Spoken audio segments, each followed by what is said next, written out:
Okay.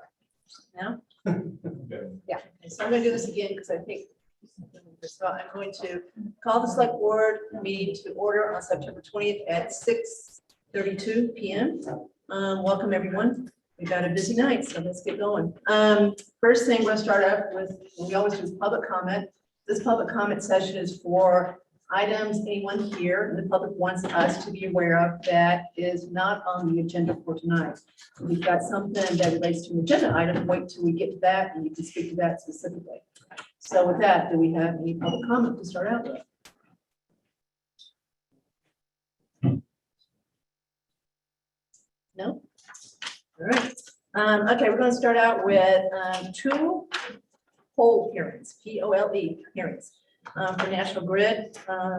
So I'm going to open the hearing at 6:33 p.m. for the first one. Mr. Purple? Southborough Select Board should hold a public hearing Tuesday, September 20th, 2022, 6:30 p.m. in the public hearing room at the Southborough Townhouse, 17 Common Street, Southborough, Mass. Consider a petition by Mass Electric Company, National Grid, and Verizon New England Incorporated to install conduit from existing handhold 5 to a new transformer pad 6 at 5 Burnett Road. Meeting may also be listened to or viewed by the public through a link at www.southboroughtown.com/remote meetings. And I believe we have someone from National Grid in the audience. I'm not sure who it is.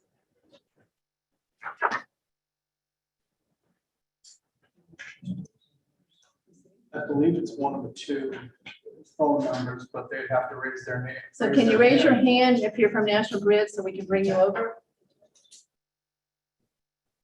Not sure if they can raise their hand. Right, so. Katie, can you just bring the two phone numbers over and then if we're wrong, we can put the other one, put one in the back. If not both National Grid.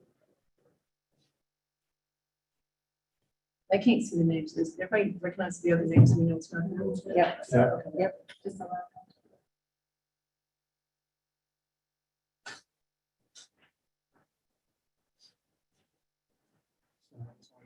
So 774-633-7532. You've got, you're muted. So can you unmute? And let us know if you're from National Grid.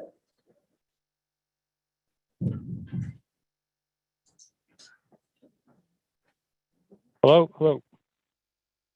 Hi, are you from Hi. National? Oh, yes. Sorry, I was trying to unmute for the last couple minutes. Yeah, this Al Galvin, design engineer, National Grid, Hopedale office. Okay, so we have opened the hearing, and the first one we were talking about is 5 Burnett. Okay, yep. It's a new residence, and I believe it's down at 17 Granule Road is the new home that needed service. So in order to bring them cable to serve their home, we had to make that installation in front of 5 Burnett. There is some disturbance at the very edge of the yard there, but the on site, the neighbor at 5 agreed to the work and was okay with it.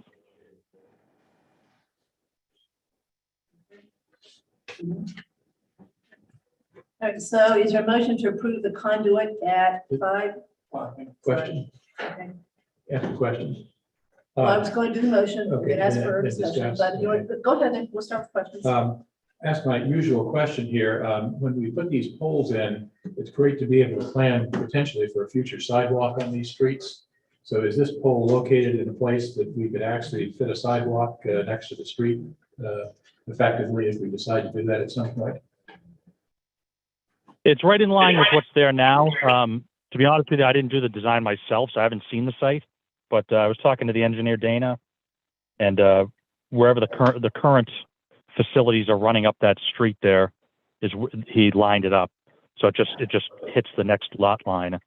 So if there's space for a sidewalk in the future now, it didn't change anything. There may not be, and so I guess that's my point, is that is it a big deal to move that pole into a location where we could get a sidewalk in the future? Yeah, well, it's all underground. There's no pole. We're trying to keep in line. It's an underground development, so it's extending what's there down for another lot. Okay. Poll hearing. I was gonna say, why is it called a poll hearing then? Whatever. Okay, so no Well, polls. no, we're installing conduit and cabling in town property. So it's not actual pole, but it's assets going in to feed the customer. Is there a box there, terminal box or something that you would want to pave over if we were going to put a sidewalk there so you could move it 3 feet away from the road to accommodate that? Yeah, generally the transformers generally set a few feet off of the road, just so that they're out of the way from vehicles and things of that nature. Is it I'm not sure how above many. ground? Is this an above ground It'd be box? above ground. Okay, so there Yeah, is it'd be one of something. those above ground green. Okay. Yeah. I guess, I don't know how others feel, but I would request that that be placed so you could get a sidewalk in there if we need to. So Al, did you hear the request? Is that possible? To get a sidewalk in there? Yeah, we're trying to add sidewalks in Southborough, so we want to make sure that if that is a place that we choose to add a sidewalk, that we could without undoing what you're trying to do here. Can I ask a question? too? Yeah, yeah. I mean, without having actually been there myself, generally with the town take, you have anywhere from like 6 to 10 feet off the paved road. So, depending on how much width you need there, maybe 3-4 feet. We try to set the transformers off the road several feet just so they're not right there in the way. There's some give from the street. So they're, depending on, how wide that street is compared to where the customer's lot line is, most likely, I would assume you'd have a few feet there to work with, putting in a sidewalk. It'd be better for the transformer box to be a little farther away from the road too, in terms of not being hit by a car, snowplow or whatever. Right. Yeah. I mean, in this case, we're kind of at the mercy of an existing development. So, however many feet the transformers currently are off the road right now, that's going to be similar for this new one, just so everything's not out of alignment. But that's I'm sure when they designed the development at the beginning, the transformers are at least a few feet off the road. I guess I would be in favor of approving this subject to moving that transformer box as far away from the road as reasonably possible, or something like that to allow for sidewalk potentially. Lisa?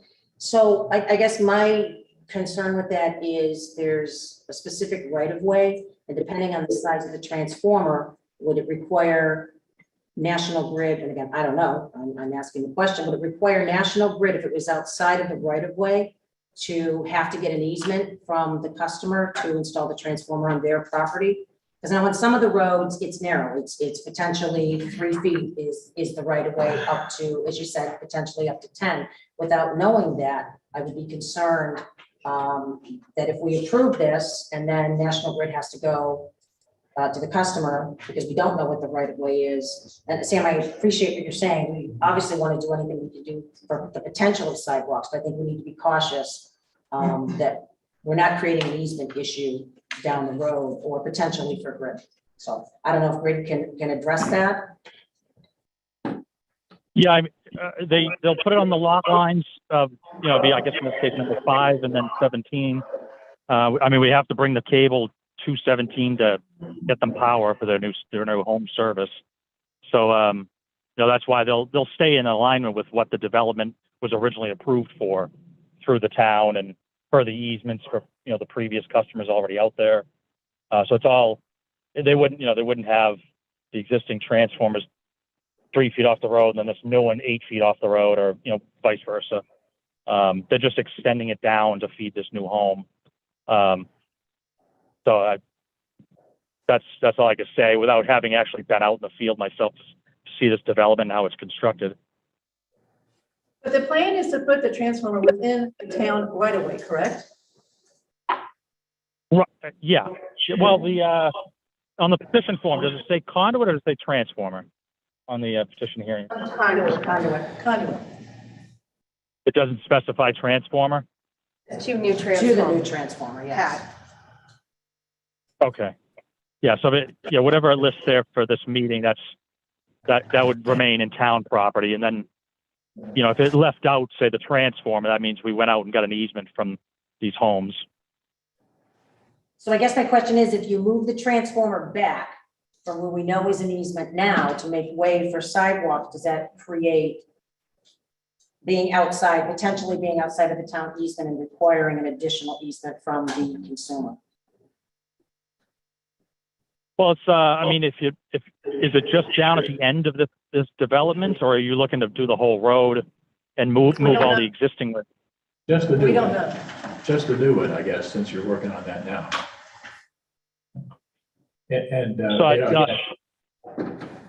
What I'm asking, I guess, is to move it as far over on town property as you can to allow for sidewalks there.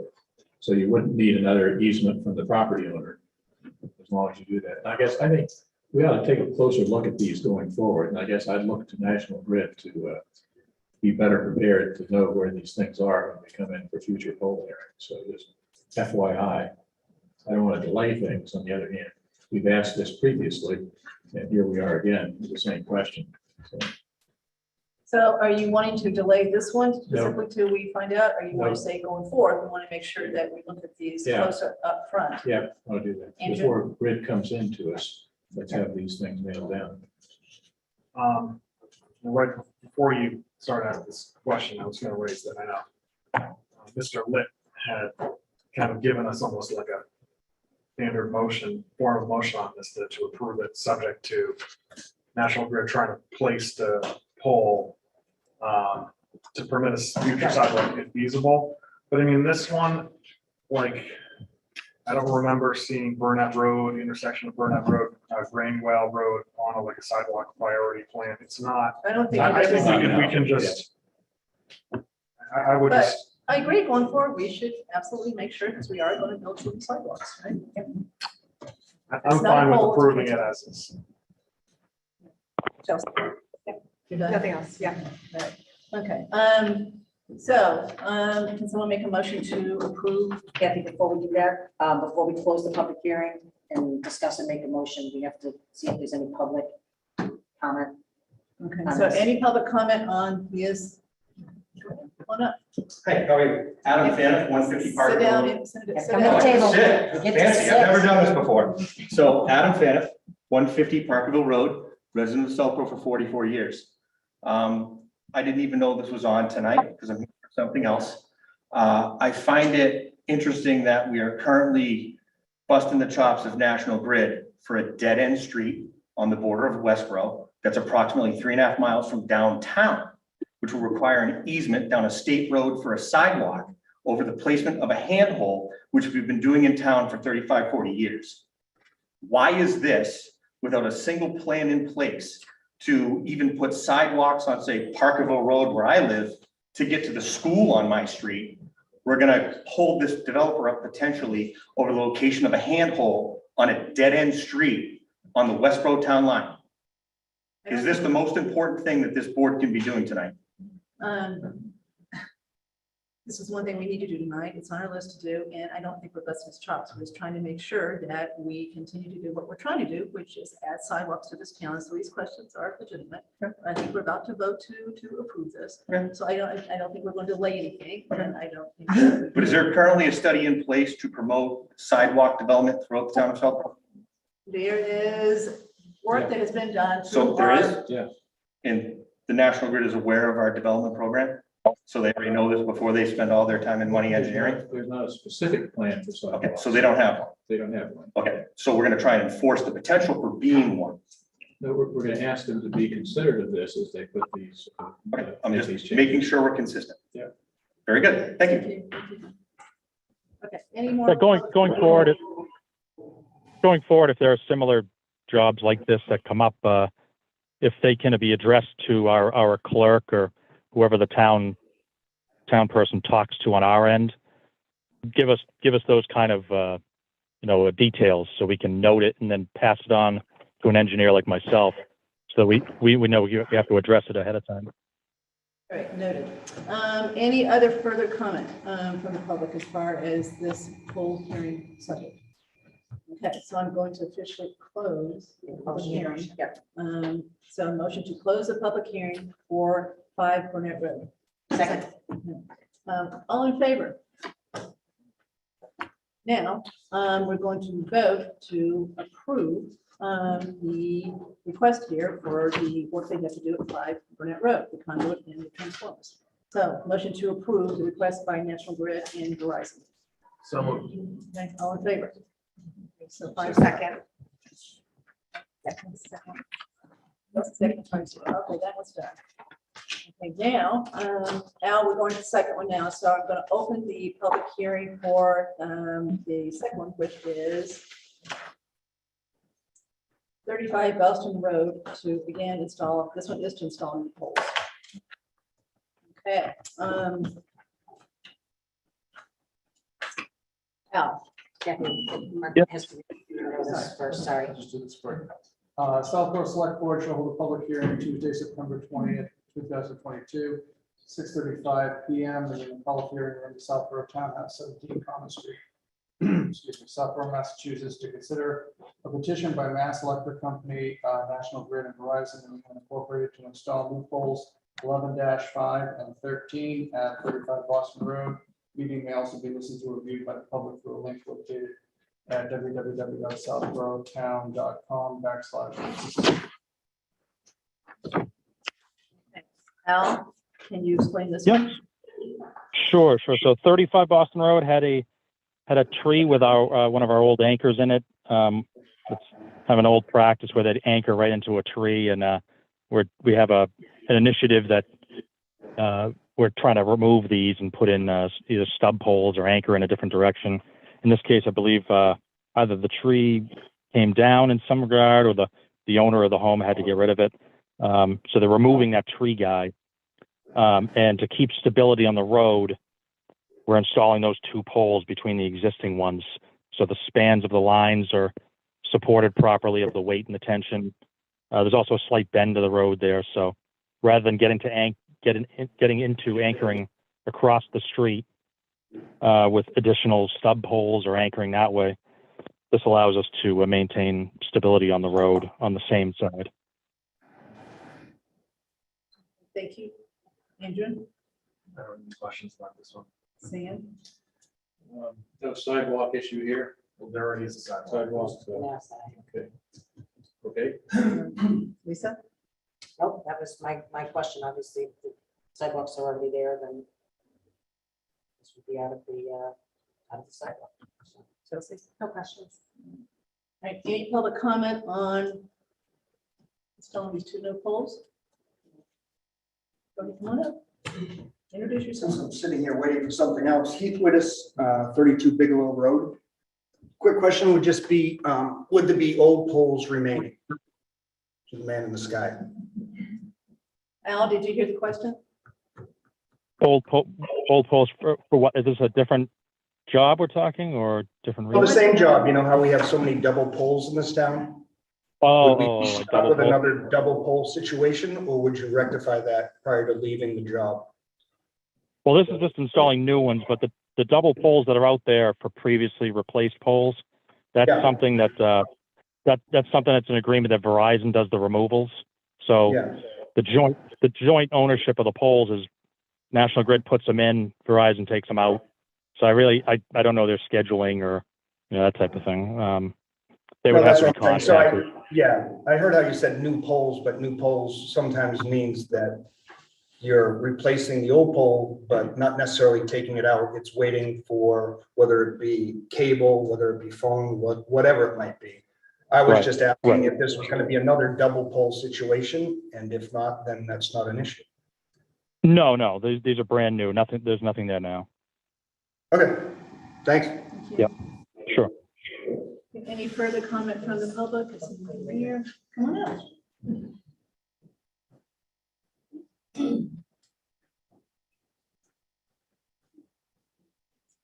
Jean Bannon, I'm at 37 Boston Road.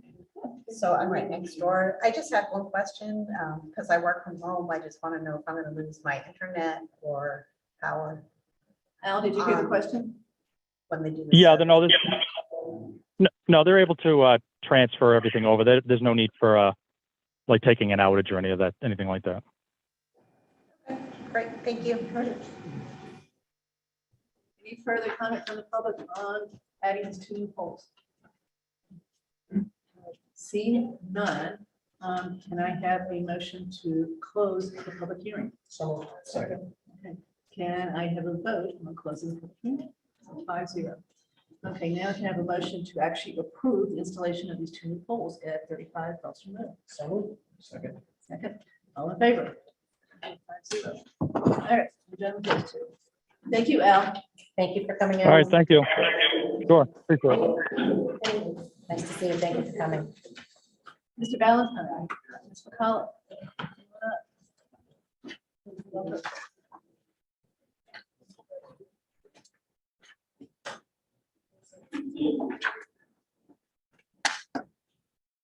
How you guys doing? Good. All right, so Q4 2022 financial report. Q4, yes. So the big one. In the interest of time, I'm probably not gonna go through the whole written 100 pages we have. We agree. I assume that you've read it and got a good sense of what's happening and what happened. So just some overall general comments. The year ended up, at least on the general fund side, pretty steady from last year, pretty close. We're at $10,000 actually, which is pretty interesting, very close. So that's a push. Probably good news. The excise is still strong, which is our biggest thing. In the ambulance fund, although that's another fund, it was up a good amount this past year. So that's really good for looking ahead for capital and next year for when we start putting together what's going to come out of there. So that's good. Just other things, the water fund, as you know, is still a little bit icky. Although we're just doing the new billing, and the billing after that will include the summer. So you know how the summer was. I expect there's going to be a big revenue source there, I would think, but we'll see. And we're also looking into redoing the rates again. I know everyone loves doing that. So we're going to be coming forward with some options on that again. So, you know, make it a healthy fund into the future. So restructuring. And how are we going to go about doing that specifically? We have Matt Abrams involved, who we had before. So he's using some of his prior data, and we've asked him to do a few little exercises to show us what tweaks would do to tiers and things like that. So we'll bring that forward when it's. Where did we end up with retained earnings at 6/30/22? I'm sorry, where did retained earnings end up at 6/30/22? This year. June 30th for. For water enterprise fund? You don't know, or I don't it's have low? I can get that to you tomorrow. No hurry. So that's the, just another general comment. As you know, it's kind of an odd time, but we're involved in the audit, and it's too bad we couldn't do everything at once, but we're involved in the audit. And so that, and the open audit gets updated, short update this year. So those are going on, and the DOR will soon be looking at our financials to close the year. Not quite yet, but we're pretty close. Yeah, the gateway is pretty populated with our data now, but Paul still has a few lingering items as well as Carla. So we're getting very close on that. Other than that, that's all I have to really say. If you want to add anything, take any questions here. For expense. Brian gets the better end of the stick. I get the shorter part. Yeah. Shorter end of the stick. I get the Less shorter part. paper, yeah, Less the paper. shorter part. In the memo that we had done for general fund expenses, a lot of meat there, a lot of numbers. I didn't know if you had any specific questions before I went ahead and I want to address things that you've already. you know. Of course, I'm waiting for Betty Beth on free cash, as you know. Yeah, So, soon. you won't tell me tonight, Soon. you're telling me so. Yep, Yeah. yep, once the DOR certifies it, yep, it'll go right out for sure, yeah. If you can ask a question on And the we're gonna general also. fund. Yeah. Okay, so continue. Anything else? There was a lot of, bullet points in the memo. I didn't know if you wanted me to read it in the interest of time, or if you just wanted to ask questions. I wasn't sure. Does anybody want this read? We've got a lot to do tonight. I have a specific Okay, we're gonna ask questions, but Yeah, but as far as just reading what we were given, I think we're okay, right? Okay, so thank you anyway. okay. There is one thing that I wanna speak about. It's the FEMA. Actually, we are finally coming to wrap that up at the end of the month. Everything is due to the FEMA claims by 10/1. We do have some exposure on the FEMA vaccine claim. It's the time for the Board of Health Director and the nurse. I'm hoping that FEMA sees it favorably because it's vaccine time and it's the only avenue we had to get this type of vaccine time reimbursed. So What do you think the exposure is? the exposure is 42,000 out of 107 is the claim. Why are you worried about this one? Just because of how we funded the positions, how that was structured. Well, I understand that piece, but why are you specifically worried that FEMA is going to reject this one? Oh, because they have in the past. So there's FEMA vaccine and there's FEMA PA. The hours for those positions were denied from FEMA on the FEMA PA claims. To So us. yes, yeah. So I just wanted everyone to be aware that there could be some exposure on that. Hopefully it's a worst case scenario and that's not the case. Takes usually about 6 to 8 months for FEMA to work through everything. It's a lengthy process and a lot of back and forth, but I just wanted everyone to be aware that could be something that we could be stuck with. Okay, so this is 6/30/22, it's $42,000, right? The state come back and they reject it, what do we do? We have to fund that somehow. We would have to cover, like for the past 2 years with FEMA and CARES, and CARES is over now, but we have not had to cover any deficits in the funds because they know that these claims were taking a long time to get, resolved and. So you'd have to appropriate it. Exactly, yeah. That's So okay. we'd have to cover it one way or another, so, yeah, but like I said, hopefully, the worst case scenario, but I just wanted people to be aware that there was some exposure. So, forewarned. Lisa, you want to start? Yeah, just a quick, that was kind of somewhat of what my question was. I saw that the 59,000 that was denied went through a reserve fund transfer. So there is no other avenue to try and get, and again, you're very good at what you do, but I have to ask the question. Yes, There is no other avenue on that, and that was basically trying to find how we could do it, and the reserve fund transfer was the appropriate way. right, yep, for So the time frame that we were. Okay, so the 42 may fall under that same window of being asked for through a reserve fund transfer at the end of fiscal year. A portion of that time due to when it was worked, because, Yeah. the vaccine clinic started actually, in the prior fiscal year. Part of that money could be covered by ARPA if we needed that, like based on when ARPA started, we could, tap ARPA for that, if that was something the board would be interested in. But again, we'll have to see what's denied and what, hopefully nothing. But Okay, so I now just- I'm confused with what Brian just said, what you just said. Yeah, So 6/30/22 is going to be long closed by the time they come back and say yea or nay, right? right, So right, cash is free cash is certified, we're done, DOR is done. Yeah. So what you just said didn't sound like what Carla said as far as what we did. We get it back, we got $42,000 that they're not going to give us, we've got it covered. So how are we going to cover that in 6/30/22? Well, she just added that you could use ARPA money. I got that. So I got Based on it. for a Okay, certain what- Or you could do an appropriation or transfer. You have multiple options. In 6/30/23, we're not going back to Right. 6. Oh, Exactly, right, exactly. all All of right, that's these- what I thought you were going back to. Yeah, no, no, no, no. all of these FEMA expenses are living in a separate fund. Yeah. So they instructed us to move them out of the general fund. So they happened, the dates that they happened, but they're in that special revenue fund separate. So, yeah, good question. That's it for me. Thank you. I just wanted to make sure there was no other avenue. Sam? Thank you. That was my main question on the FEMA thing.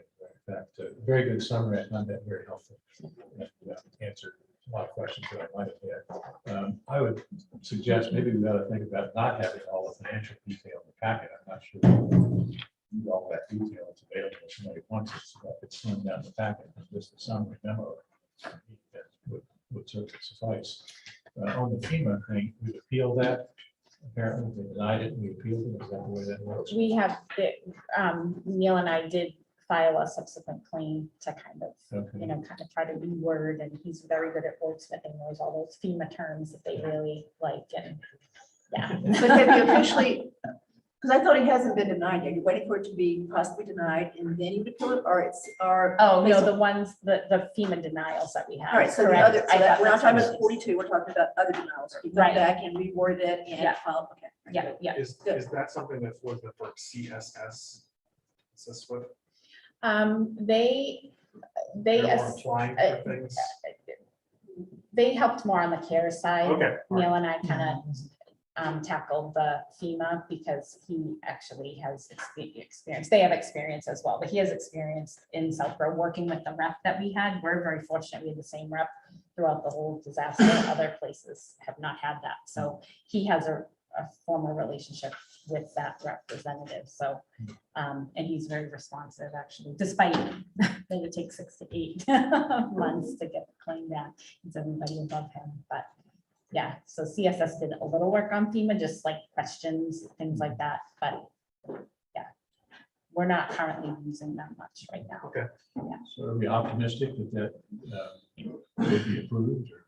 I'm keeping Hard to everything know. crossed. I mean, they denied that type of pay for regular assistance. This is vaccine, so I'm hoping that the fact that it's Vaccine for makes a difference. vaccine, will trump that, because we didn't have a plan in place. No one had a plan in place, for vaccine costs. So That was my question. Thank you. That's it? You look like you have another one. Do you have another one, Andrew? No, I just have kind of a big picture question. So Brian, I remember, in the cycle of this, when we have the first quarter report, you Carl said, this is the report that tells you the least because the data is so preliminary. So this one's kind of interesting because it's really about something that's already happened, right? So there's not much we can do to kind of make a course correction in one fiscal year, but as we're entering into the next budget cycle for, I guess now FY24, do you think there's any kind of lessons learned from these numbers or things that we should be aware of that should inform budgeting decisions in the next upcoming budget cycle? Free cash will help a lot, and we closed a lot of articles last year and did a lot of cleanup. So I think that's a good thing. But we won't have those options as much available next year. And we did tweak local receipts during the year as we were going along too. So those are A little bit.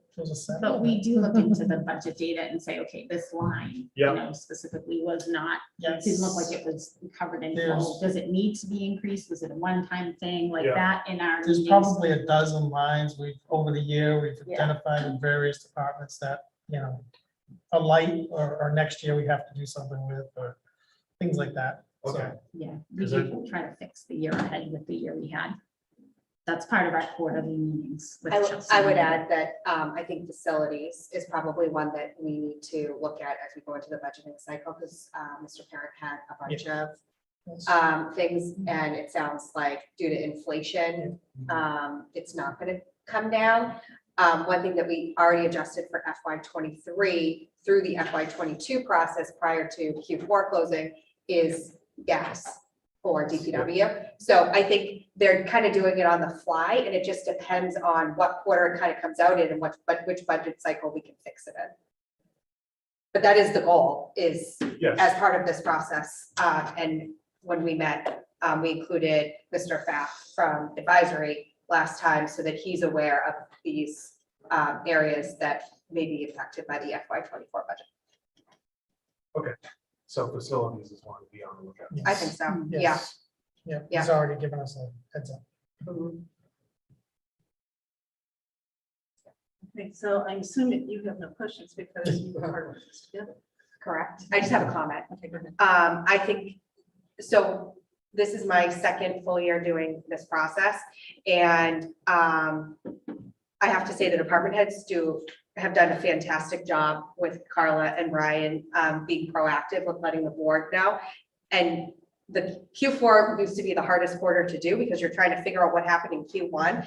And because we already know what's going on, it's so much easier to go through this every quarter and just make sure that we're budgeting for the next cycle and are ahead of it. So I just want to give kudos to the department heads and Brian and Carla for the work that they do on this throughout the year. It really makes a huge difference. Yeah, it's been a good process. Thank you very much. Anything else before we say goodnight? I have one other question, but we didn't get to revolving fund. Sure. Can I jump into that now, Kathy? Do you want to? You can talk about anything in the report, so I wasn't going to go category by category. Okay, So I any wasn't question sure. you got on the current report, Okay. this is time to ask them. I just have a question on the 9/11 field revenues, that it's up 34%. And I just wondered, are we increasing the payback schedule based on that? I think recreation's meeting tonight. Yeah. Okay, Yeah, so I think that's on their agenda tonight. We had a conversation with Tim and. One of the board members. I don't recall his name. Super great guy. Yeah, so we did bring this issue up. I think they may tweak this year's, because you don't need town meeting to do that. Yeah. And yes, they are gonna look at, their philosophy from both of them was that they now want to clean that account out. I'm not saying anything that's not known. They said it right to us. They want to clean that account out annually, It should be cleaned up. so they can start planning for, Right. you know, maintenance down the road. So it's a little bit different philosophy than we had before, which is good. so Brian, when then is the anticipated, so we've already, the bond, I believe, has already been paid This year. completely. So do we know approximately what is still owed, and is it another 5 years of payback, or is it 6 years? Well, when we last talked to Tim, it was probably like 10 years out, I Okay. want to say, or 12 even. But this may change that. Okay, So fine. that's when we're gonna redo it and look at it again. Okay, perfect, thank you, that was it. And I will say thank you and kudos to you that typically have 1,000 questions, and I have 2. So, That's good. very good reflection on the 2 of you and Ms. Malinowski. Thank you. So any other question on any aspect of the? So thank you, guys. Thank you. Thanks. Have a good Yeah. night. You too. Mr. Butler.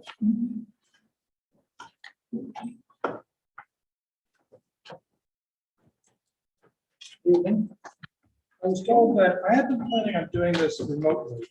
I was told that it could be managed with copies, the black and white copies you were sent. So I'm sorry, I meant to call you today and just say, you are coming down, aren't you? But I didn't. So I apologize.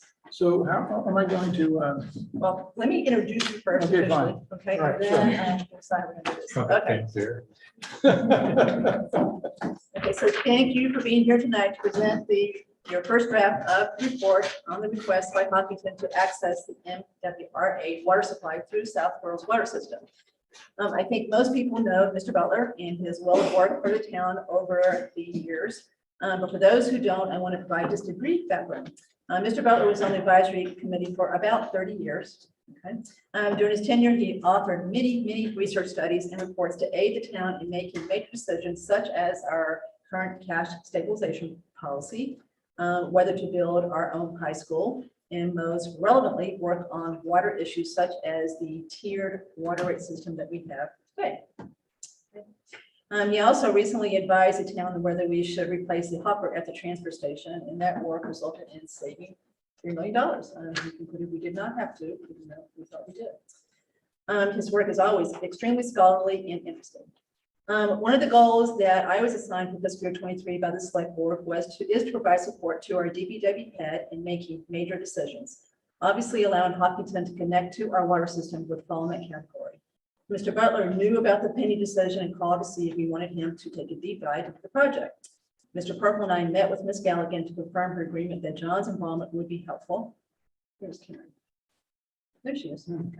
Karen, you come on up too if you want to. John has reviewed his work to date with Ms. Galligan, and it's my understanding that they are in general agreement as to his conclusions. So tonight, John will present his initial report to us, and afterwards we can ask questions, take any public comment, and then decide what our next steps are as a select board. Thank you, Daunting. So this is a review of where we stand today. And I think it's a good time to kind of go over this and then get your thoughts, give you a chance to think about these things. I hope that many of you had a chance to look over the slides which I sent in last Thursday. So that'll allow me to move a little more quickly. How am I going to change these? Katie? Katie, on the next slide. All right, next slide. So I think that we want to cover these things. There may be some directions you want to give me going forward. I'm not sure where you're going to want to go from here. We'll just leave that to your discussion at the end. Potentially, I could do some more things or within some more subjects. You have questions that need that kind of investigation. Next slide. So, although this could be an interim report, one thing is clear. This is a big decision. You're going to double the amount of water going through the system. We're going to supply water to a town that's nearly twice our size. And Hopkinton's current water use, which is about 4 million gallons a year, could become larger because they've lived under restrictions fairly often in those peak summer use times that we have not. And so there are a number of reasons why Hopkinton's could grow beyond the current ratio that we see. But fundamentally, it's a big decision. We've been a retail system. We've had water selling to residents. And now if this goes through, if we do this, we will become a wholesale system as well as a retail system. It's a big change. Okay, let's go ahead.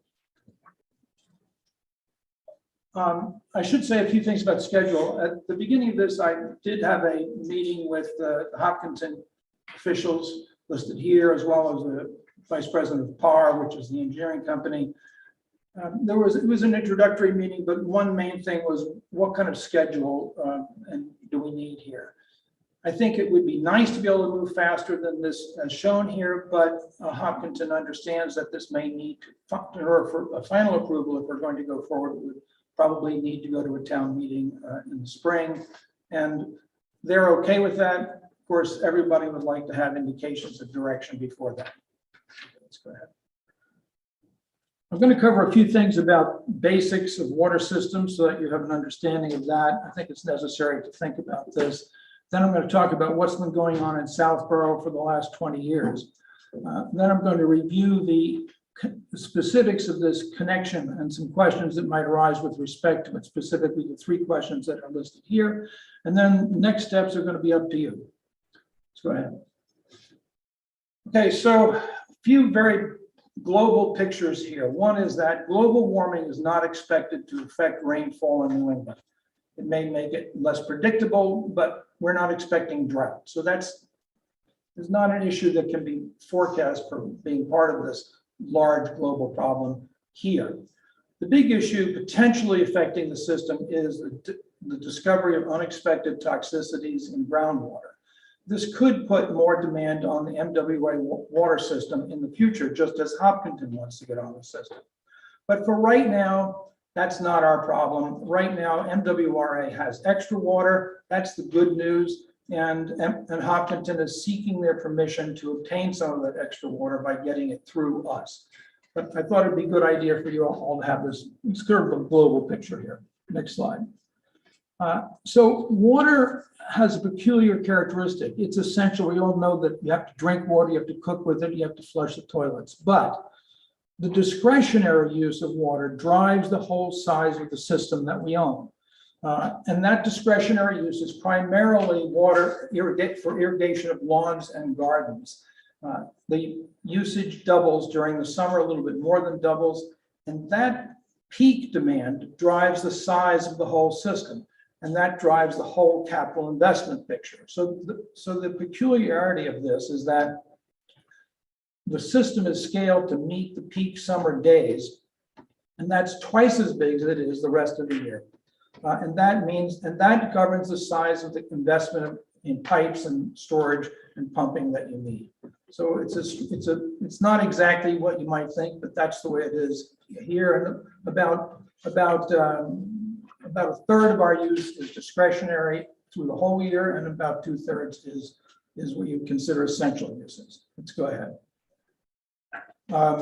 this discretionary use varies enormously from one house to another, from one community to another, and from one decade to another.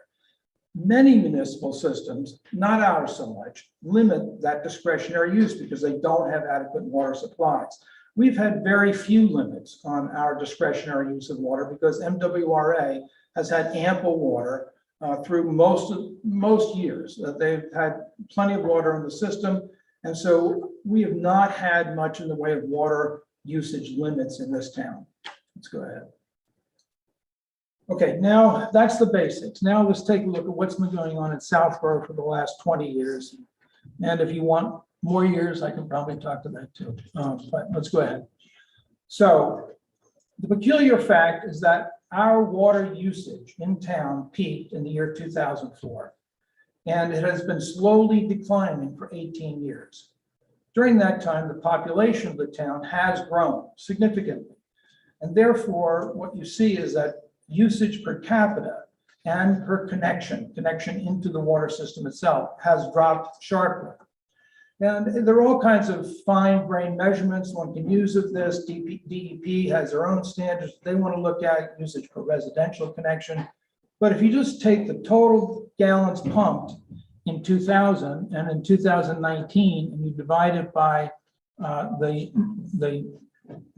number of connections, you get it's dropped dramatically, 124 gallons per capita per day in 2000 down to 75 in 2019. Residential, if you take only residential, which is an important category for DEP, it's lower than that, it's about in the 65 range.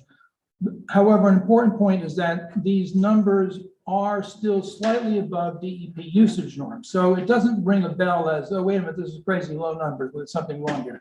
Not the case. We're in a good range right now as far as Mass DEP is concerned, as far as our usage in this town right now. Okay, let's go ahead. So here are some charts, and total annual demand, total peak usage. The data is very noisy, as you can see, because rainfall varies, causes tremendous changes in usage. So it's always going to be noisy data. You can't, no matter where you look in this system, no matter what piece of data you look at, it's down over the last 18 years. Okay, let's go ahead.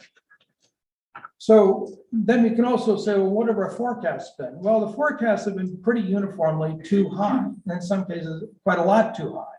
So we've had forecasts of 144 million gallons per day as an average from the engineering company we used previously called H2O Incorporated. We had 152 forecast by FAR.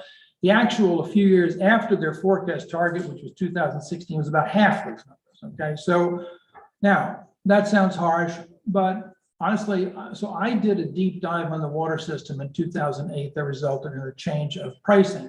And I said on the slide, I looked over the slides I presented back then. And what I said then was, might go down, but we don't know. So I didn't forecast this decline either. And, you know, in fairness, it's hard to look at a few years of data of declining usage and say, well, this is going to go on for the next 16 years. You don't know. But in any case, that's what's happening. So we need to get in alignment now with actual, and actual is down. Okay, let's go ahead. So if you want to know if I can guarantee it's not going to change, the answer is no, it could change. Probably the decline is due to price sensitivity. Prices were about tripled here in town in some categories of usage, doubled in others, and the lowest usage category went up by a smaller amount. But that's probably the main cause. I think it may have triggered an awareness, the prices may have triggered an awareness about conservation. There may be other factors at play, but in any case, it could change. And so we're going to try to be a little conservative in doing the forecasting of water usage coming up here in a few minutes. Okay, let's go ahead. Okay, then it's instructive here to also look at population forecasts. A company called RLS was paid by the town of Southborough, to do a forecast of the population in town for the schools. And I looked at the report, and well, I just decided I couldn't improve on their methods. So I just took their 2030 forecast. For water, 2030 isn't, I mean, you'd be kind of have to be terribly optimistic to think you could forecast school children beyond 2030, but, because that's pretty much impossible. But for a water system, you really, 2030 is just getting started. These systems go 50 years. Two of our towers, I think it's two, Karen, were built in 1930, okay? So long amounts of time for water systems is different from long amounts of time for school systems. So as a means of projecting beyond 2030, I looked at two communities that might be thought to have been built out in 1980. Specifically, I looked at Lexington and Needham. And Lexington had a 40% population increase in over 40 years, total over 40 years, not per year or anything like that, but over 40 years. So build out is a bit of a fiction. Every community can always increase in population by increasing density somewhat. So I took the Lexington growth rate to extend the RLS forecast beyond 2030. And then I applied a connections per capita data, recent last 5 years of connections per capita. In other words, if we get a population increase of X, how many new connections do we get? So to forecast the number of connections. Okay, let's go ahead. And so here is that the 10946 is the RLS forecast. The others are extrapolated by the means I described, and the connections are forecast by using the ratio of connections to population growth that we've been seeing over the last 5 to 10 years. So that's population chart. Let's go ahead. Okay, so what does that mean if you want? So the purpose of doing, we're not really here to move people. We're here to move water. So we have to make a connection between people and water. What it comes down to is that it's pretty clear that the usage change is bigger than population change, potentially. So if you want to know which might affect the water consumption more, it could be affected to a larger degree by usage change than by population change, plausibly. So I had to make some assumptions, and I decided to assume that usage per capita holds constant at the current level. In other words, that this decline that we've seen for the last 18 years stops right now, and it stays flat in terms of usage per capita. That's more conservative with respect to the demand of the size of the water system than assuming that we have continued decline, this continued downward trajectory. So when you do that, then what? Well, the outcome is that we were higher 18 years ago, and we're not going to go above that number anytime soon, is what it looks like. Take the population, you say constant usage per capita, therefore it's going to go up. The usage, how long does it take to get bigger than what it was in 2000 to 2005? Well, it takes a lot longer than your building cycle for water equipment. So let's go ahead to the next chart here. So here is the left side of this chart is, you saw that a couple of slides back. That was the bouncing around water usage aggregate. And here's the projected, those are those dots. I didn't connect them with a straight line because it would look silly, because it's always going to be noisy, and my making up noise for you is not to any point. So, but as you can see, somewhere in the, this shows that somewhere in the 2040 to 2050 range, you might be pushing, if these forecasts are correct, you might be pushing up against where you were in the 2000 to 2005 time period, okay? But that's 18 years out, you got time here is the point. We're not about to overrun the capacity of this system, even as it was 18 years ago. So let's go ahead now, and then we'll get to the supply side. On the supply side, well, we haven't been standing still. We've increased the distribution capacity a lot. Distribution basically means pumping and transmission. And in that time, while we've increased it a lot, usage has declined. Okay, so we're going to see you're in better shape than we've ever been. But one thing we haven't done, and that's important, is we have not increased the storage tanks here in town. And the water business works by rules of thumb about how much storage is nice to have, and we're a little on the low side. Now, the comparison here about the supply side, however, is made more complicated by the existence of the Ashland Agreement. Because Ashland, we signed a deal with Ashland in 2017. They have yet to take a drop of water under that agreement, okay? So the only thing we really know about usage, about the response of our actual pipes to demand is based on the simulation that's run by the engineering companies. Ashland has never drawn any, well, did they get any water out in the last week or two? No. No, okay, they're a little broken. It was supposed to work, but it didn't, I guess, when they went to turn it on 2 weeks ago. And drip, drip. Anyway, so we don't have Did you any. just- Did you just say that they tried to access our water and they couldn't? I am not the expert on this. Karen could, yeah. We can ask that, okay, Lindy, we'll ask you later. Yeah, I tried to stay focused on Hopkinton, but they were going to take it and then it didn't happen for some reason, but later on we can follow up with that. So the point is though that we have a lot more capacity, but we don't have any real world experience with the potential full peak demand of Ashland. We have a little bit more information about Ashland coming up here. Let's go ahead. So let's summarize this 20-year trend. It's always possible to make a big system like this better. You got 87 miles of pipe. You can't have perfect 87 miles of pipe. It just doesn't exist. So, and we have a couple of things. We don't have a lot of storage capacity. We could use some more.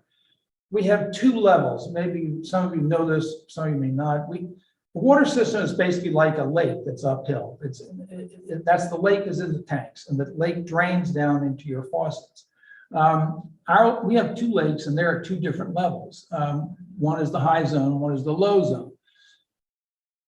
I'm not sure why that was ever invented here, because we don't have that big an elevation difference in town. It's not as though it's not as though it's like, if you're in Denver, you see the Rocky Mountains there. It's not as though we're halfway up some giant mountain here. There's only 23 feet of difference between the high and low zones. If I have them, I'm close to the right number anyway. So it's about 20 feet difference. That's not very much. So it would be simpler to have one zone, and that's part of the proposal that PAR made in this. And that looks like a nice thing, along with some more water storage. But this system has been working well. There are a lot of other small issues that are identified in the PAR report, but they have nothing to do with the Hopkinton question. Put a pipe through presidential connecting across. Doesn't have anything to do with Hopkinton. Okay, let's go ahead. Okay, so summarizing the 20-year, demand is down, capacity is up. We don't know exactly how much because of Hopkinton's has a capability of drawing almost as much as we do under the contract, but they haven't started. Water quality is very good. We have newer, bigger, better pumps. Overall, the system is better than ever, but there are always some things we can do, and they're significant. Let's go ahead. What does that mean? Well, it's hard to justify spending much money on expansion right now, given that we have a lot of headroom from the past. We would have warning lead time. It's not like there's nothing to indicate here that, oh, gee, we really need to do something quickly because otherwise we're not going to have water coming out of the faucet. It's just not the case. The biggest issue we have now probably is tank maintainability. We have these two zones. We have one tank in the high zone. You get one tank, it's hard to shut it down to paint it. That's a bit of an issue. It has been dealt with in the past. It would be better to have some redundancy there. If you make a one zone system, then all the tanks are redundant for one another, and you'd have a more maintainable system. So those are things that could be improved. But since you pumped more water 18 years ago than you're pumping now, it's hard to create a situation of, gee, we really need to do this right now. Okay, we don't. But these are issues that could be improved. Let's go ahead. Okay, let's look at Hopkinton's picture now. That's Southborough. I'm summarizing Southborough. Stop me, if you have any questions, but otherwise we can cycle back to it. I'll go ahead to Hopkinton's, what's going on there now. Let's go ahead. Okay, so you're probably all aware of this from the presentations that were made in June. They have water quality problems. It is not, water quality is the crisis issue driving them to need MWRA water because PFAs are in their largest well. This is an example of previously undiscovered toxicities in water. That is the nature of sort of technical progress in our modern era. The problem is unacceptable. Some solution must be found, and I'm sure that some solution will be found.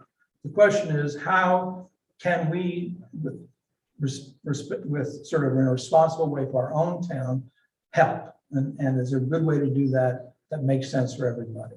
The MWRA is the obvious answer to Hopkinton's problem. Question is how to do it. Okay, go ahead.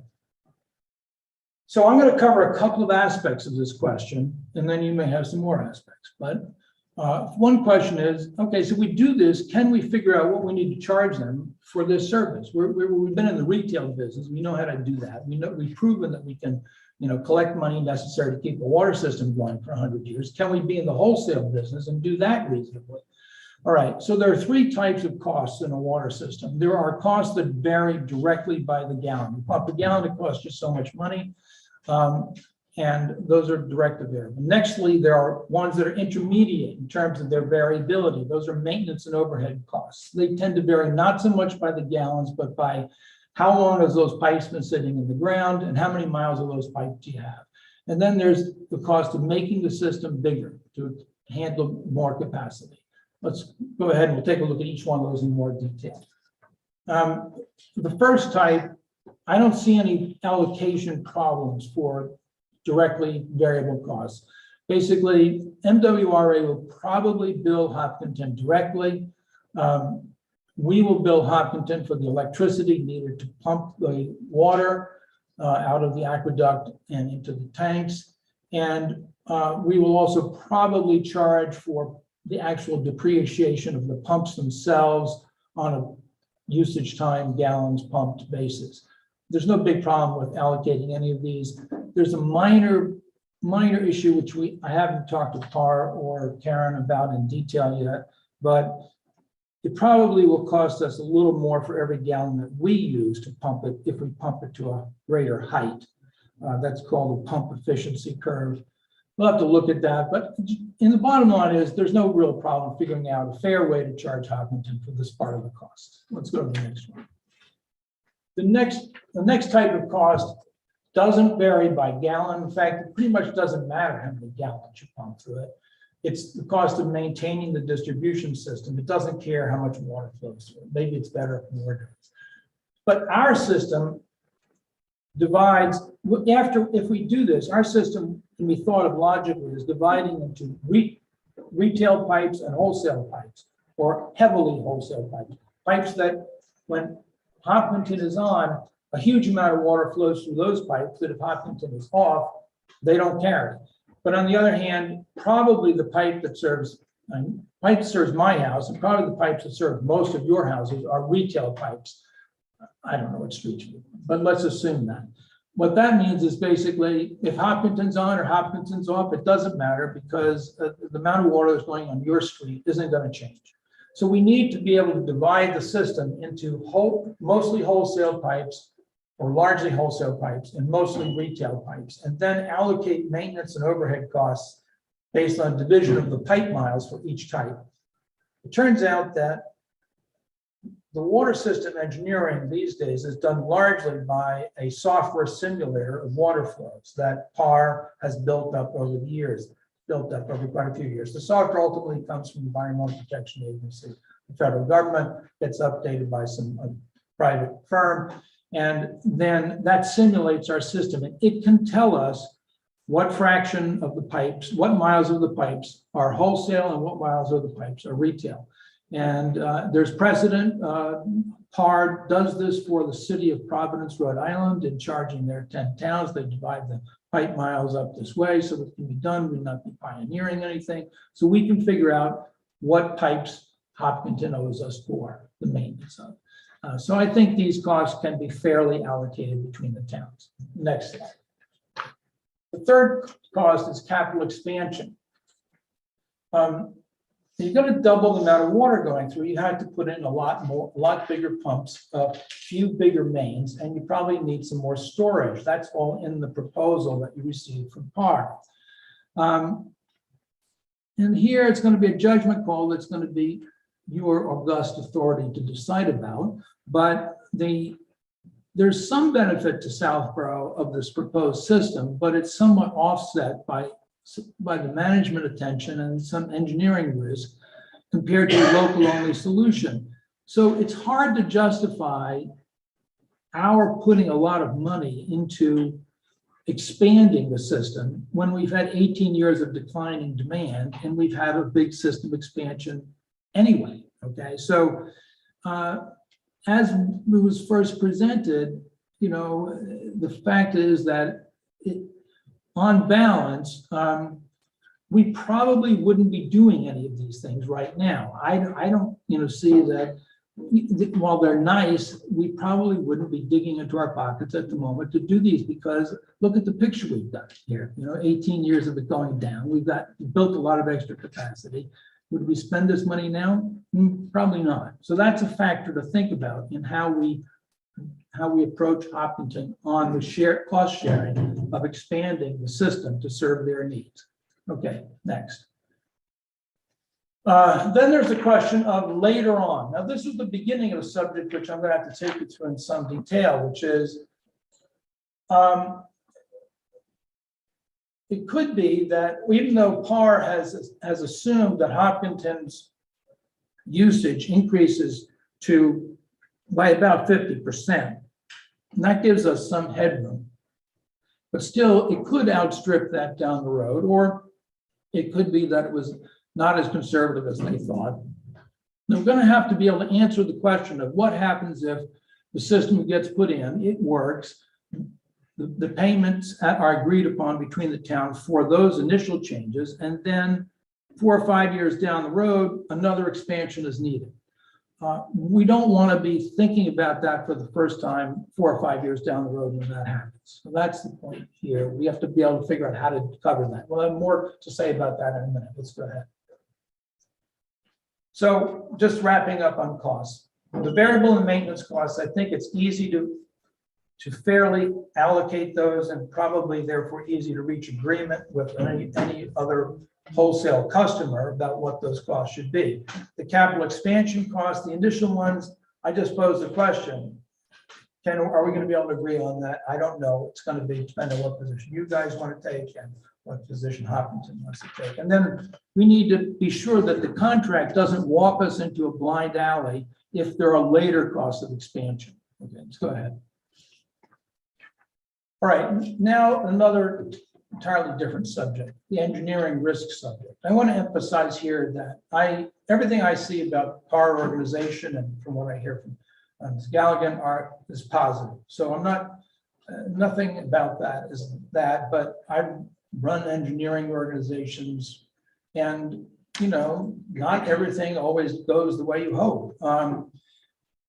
I will say the simulators of the water system are probably very good, but we're talking about doubling the amount of water going through the system. And this is a really essential piece of life support system in this town. You know, if you don't have, you're expecting water to come from the pipe and it's not there, you kind of got to move out of your house real fast. So I think that it's important that we know that this is, that we don't have a mistake. Let's go to the next slide here. That's the next point of this next one. So I want to also, in this context, mention a little bit more what I said before, which is that we don't have a lot of experience with Ashland yet. Supposedly their capacity is topped on their side at 1 million gallons per day. When they're taking that, that would probably be about half of, typically when they're taking that, that would probably be about half of our own demand. Legally, under the contract, they can take 1.6 million.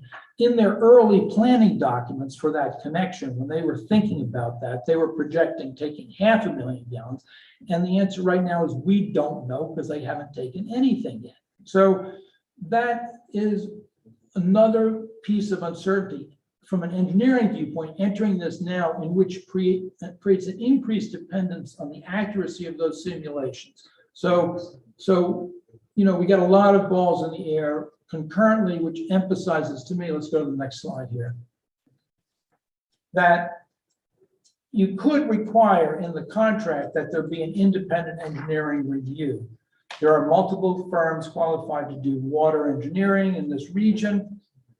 It could be seen as a benefit to both parties. I mean, if the water system that's put together here doesn't work for Hopkinton, they're going to be almost as unhappy as we are. So it also is a question as to whether, if you're going to have an independent engineering review, and I don't have the answer to this right now, whether you need an independent engineering review that independently parameterizes the simulation system. In other words, you don't want garbage in, garbage out in the old classic computer industry expression. So and I think that's to be determined. The first question is, do you want an independent engineering review?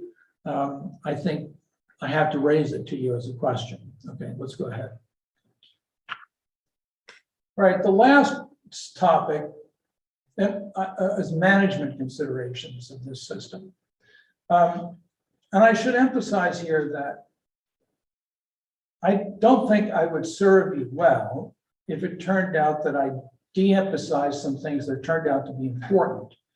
It may be that I walk you through some things that turn out to be not important, but I want to explore all the risks. Okay, so one of them is, let's talk about the management system. I would say that the management system here that's proposed for this is not something anyone would ever cook up for this water system. The water systems often evolve. I would say there are probably very few municipal water systems, maybe in some place like Florida where they build out a gigantic area all at once, but most water systems, you know, well, we put it here, oh, we need to put it over there, we'll extend it, we'll run some pipes over there, oh, we need to, it's bigger over there, oh, we need to change the supply. These things evolve over 100 years. So the water system is not something that's extremely large or crazy as a water system that we're talking about here, but the management of the water system as proposed is daunting. Two completely different water departments, two department heads, two P&Ls, a third entity, and it's all joined only by a contract in the middle. So I think I will say that I think it can work, but I want you to eyes open on this thing. Let's look at the next slide.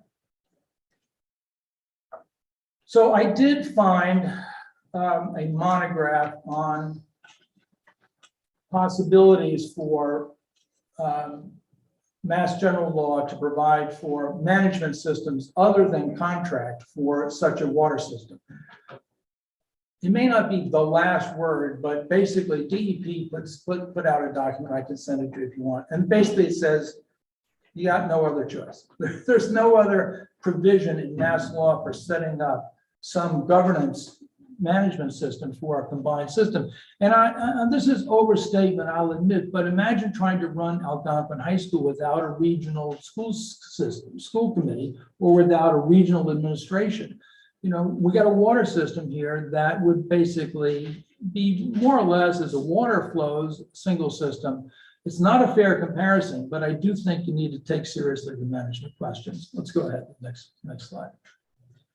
So the point here is that you can, if we encounter problems down the road, we need unambiguous ways to solve those problems without having a lot of finger pointing. So these next few slides take you through the risk of finger pointing in intermunicipal agreements. Let's go to the next slide. So I'm not going to read this. You had a chance to read it, but basically it says, you know, you have some problem that some retail customers in Southborough aren't getting water, and their possible solutions are to make the main that serves Hopkinton and Southborough bigger, or to make retail pipes bigger, and potentially have everybody blaming everybody. We have to have a contract that makes it clear, if we do this, we have to have a contract that makes it clear as we can make it, that is not, we're not going to get into arguments about this. Okay, let's go to the next slide. And I elaborate on this somewhat. Water systems, it's, you know, if you may think, well, there'll be one engineering solution, everybody will agree. Probably not. There's a fair chance that water systems, the nature of them is such that they often have multiple solutions to one problem. You can do it this way, you can do it this way, you can do it that way. And so that point is, that again, the contract's gonna have to be carefully put together so that problems of a particular type, like problems delivering water in Southborough, there's a single authority to decide how that problem is solved. Can't have, arguments about this going on in the middle of the problem. Let's go ahead. Contracts, I would just point out that I think contracts are brittle and have risks. I won't elaborate on that much more, but really, I would say that, with the regional school system, we had one gigantic lawsuit in 50 years. That rate is probably acceptable. If you have one gigantic lawsuit every 10 to 15 years, you're all going to want to get out of the contract. And so the key is to have it not be operating under a judge's decision about how the engineering should go. That's just not what you want. If you get into that, it's not worth it. Okay, let's go ahead. So thinking about this problem a few weeks ago, I started looking for who's been living with something like this. I don't have anything much to report to you yet. I tried putting a call into the Lexington DPW chief. We've been trading voicemails. I haven't got through there. Sewer systems are more commonly shared. I may be able to get some information that's useful to us on this front. It's going to be an unusual aspect of this one that we have a smaller system serving two larger systems. That is a little bit uncomfortable, but I'm going to try to find some more comparables and talk to people who live with this. Let's go ahead. Can I get the next slide? Katie? Okay, so I've raised a bunch of questions about management issues. The one idea which I've presented in terms of a way of limiting the risk is what I call contract stipulations. The contract says the parties acknowledge something like the parties acknowledge it's going to be hard to figure this out, therefore this person decides. That's a stipulation of the contract that can go a long way. The other approach is you say, look, we have two towns here, we have two DPWs, we have two water departments, make the design match, make the design of the system match the management structure, because Massachusetts has given us 367 towns and we can't change that. So make the system match the management structure. So that I've talked with Par a little bit about that. Let's go ahead. But those are two options. Let's go ahead. All right, so the first one basically is stipulations. I drafted something here to give you a for example. It's not I mean, pretend to be final language, but basically it's a way of causing the parties to say, look, we know the types of things that crop up. We all agree right now that in these sorts of situations, here's who's going to decide about it. It definitely can reduce the temptation to sue the other party about it. Okay, let's go ahead to the next slide. And then the other concept, which I'll just take you through my conversations a little bit about this. So, okay, there's no good way to make nor maybe would Southborough want to make a new management structure. I mean, one isn't provided for. So maybe make the system match the management structure. This would involve something like Hopkinton running its own pumping stations at the aqueduct. We give them an easement through town, make some big pipes.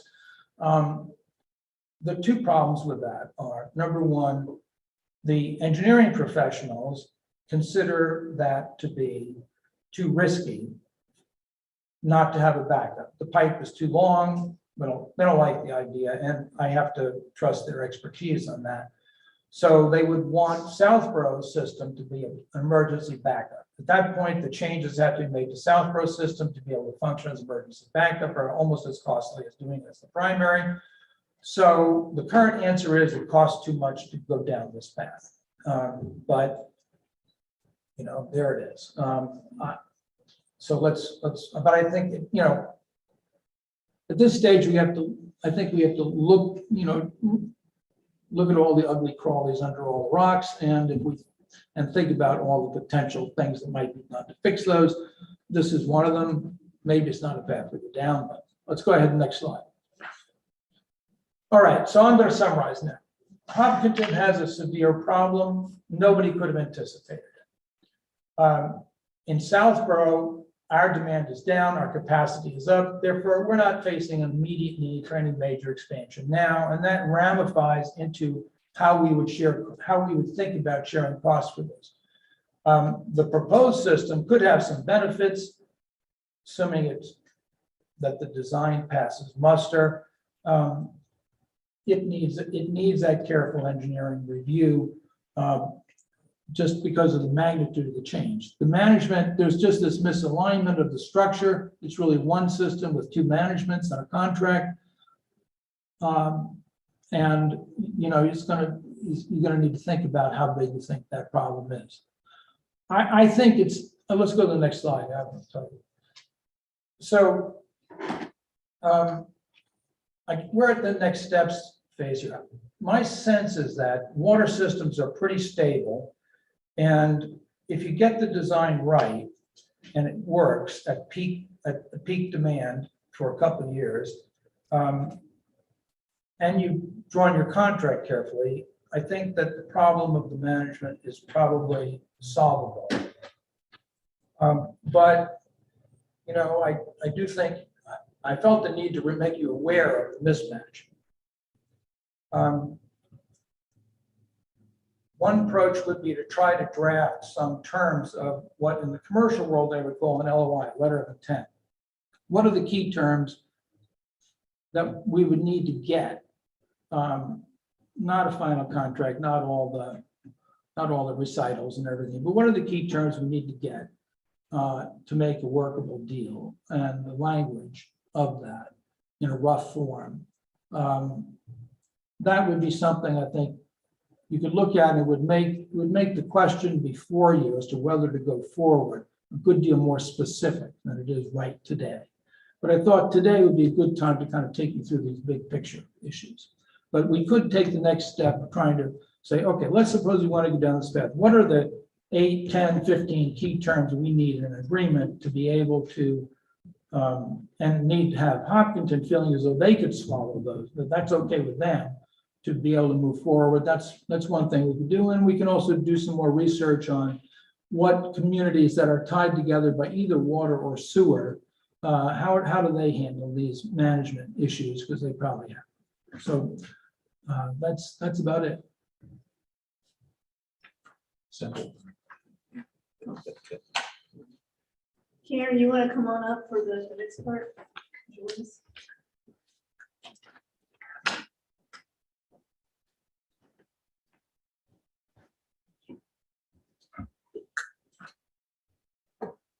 So,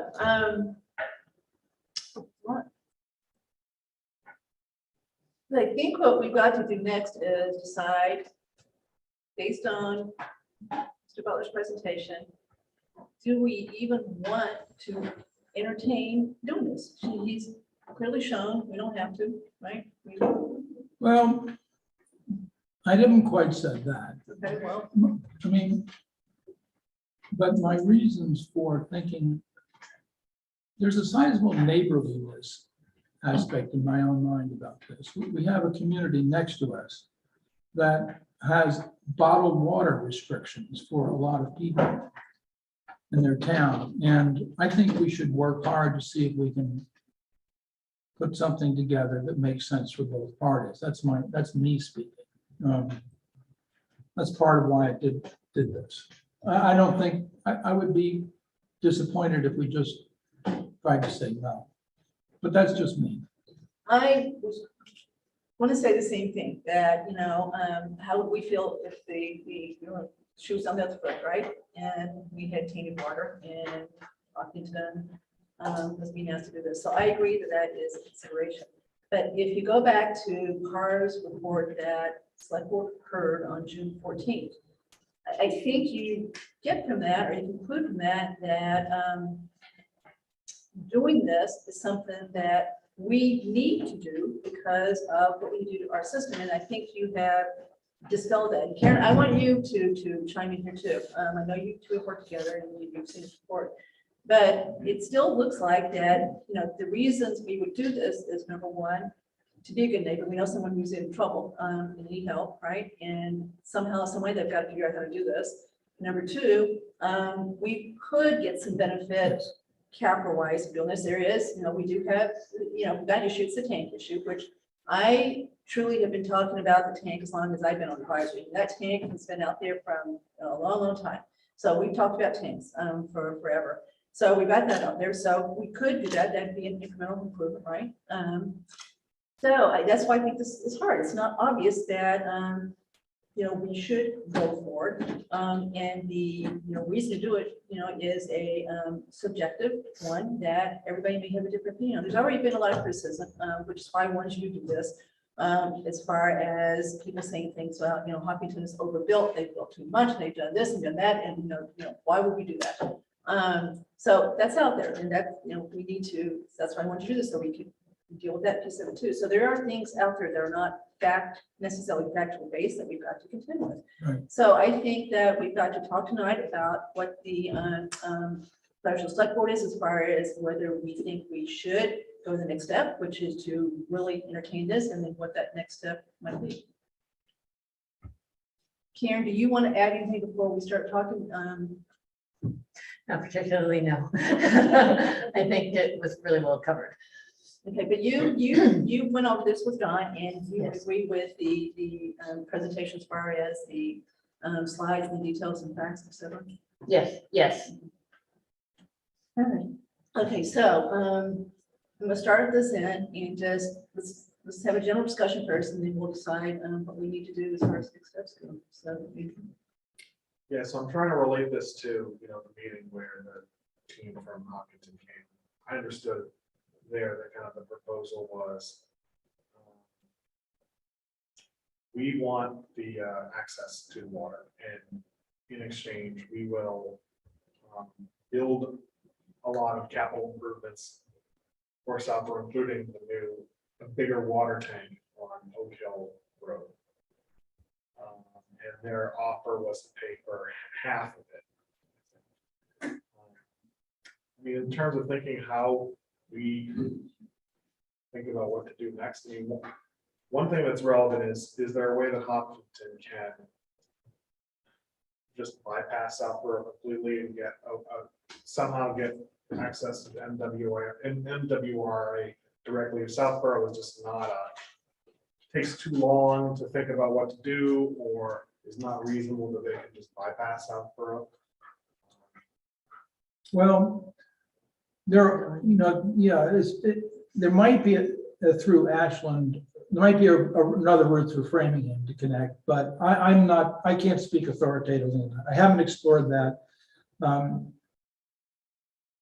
My guess is that would be that if we were to say no, look, we just don't want to play ball, that the state, some authority is going to get involved and make the solution, and whether it might be better to try hard to think about how we work with them rather than throw the ball to Beacon Hill or something. So, I mean, that the way I was thinking about it is it's an opportunity that the time frame that we were dealing with before us, thought that was thinking by the spring of 2023 to kind of make a decision on this.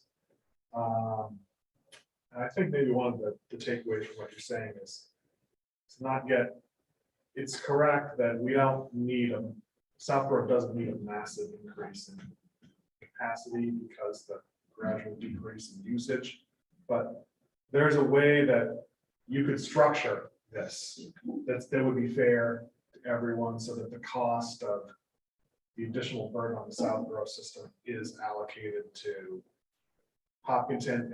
But I mean, definitely, if we were interested in this, the town should take advantage of the opportunity. If Hopkinton is going to pay for some capital improvements to Southborough system to do that. So what are your thoughts about that? About terms of next steps? I think that you could emerge from this with a better system. I think Karen can weigh in this, but you could emerge from this with a better system, one that works well, that has some specific improvements. And if you didn't have to pay for them, great. Yeah. But on the other hand, I can't tell you that look, if you don't do this, you're gonna need to spend $3 million tomorrow or next year, because that's just not the case, okay? There are things that could be improved. This is, the system as proposed, assuming that it began to work, began to work smoothly, would be a nicer, better system than we have today here with one level, right? Don't you think so? Yes, so the benefit of having one pressure zone. Yeah. Is great for our town. Also, increasing the capacity, which, of the storage tank, because I feel like we do this tank thing all the time, right? But you've got your usable storage is really what the daily, right? Then you have sort of your fire, and then you have the stuff that's just there to keep everyone's pressure high enough. And that's the reason that if we go to a one tank, one pressure zone, it actually helps a lot of people near the Oak Hill tank. And it also gives us better fire protection throughout town. But one of the biggest benefits of this is instead of now on our system focusing on capital improvements, we're actually doing capital maintenance. Or we could start bringing that to the forefront, and that becomes water quality for us, which is a great thing. So some of these bigger things that kind of just been hanging out there that we know are there, they get taken care of elsewhere. And in the same time, we get to help a town that really is desperately in need. And I think a lot of the details of the negotiation can be worked out but you don't need to work it out before you decide you want to help, right? If we want to help, it's a great benefit to them to not have to wait, and that they can get started on their engineering design. So I guess the one, because I know you want to leave with other people, ask questions, but do you think that if we connected with Hopkinton and there's additional, maybe strains, not the right word, but pressure on the Southborough system to feed Hopkinton, do we need to build bigger tanks? I have no reason to doubt the proposal that Parr laid out to serve Hopkinton. I have no reason to doubt that that is necessary. That involves bigger pumps, bigger main pipes running in that direction towards, and also bigger storage. I don't think you would plausibly want to entertain more than doubling this without those changes that they've laid out. And it's their expertise, not mine that's speaking there. And a lot of the storage, and I think it gets mistaken, it's not for Hopkinton, because the storage, they have their own tanks. So there's a little bit in our system so that we can keep our level more level while we're still pumping to them and feeding them. But the reality is the storage is mostly ours. Just a very small piece of it is that of what we're adding would go to them, because they have their own storage tanks, which we all. It's not, we wouldn't be their main storage. They have their own storage. But on the other hand, I think you wouldn't want to try to run the drain at the level that they have with the Oak Hill tank the way it is right now. It wouldn't make sense. You would have no water in Oak Hill tank. Okay, thanks. So can we just clarify, Sam, and come to you next. So Karen, but for the fact that Hopkinton has asked us to do this, we would not be, you would not be proposing now to make the changes that would be necessary to add on Hopkinton. We wouldn't be adding a fourth tank, for example. We wouldn't be going to a one pressure system that you're talking about.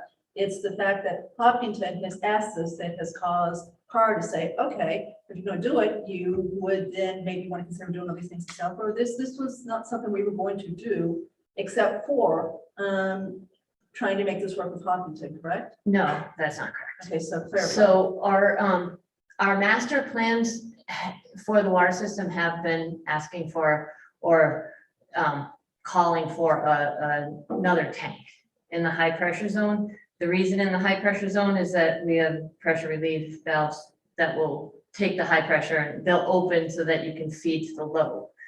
We need storage on both sides. And as we were working out a way, when we were talking to Parr, I was talking to the engineer and we were talking about the difference in that might affect people's pressure, if anyone's pressure changed or anything through having this.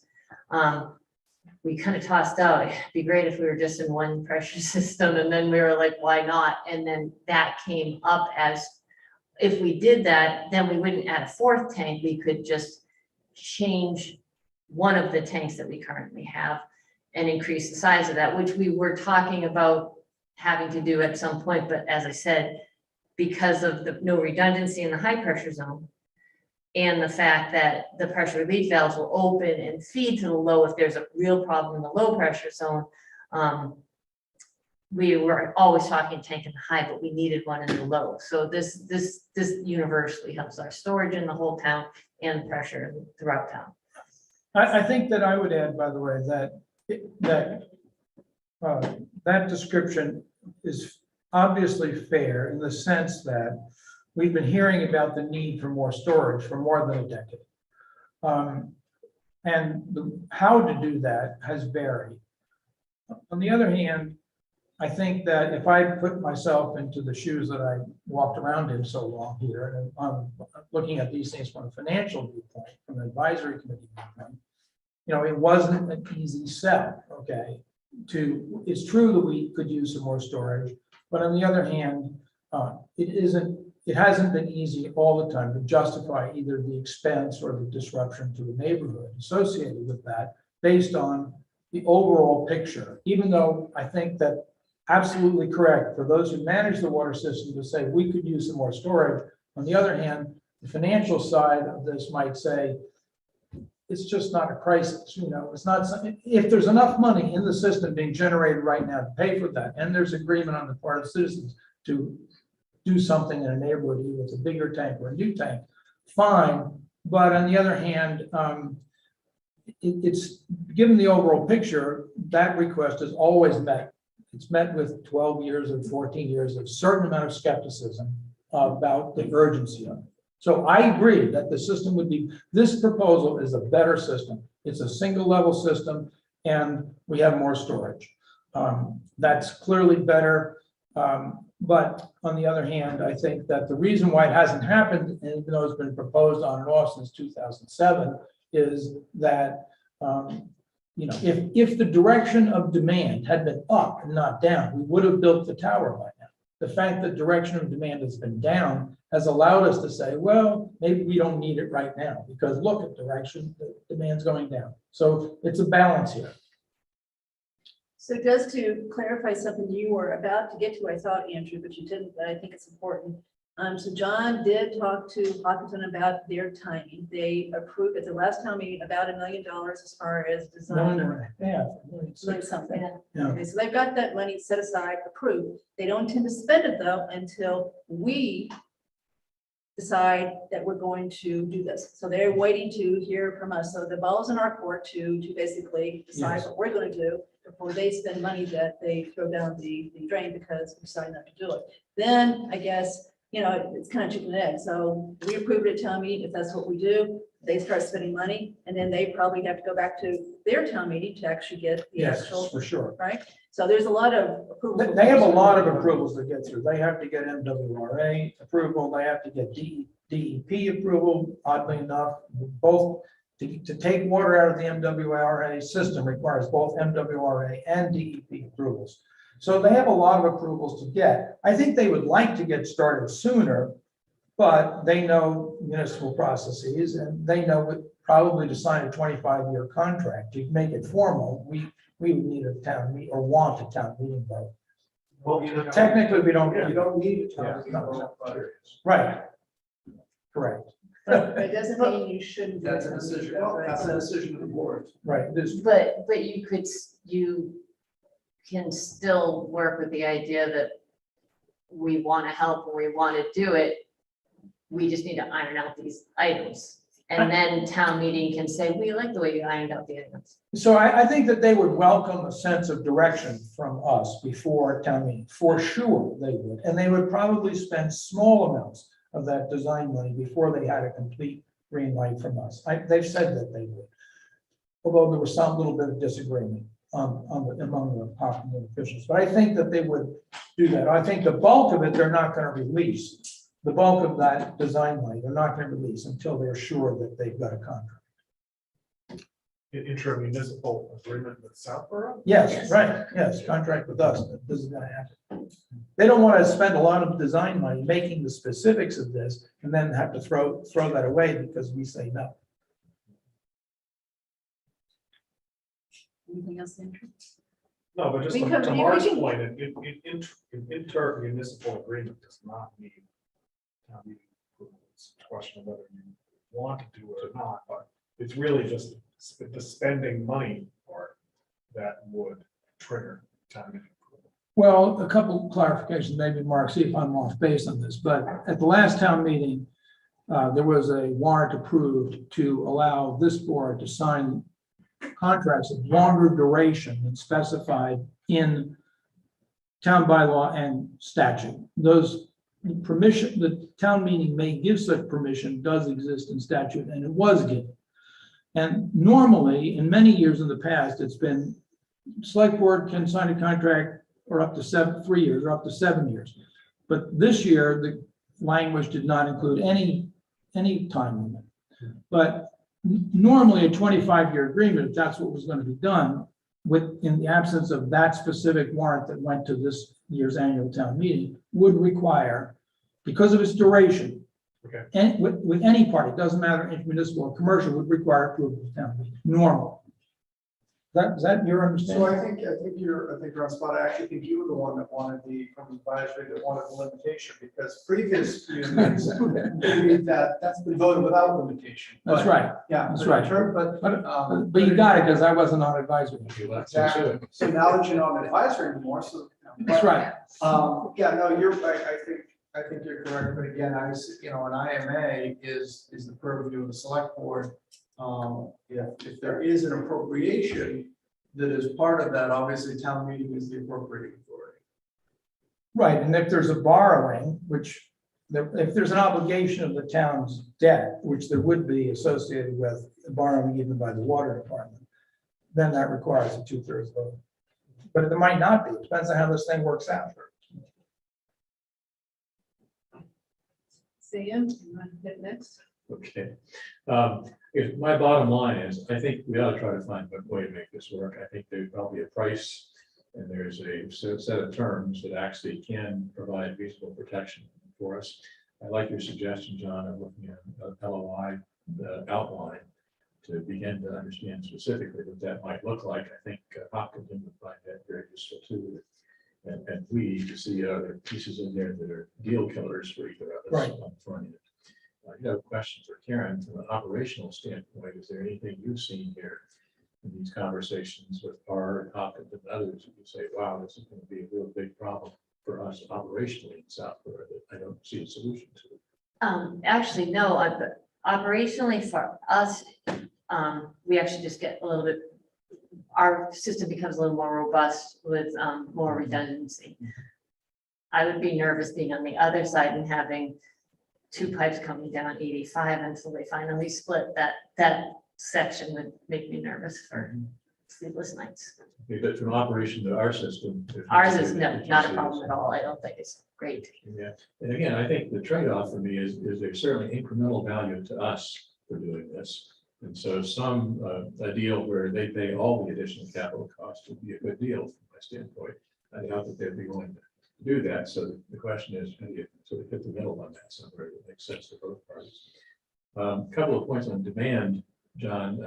Interesting, the MWRA overall demand has gone from 300 million gallons a day 25 years ago to a little under 200 now. So substantial drop, and I think they anticipate that's going to stay flat or declining going forward. So I think your numbers to flat or decline are consistent certainly with what we've seen from other sort of region generally here. So I would not be expecting a substantial bump in demand for us at least going forward. No, I found no basis to forecast an increase in demand. So I feel pretty confident about that. From a simulation standpoint, has PAR actually looked at a model that says Ashland takes 1.6 million, we take a high level of drain from our, let's say, summer use or whatever, and then Hopkinton pulls the maximum that they might look for, what does that do to the system? Does that actually hold up under the current design standards? Yes, so they ran the model with all the different, like everybody at peak. Yeah. We are planning, or they're planning on basically running a hydrant and doing some location pressure testing to see actually if it reacts the way they anticipate. But it has to be based on the model being separated, obviously, at this point still, two zones. But again, as they look at that peak demand scenario, from their standpoint, all the assumptions work and everybody gets enough water. That's, I think, where That's they designed based on that. They're designed based on that. I mean, you know, I've had engineers tell me all kinds of things about work. I ended up spending more money on it. But again, they. Yes, absolutely. That's what They they believe say. that's pretty robust. That's what they say. And again, I think that's prudent. It's all you can do at this point. And again, it seems to me you move forward with the assumption that we'd like to find a way to make it work. And dive into more of the details to make sure everybody's still on board with what the specific contract. I think the contract is pretty much what you have to do. And I agree, you need to have some management definitions in there about when you get to a problem, how is it resolved? Yeah. And that's probably going to be the area for a lot of negotiation. But again, I think there's a structure that can work. So I think we have to keep moving in that direction. That's it for me. Thanks. Lisa. Thank you. I have some questions. I also agree with the LOI and the key terms. I think that there's a lot of discussion that has to go into that. I think, you know, we've talked a lot about, you know, when they tear up Southborough Road and how it gets redone. And, you know, I think there's a lot of factors, but Kathy, I'll keep my comments at this, but at the end, I'd like to just take a couple minutes on the board and not waste John's time to talk process. Okay, so I guess my first question is, if we decide not to go forward, and Mark, this may be a question for you or Sam or MWRA, if we say, no, we're not going to do this, can MWRA force us? Have we now lost any bargaining power we may have had for capital or infrastructure improvements? Why does MWA have the authority to say, no, Southborough, you have to do this? I'm not sure if MWRA I does, doubt it. but I believe that the legislation. I think the authority would be over that. Legislature. That's right. I agree with Mr. Perkle. Essentially, I would guess that either through special legislation, I mean, there's no lack of authority on the part of the state. If they want to run something through Southborough, they're going to run it through Southborough. You know, but MWRA on its own, I don't know. Okay, so that's my concern. I don't want to lose an opportunity to I substantially agree with you. infrastructure. So that's my first point. I have a couple questions, John, if you don't mind, on the presentation that we did. as well. Sure. And so when you talked about global warming is not expected to reduce rainfall. Yes. I mean, we're in a drought now. We haven't got a whole lot of rain. Is any of that taken into account? I mean, through global warming, they're saying it's going to get worse. And obviously for the Northeast, maybe it's not. Can you just touch on that a little bit? Basically, I did look at that early on. Essentially, some areas that have historically been dry are expected to get drier. Okay. This particular region, the great Northeast kind of a corner of the US, is expected that weather will be less predictable, but less total rainfall on average is not expected. So that's basically. And Lisa, just to add that, the MWRA has like 550 billion gallons in the reservoirs now, 90% full. Yeah. 5 years of supply if we don't get another drop of rain. And they've got backup plans for getting more into the reservoir if some crisis hits with it. So I think supply from MWRA is not an issue. And MWRA actually has gotten great results in terms of PFAS issue as well. So it looks like Zero ongoing, Okay. good solid supply there. So I think we're extremely fortunate to be in that position with that source. That's one of the questions that somebody had asked me as well, so I just wanted to follow up on that. We talked about the 20-year history. What does it mean? We talked about the high and low of the tanks. and Karen, correct me if I'm wrong, at one point there was talk through PAR, one of the presentations I sat through for this, whether the Capitol or here, that we talked about adding a pump on, off of Deerfoot. On Sarson Stone. Yes. Yes. So- Or actually, tip of Skylar.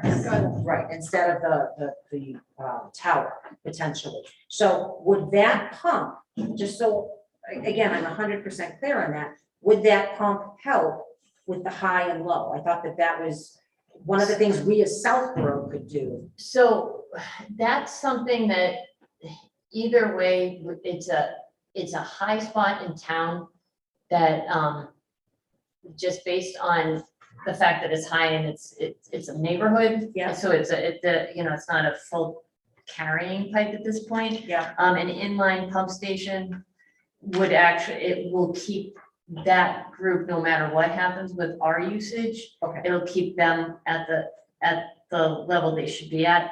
And that way because that's right on Fairview Hill, so we wouldn't necessarily have to have the tank on Fairview Hill anymore because we have so many constrictions between Route 9 and the reservoir and then 90 to our traffic, to our network of pipes and to our road network, that creates that's why we were trying to get something south of 9, but that would keep the spot that's the least robust. It would help it.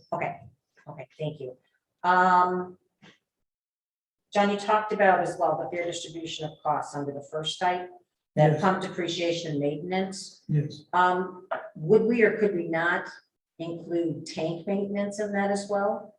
Tank maintenance would be along with pipe maintenance. That's right. So tank maintenance doesn't vary by gallon, it varies by time. So it's in the second category, not the first, but it belongs in that list. Okay. Yep. But they're not gonna use our tanks. No, they are if we run this simulation to know the difference between wholesale and retail, I'm quite sure we will see sizable amounts of greater water flow through the Oak Hill tank. Right, so this amount stored isn't for them, but it's gonna move more water through there. Yeah, they will use those storage resources. Karen, this might be for you, and I don't remember this coming up, and maybe it didn't, I missed it. So, we've talked about the aging of our infrastructure and our pipes themselves. If we take our pipes to full capacity, is there any concern of creating unexpected issues of water main breaks or, just based on the age? And you look at Newton Street, how old were those pipes? They went Those from 1931, yeah. So I mean, they're old, so are we gonna potentially create an issue by expanding the usage and fully using our pipes that we may not be now? So part of what's getting changed or is the improvements proposed for this, consider the fact of what pipes are most used. But yes, unexpected consequences 100% are gonna happen, right? No matter what. When we had those 3 breaks right in a row, right on that same length of Mount Vickery over the 3 weekends, that just the last month, that we were, why did that happen? And we don't actually still have an answer for that. We don't know why that happened, but I kind of know what the second one did. But the problem is that you have, you are going to increase pressure and, we have older, and it's actually the cast iron is really, that's problematic, but it's the AC pipes tends to be a little bit more sensitive to the pressure. And I understand that the connection, a lot would flow through Oak Hill and, there's a specific path already. But do you think there would be increased pressure potentially on other piping in other parts of town? Or just, do you anticipate the main pressure increase being on a specific line that we're looking to upgrade through the Hopkinton agreement process? So, if I'm understanding the question right, so the anticipation is that what they will be upgrading is basically the path of least resistance for the water. Okay, so to the connection. I think obviously I would be in support of helping a neighbor because you just never know, that could have been us, So I'm obviously in support of continuing these discussions. I think the LOI, and I agree, John, the terms and the stipulations are gonna be key to how we move forward with this. And I think great discussion, and I think it is gonna be required with this, with a lot of input from the public as well. I think this is a pretty hot topic. So thank you for putting all this together, and I'll leave it at that. Thank you. So, thank you both for presenting. I do have a few questions and a few comments. Do you know how many miles of pipe would be anticipated with this project for Hopkinton? Do you mean how many, some pipe is being upgraded in diameter, and how many miles, if you're asking how many miles of pipe will be implicated as wholesale pipe when we run the simulation with two? Yeah. I had used a number, I just pulled it out of the air, 12 miles. What do you think? I don't know. Yeah, we don't know. Okay. It's not 87 miles total. It'll be a small fraction of that, but what the number is. Okay. And I'm all about helping a neighbor as well, but I think in order for me to move forward, I need to understand the disruption to our residents. And what does that look like? Where would it be? What's the timeline like? And I know that's probably hard to understand without actually having them expend funds on an actual plan. But I think in general, we need to be able to articulate that. I'm not looking for an answer right now. Unless you feel comfortable answering it. Probably not. And then Wait, what did you ask her? I asked if she could speak to any of that now. I have not, apart from the report that we had from PAR about, kind of rough, how we would do this. I didn't get into that yet. Yeah, okay. I don't know if they know. Okay.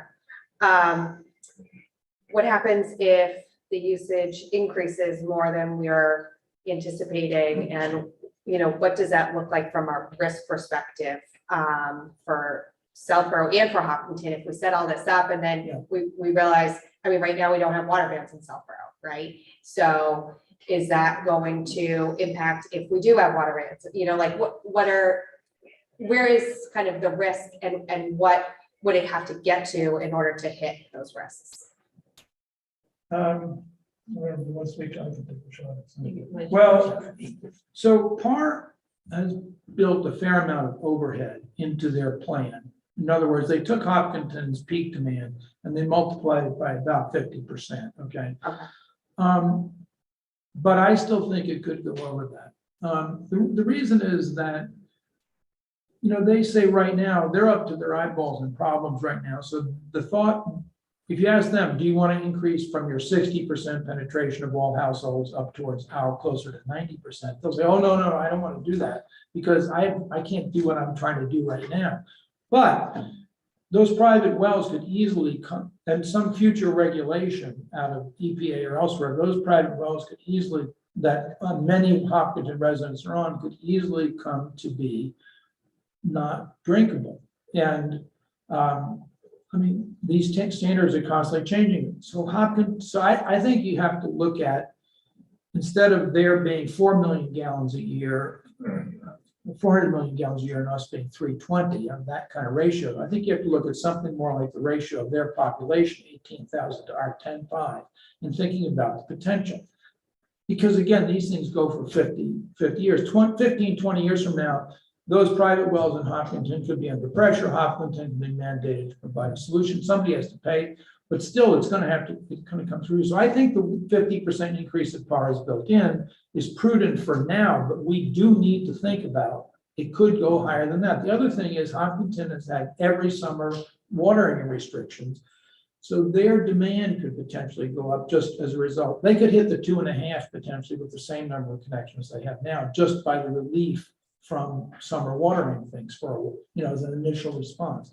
So I think that the contract has to anticipate that we might need to increase the capacity to the kind of ratio of their population to ours, which is almost 2 to 1.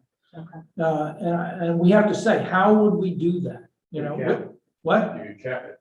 Well, you can, caps might be necessary in the short term, but the people aren't gonna wanna live with that. I think, the contract should say, should anticipate, maybe it won't be a clause we ever use, but it should anticipate how we would allocate costs if we need to increase the capacity by another 50%. I mean, if you don't, you solve that in a court, and that's just bad. No, I'm working on that. Thank you. Sure. And the last one, I'm not looking for an answer on, but I'd like to see a capital plan over the next 15 years and show where we would benefit from this project, doing it earlier, and where that lies in the next 15 years. Sure. Reasonable. So that's it for me. Thank you. Should it be 15? Or whatever it is, I mean, whatever it is. I'm open to that. So can we start with Ashland for a moment, given what I think you alluded to a minute ago? So they've used no water, right? Not this year, they haven't. What, Ever. no, they've used emergency, right? We've had the emergency 2016. agreement. None of, beyond the emergency agreement, they used no water with the contract that we have in place with them.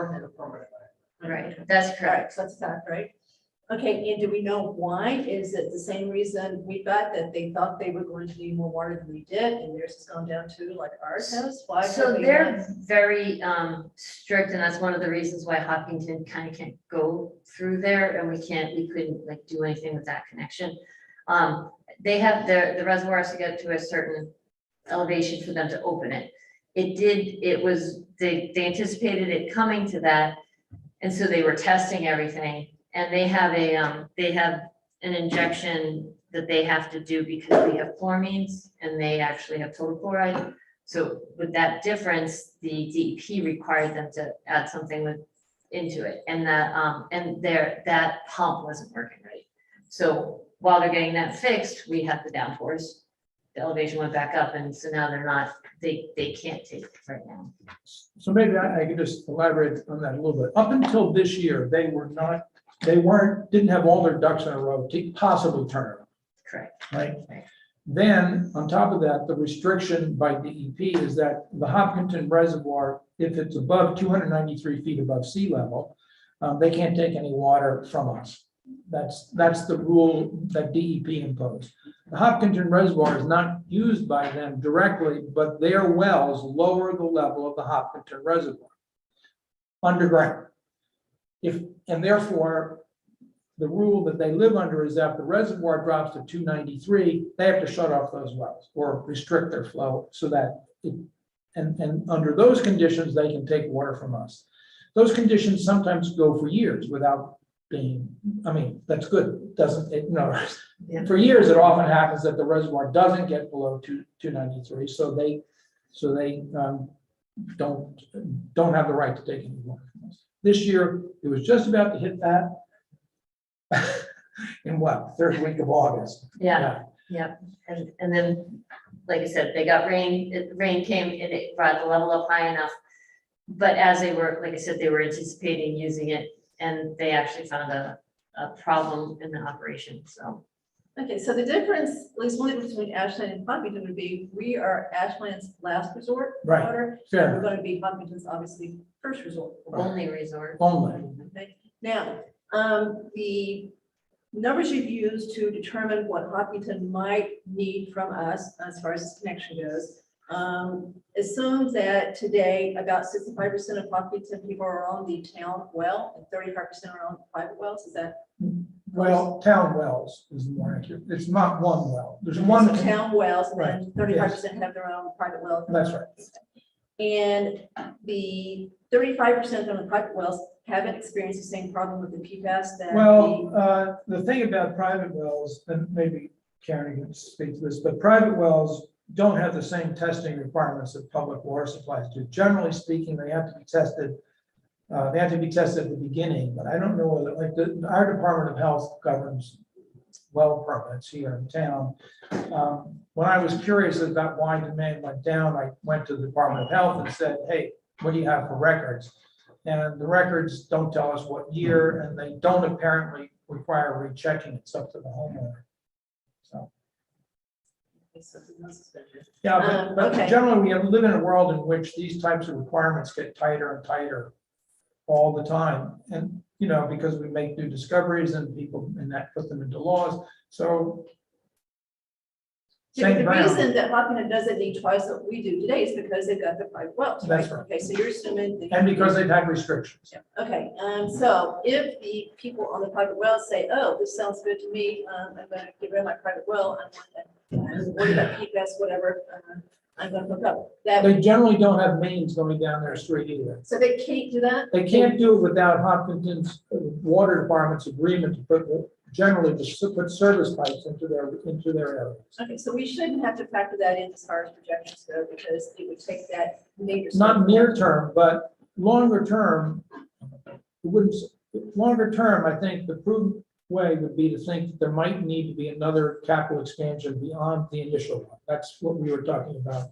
before. I think if you don't think about how you're going to do that contractually, you're asking for trouble 10, 15, 20 years down the road. All right, so that would pick it up, whether it Right. comes from that or from this big old population. Yeah, we're It could be us too. I mean, we have could areas, be. obviously, you guys know, that are on wells, so we could have the same problem with private wells all of a sudden. Yes, we could. Good, maybe.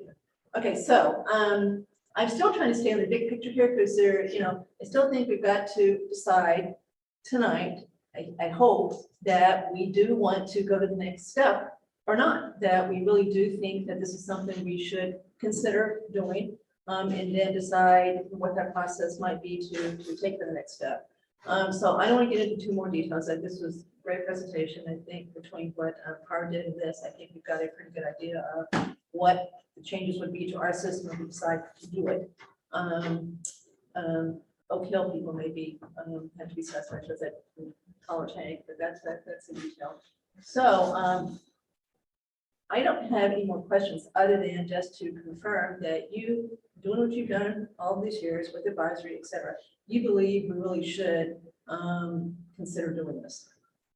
I think that what we should do is take the next step, which is, if the board concurs, to try to write down key terms of an agreement, and then run those by the board here, see what you folks think of it.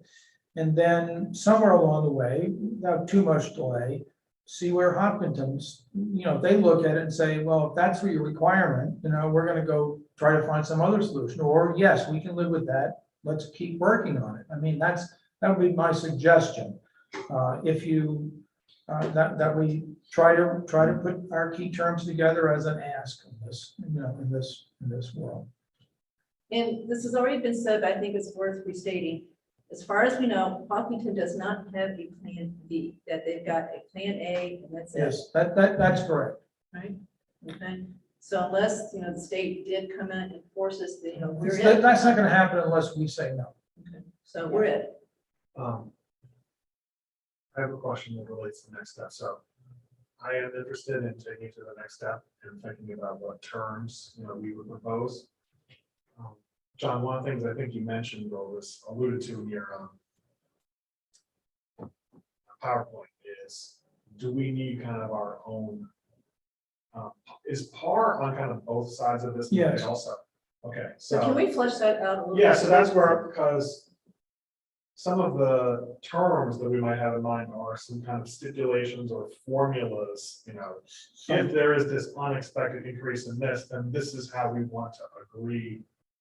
I would feel more comfort if we had our own expert and Hopkinton had their own expert, but I'm also sensitive to the fact that PAR has done the town master plan and has deep knowledge of Southborough. So do you feel like we should or need our own independent?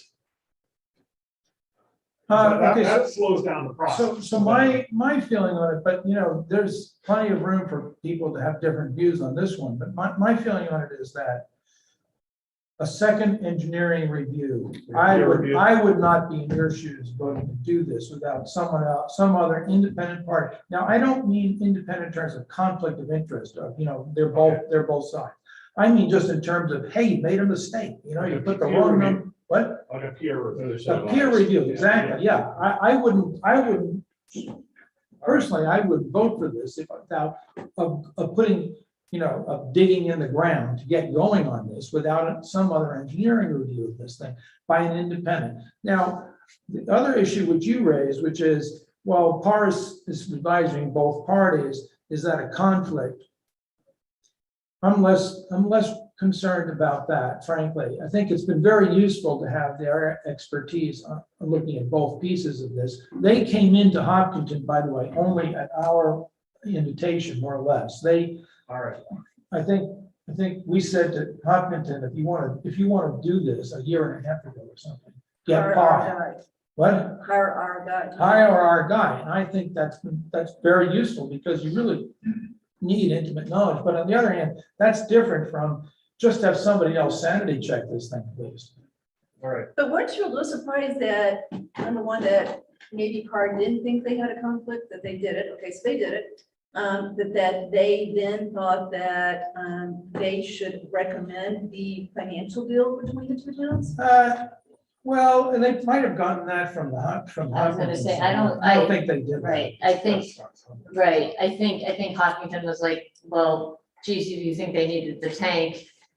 Southborough already needs a tank, and that's. Do you think it was Hopkins that put that into, said, this is what we want you to put in as far as what we think this should be? Yeah, I think, honestly, Par had commented after, they're like, we don't want to be part of this negotiation or anything, we just want to do the design, but something had to be out there as like the initial.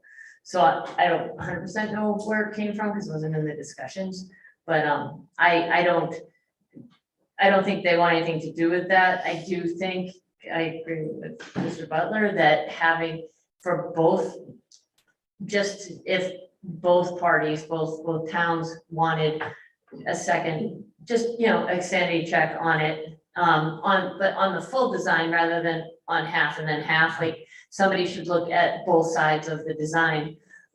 Just again, peer review, but as a whole, not peer review of Southborough's and then someone else does a peer review of Hopkinton's. That doesn't really make sense for me. But as far as negotiating, I don't think any of the engineering firms should be involved at all. And I don't think they want to be. Yeah, I agree. All right, any other comments before we truly formally decide whether we want to go forward with this as far as to the next step?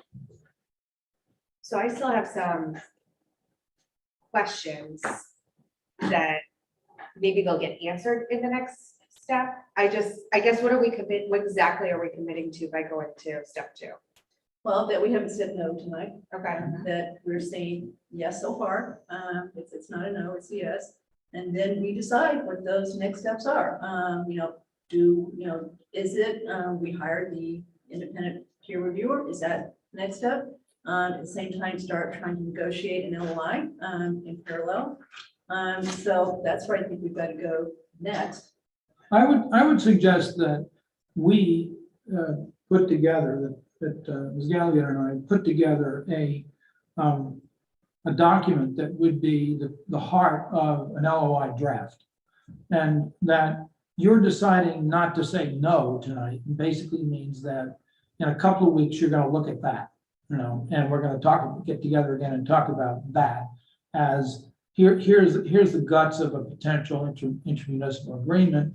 And somewhere along the way, probably after that, we formally float that to Hopkinton and say, is this still go with, if you're looking at these terms, are these still go with you? And by the way, I think we should answer your question, Ms. Malinowski, about, well, what might we spend as a capital plan over the next 10 to 15 years? The difference between the two. Yeah. And there Ms. Gallagher and I might not agree on that. It's always possible. We agree on a lot, but we might not agree on anything. I'm stingy, so.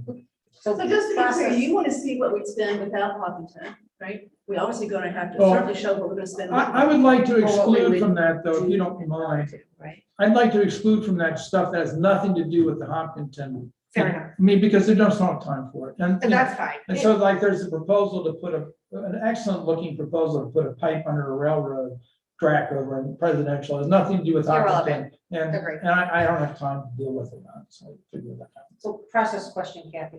So if we agree to let you and Karen take a swing at a draft on something, wouldn't you want to have some of the points? I'm sure I have some concerns, and I'm sure other members of the boards have concerns of things we'd like to have addressed in this. Sure. So how would we proceed with, making sure that, the board has ample input into the draft at the beginning stage? Because it's a waste of your time to put something together for us to rip it apart and say, well, I would have wanted this, or I would have wanted this. I mean, potentially that could happen anyway. But I think if the board is willing to go this route, I think you should. How have would an you like idea to provide of what we're that? How would looking you, fine. for. I have no idea. It's a process Okay. question. I'm open to So it. That- I think there is value in seeing a rough draft of memos, because I don't know where to start. I agree with that. Given again, that Mr. Burt was capable of doing, I would like to suggest that we go forward with Karen and John taking a stab at this. And then that's our next step. You come back and we review it, and we then edit it, add to it, delete to it. But I think it's like putting that letter together with, that we tried to put together for minutes. How hard to do that sitting here. So I think that if we charge. Some of it, by the way, is gonna come out with blanks in it. That is, how much are you willing to spend? How much you're gonna ask them to spend? I mean, I'm gonna sort of create the structure. I would sort of create the structure of text that specifies that, but some of that's gonna be your call as to what you want, what position you want to take on. So there's gonna be that back and forth anyway. I think it also would be interesting if you hear back from, was it Lexington? Yeah. Lexington, Bedford? Yeah, I might, there might be something, I think it's more, recently, when we were talking the other day, the idea of talking about sewer connections might be more informative, because there aren't too many. The problem is that if you go look at MWRA communities that are wholesaling to others, not too many. All right. But didn't you say earlier on, or did I not hear that Providence, there's 10 towns around Providence that are all hooked up? Rhode Island, may as well be Kazakhstan, right? Okay. Well, I mean, Framingham sells Sorry. to, like, basically on the fringes, a lot of towns have other, but it's not full supply, right? And I think that's really what we're having trouble finding is someone who's really fully supplying through their system. Right, and particularly a smaller community supplying to a larger one. That may seem like it's nothing, but if the stuff ever gets to the special legislation or courts, they tend to look at that stuff. I can refer you to somebody who has a long history with MWA communities who knows a lot about that stuff. Great. Yes. Great. I just started to stretch. So I mean, basically got done most of what you saw there and said, well, I ought to review it with you. And I just started in this area. Yeah. So Karen, we haven't asked you point blank, do you think that we should consider this? We should go for the next step? Oh, absolutely. Okay, so back to Lisa. Lisa would like for us to take the lead on the LOI possibly. Andrew, he said, I think John and Karen should take the lead. on Well, drafting no, the don't get me wrong. I think they should take the lead, but I think they should have some input. I'm happy to from the take board input, by the way. Is they're crafting something. Yeah, great. How do we That's do my it? only point. I Great. think, How do we I'm do it? looking for some specific things. I think other members of the board maybe as well, and it'd be good for you to have it as Terrific. you're I crafting. So agree. that was my only point. Well, I don't think anything precludes that. I think absolutely, to the extent you've got things you want to make sure that are in there. Yeah, if you run it through the chair, that would be great. Just if you have thoughts about it that you'd like to have Mr. Purple or Yeah. Ms. Cook send it to me. That's fine. Karen, you agree with this as far as you and John working on the Oh, yeah. draft? I think it'd be great. Yeah. Sam? Yeah. So Andrew, you said okay, right? Yes. Sam said okay, Lisa's okay, as long as you take the input from. So we Board should, as far as I would try to specific pull something together and get back together another 3 to 4 weeks. Is that all right? Yeah, we need to, obviously, we've got to keep moving. We've gotta keep It sounds moving. like we have a lot of time, but we don't. Someone has that hand raised. What's that? Someone has that hand raised. We'll I don't know if this is about water or. we'll get to it. Chelsea? I'm fine with the draft LOI, if that's what you're asking. I'm not going to try to complete the surrounding structure of an LOI. just gonna be the key terms. Yeah. Right. I'll leave that to the lawyers later. If you John, actually do one. sorry, would it be helpful if we had any thoughts to Mr. Purple by the end of the week so we could get them? Yeah, that'd be great. Super. That would be great if you can do it. I mean, or sometime next week. Well, I think we all It'll have take a little time. thoughts, you know. Yeah, from sure, of hearing all course, the right, discussions. I right. don't Yeah, know the things you hear from if- citizens and others would be great. So I'm not sure we need to, but let's just have an official motion and second and a vote that we have. So the motion is to basically ask Mr. Butler, Ms. Galligan to draft a rough LOI with the major points in it for us to review and take from there and come back in 3 weeks or so, 3 or 4 weeks, yeah. 3 or 4 weeks or so. A second on that. Second. Okay, any further discussion? Are we gonna hear from the public Yeah. before we officially? Not that it's gonna change anything, but. Okay, so we'll put that on hold for a month. Okay, Sorry. so, John and Karen, thank you. So we're going to have some public that I think come over, so you guys want to, Oh, okay, fine, sure. take a seat. So, No, I mean, Andrew, I don't wanna take a position when the public. I wants to understand, I'm speak. just confused where we were. Well, we've agreed We have that a we want to motion and a go, second. we've agreed we want to go to the next Now we're in step, right? discussion. So we haven't said no to Hawken, we haven't said, and we, the next specific step is to ask for the LOI to be drafted, and then we consider that. Okay, And there's a motion in a second. where'd you go? Come on up. You need to introduce yourself. Sure. Sherry Wittes, 32 Bigelow Road, Southborough. I didn't initially come for this, but I do have some comments that I think all of you should at least know or consider, or things that I think should be in the LOI that I'd like to see. I tried to organize this, so I apologize for this. So my first question was, has Hopkinton investigated looking into Westboro, Holliston, or Milford to get their water from? I know Westboro obviously they're using them for sewer at the moment, so it might be easy for them to work back and forth. I don't know the status of those other towns, but if they even investigated that would be one of my questions to Hopkinton before we consider. John, as an answer. I can answer the question. if you'd like. I went through all of the background materials of Hopkinson's internal dialogue on this, posted in minutes. The answer to your question is no. I think that there are solid reasons why they didn't look at them. Most communities on wells don't have the kind of supply service that they could provide to provide the water from other communities. But I know that looking at it, that was not among, those are not among the things considered. Did they look at splitting it amongst other communities, so taking some from us, Well, taking others from the wells? They already have an agreement with Ashland that has been around for close to about 20 years or so. It should be called that, but there just isn't the capacity to anywhere near to the big. I mean, they have their biggest well in town. Nobody can cover it. Okay, from their own well sources. Ashland already has an agreement with us, and they get into extreme conditions. So they knew that Ashland was tapped out with respect to, so nobody can substitute for those wells except for, there are only two options are filter it. They did look at that. Can we filter out the PFAS? They also have some metals contaminated, not as health serious, but still pretty high levels in some of the other ones. They looked at filtering this. Filtering was considered more expensive than this, even though there's potentially a $12 million payment to MWRA to authorize connection. MWRA might waive it, but in any case, the filtering is something they looked at. It was very expensive. No other communities' wells could plausibly request it. But they haven't looked at splitting their primary source amongst other towns that we wouldn't be their primary source. I believe that they were able to eliminate the plausibility. Well, that's something I think should be determined yes or no, personally. These are good questions, keep going. Thank you.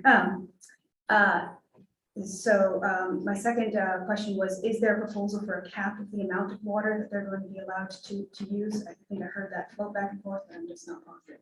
So considering that there won't be a cap and we can't predict development in either community, who's gonna monitor that? How do we assess that? And is MWRA gonna cap us at some point if they run out of water? I mean, it's supplying water for so many other communities and Did has, you, not to, did you hear what Mr. Cybers said about? MWA has 100 million gallons a day of excess capacity. They're talking about selling 20 of it. And they actually just did vote last week, their board of directors, to waive the entry fee for new communities for the next 5 years. So they're eager to sell more water than their fixed cost operation. They've got unused capacity that will lower the cost for all of us. The more they sell, everybody else's cost goes down some because everybody's paying more for water and then they cover the overhead. okay. So Well, MWRA, even though what Sam said is both interesting and true, they do put caps into their contract. So we have a cap. We've always operated comfortably underneath it. Hopkinton, if this deal goes through, would have its own cap with respect to MWRA. In other words, as if we weren't in the middle. And those caps, because MWRA has that abundant water, those caps usually have a fair amount of headroom in them. But there still would be caps that are designed not to be hit. So then with that, with the cap from MWRA and that Hopkinton would be kind of like a conduit using it through us, wouldn't generating an easement and allowing them to build their own line from the MWRA through our town alleviate almost all of our reservations? They can build their own line, have an easement, maintain that easement, upgrade that easement as needed, and work directly with MWRA and not have to put any costs on the residents, especially considering, where we're going right now. I mean, how much money have we spent today looking into this period?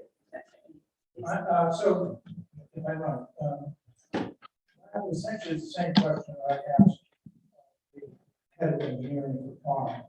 And the answer is that it's just connecting Hopkinton through Southborough by pipes to an aqueduct is considered too risky a connection in the water business. That is, it's too many miles and then you're dependent on this particular pipe.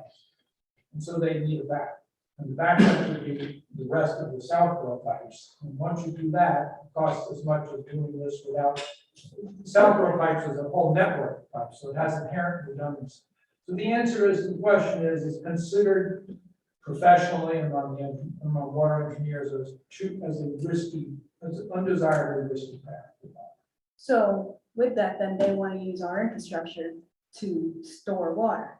What are the ramifications of them using our infrastructure as constantly being surcharged with their water? I mean, how many breaks do we have a year that they're constantly fixing? Who's going to get paid for the DPW to go out in the middle of the night to fix something? These are costs that we are not incurring right now, but might because of this new connection.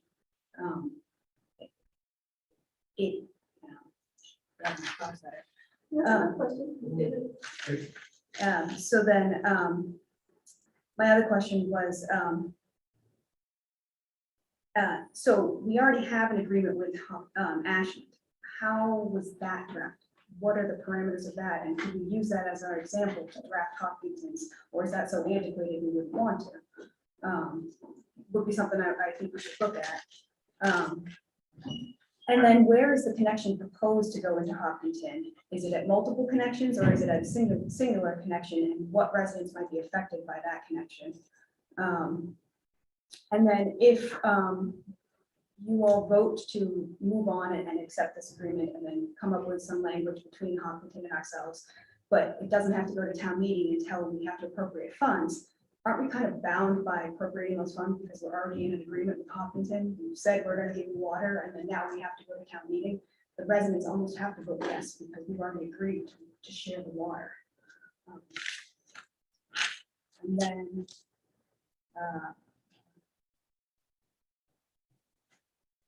so then when we do new water fee connections, is Hopkinton going to notify us when they add new people on to their system? Are they going to tell us if they add more infrastructure down a certain road?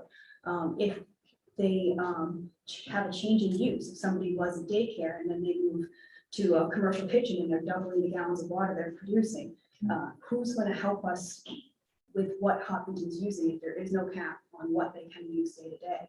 and how that would correlate back to us. I mean, ultimately, we're responsible for all their water. It's got to come through our system. So we should protect ourselves as much as possible, since it doesn't sound like we're really getting a super good benefit out of this. I mean, we might get to expand our capacity or upgrade our water tower, but it's not something we were considering until this came about. We were going to do it someday, obviously. Karen's all over when we need to do these items. But if we were going to just upgrade our water tower, we might be able to get a grant and do that on our own without the need to give water to Hopkins. You know, I'm all for being a good neighbor, and I want Hopkins to help us in the same. I just think there's a lot of costs that we need to consider. And the planning process of what happens when we have the 40B next to behind Red Roof get built, and they're now on our water. Let's say Hopkinton starts getting on town sewer. Well, now it's towns, they can add so much more residential. Sewers keeping, the capacity of sewers was keeping them at bay. If they turn into a city all of a sudden, how, you know, this could have some long-term effects. I know right now Hopkinton shares some sewer costs, some sewer that they Ms. send. Wittes, can I just interrupt you? Sorry. We try to keep public comment to 3 minutes. These are great questions, but you've asked so many, I can't remember what the first, but I do remember one, which I'll answer. And then why don't you put all your questions in an email to Mr. Purple, and we will absolutely answer those questions. But I don't have a brain that can go back and remember the person, I'm sorry. They're great questions, but, you know, but the one where, aren't we stuck doing this as far as town meeting appropriation if you were some contract? The contract would be subject to town meeting approval, so that wouldn't happen. So that one. I was scared on that one, so I'm glad. But the others, why don't you? Sure. This is great that you did all this tonight without thinking you were coming here. I was not, yeah, sorry. So I these are just really got questions. going. So why don't you, and if you've got more, just put them on the list. It's just already 9 o'clock and we've got a whole lot to do before we get out here tonight. Okay. I'm just, But we really appreciate. one last suggestion. I know Westboro shares sewer with Hopkinton. It might behoove you to talk to Westboro about that. And the problems that they have with that, because there are some. And I would like. Thank you very much. Thank you.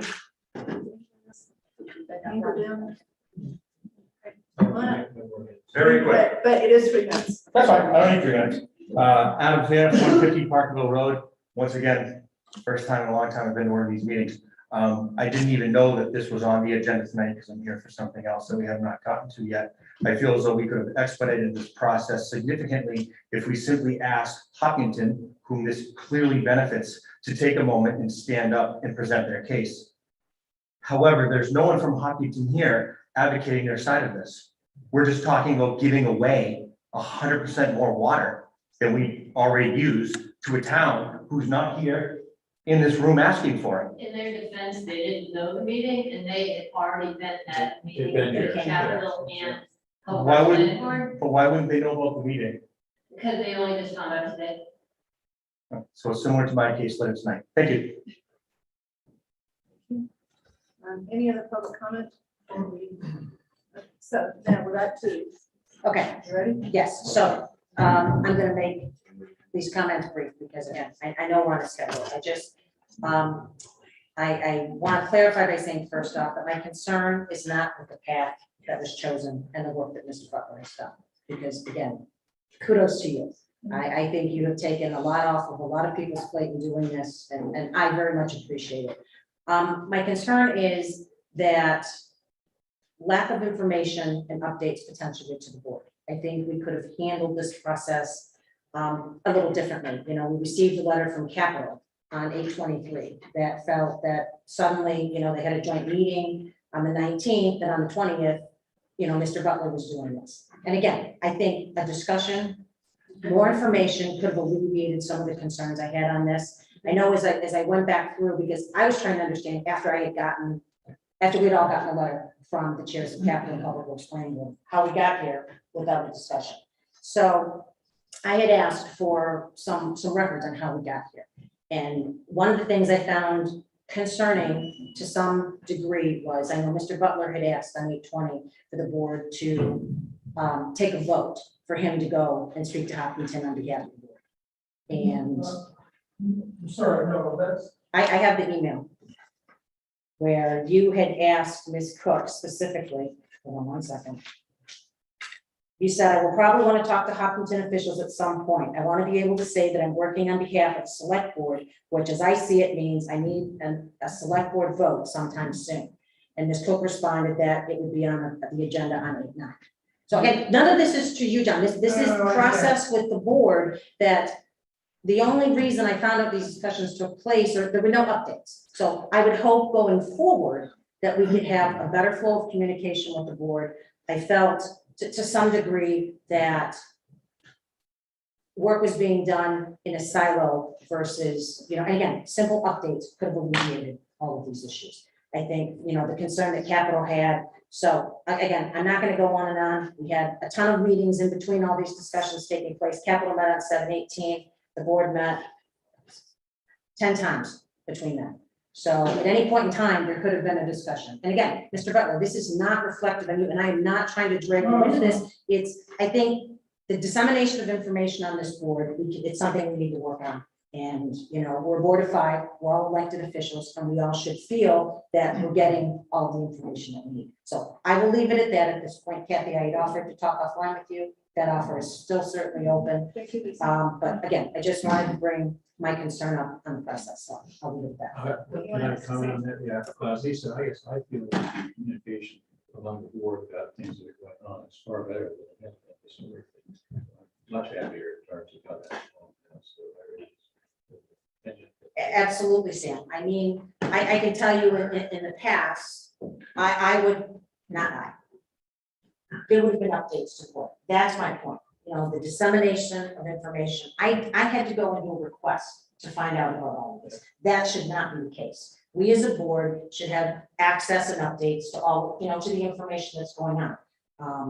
Again, I completely agree with the path that we chose, and I agree with Mr. Butler doing this, and that's great, but I just think a better flow of information would have left me as a board member not getting a letter from Capital saying, we were asked to do this, and you didn't discuss it in a public meeting. Again, it's all about transparency, and I'm not bashing anybody. I'm just saying, I hope as we move forward that, we can have these discussions via updates or whatnot, so that the public, Public Works Planning Board and Capital met for 2.5 hours. Sam, you're on Public Works Planning Board. We met and we talked about this project. So again, a simple updated information, I think would have alleviated the letter that we got from Public Works Planning Board and Capital feeling a little left out of the process, that, they were tasked to do something. So again, I don't want to get into a big discussion. I just hope going forward, we can disseminate information better. And I, as a board member, can feel like I have the complete picture on something. I'll leave it at that. Thank you. Anybody else?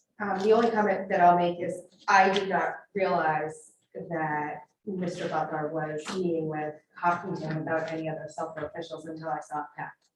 Okay, So so I it's truly 9:10. I just would ask. Bring this up on. I would just ask that going forward, that we have representation on both sides. Okay, all right. All I'm gonna say is I actually disagree with some of the facts as far as what saying on it. I heard things, well, Capital's asked us, and Capital's never asked to do anything. So anyway, I think enough's been said.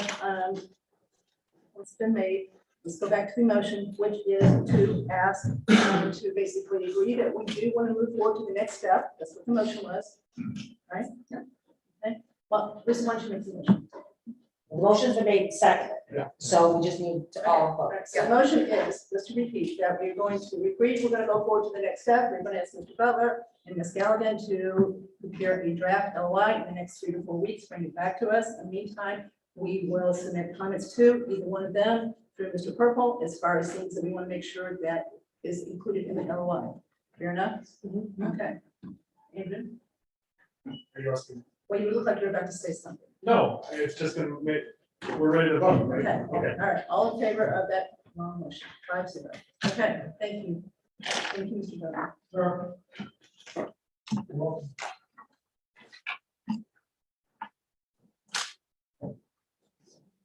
Okay, next is the continued discussion of the regional dispatch services. So, even Chief Newell, over.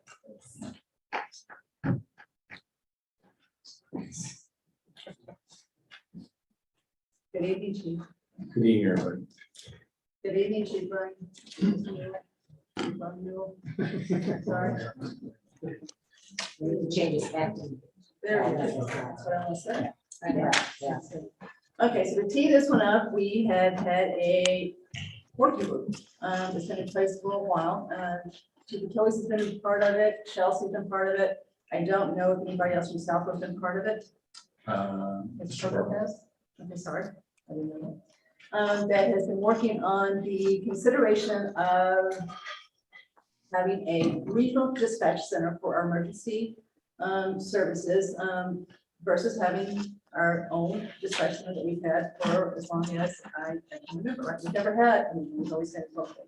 So with that, I'm going to turn this over to Chelsea. Sure. And Okay, great.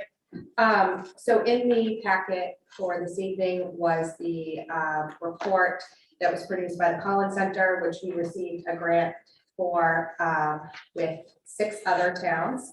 And each town has been, or the representatives from each town have been tasked with bringing it back to their authorities to give an indication whether we're looking to continue with exploring the options in the report, or whether we're not interested in continuing with this investigation period at this time.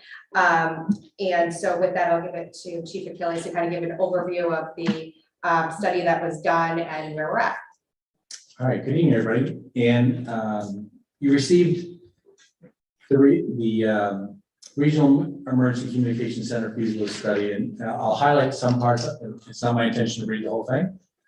And I just want to provide a little bit of background of how we got here, again, for the board and members of the public and those that are here. Probably a year and a half ago, there was some interest from a couple communities in our immediate area to explore regional dispatch. Many of them have their own emergency communication centers for police and fire. And this came more to the forefront when state 911 was starting to really promulgate the idea of regionalizing dispatches, basically taking the many and making fewer numbers and consolidating areas. And they recognized that Metro West, which we're in, really doesn't have any regional communication centers.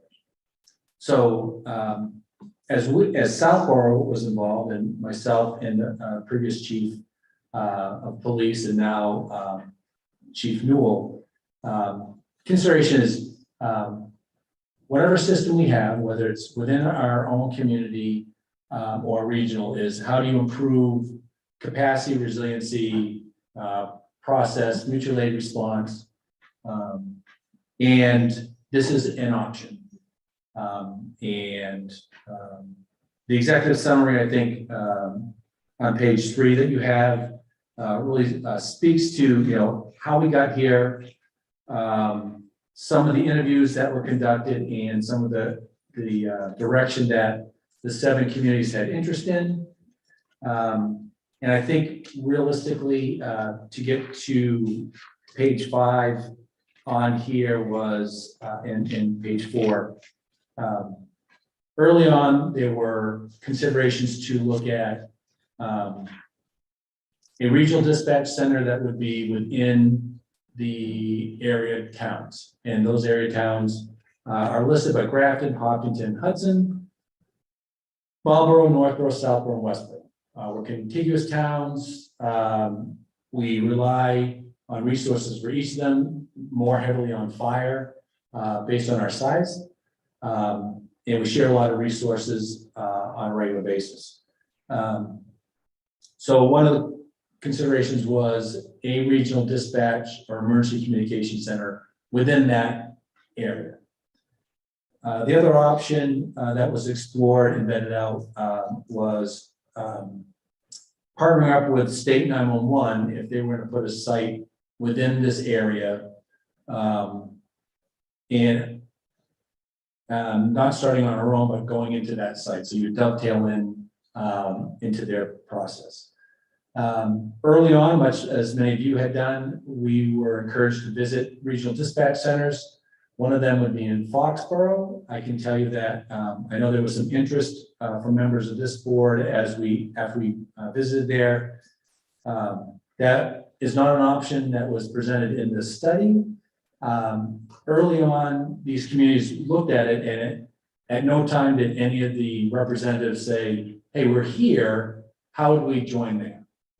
I think there was some, as this evolved, it was important that we try to keep it within the contiguous communities.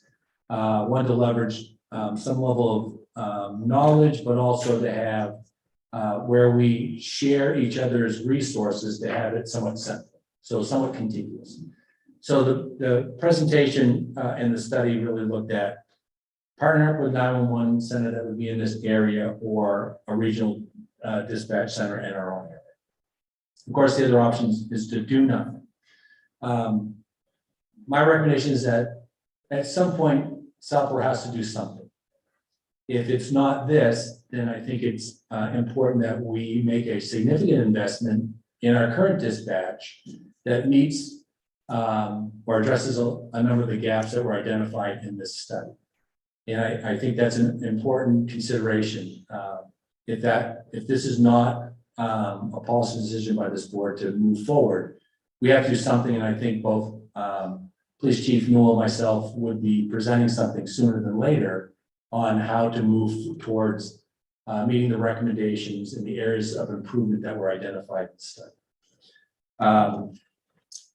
I also provided a update that we had a meeting on August 17th, and it's in your package. I'm just going to pull it up myself so I can read. And really, it kind of sets the stage of, oh, thank you, much easier. That really sets the stage of where we're at just prior to this meeting. And on August 17th, we brought all the stakeholders together at a meeting here in Southborough and really review and discuss each community's commitment to where they headed, specific to the regionalization into the State 911 Department Wireless Center, or regionalizing into a site within the region. State 911 representatives were present and provided an overview of the 911 wireless regional communication that was proposed in the region. And through discussion, basically, we received that would be in Milford, that would be up and running in 2024 is their best guess. And towns would be eligible to enter into that site on a 1 or 2 at a time basis. Phased in starting in 2025 or 2026. Therefore, it would be 2029 or 2030 before all towns could enter into it if they wanted to. I think much of that discussion afterwards was that really is not an option that is preferred, because it just keeps on pushing it out. And again, it almost diminishes the opportunity of regional dispatch. If you're going to do it 1s and 2s over a course of time. Each committee was also asked what their position, if they're prepared to move forward in one of the recommendations. And basically it was determined that through discussion, Southborough, Hopkinton, Westborough, and Grafton are very interested in moving forward. The remaining 3 communities could not formally commit or are very hesitant in moving forward. And I can't speak to why each town or committee would be for or against it. I think each one has something that they would either want to gain or feel they won't gain by doing this. So it was determined at that meeting that all communities would state and share their official position and level of commitment to the Collins Center and the rest of the group. We are waiting for an addendum that would readjust the costing and staffing model if it were to go from 7 to 4. Or any version of that for or less.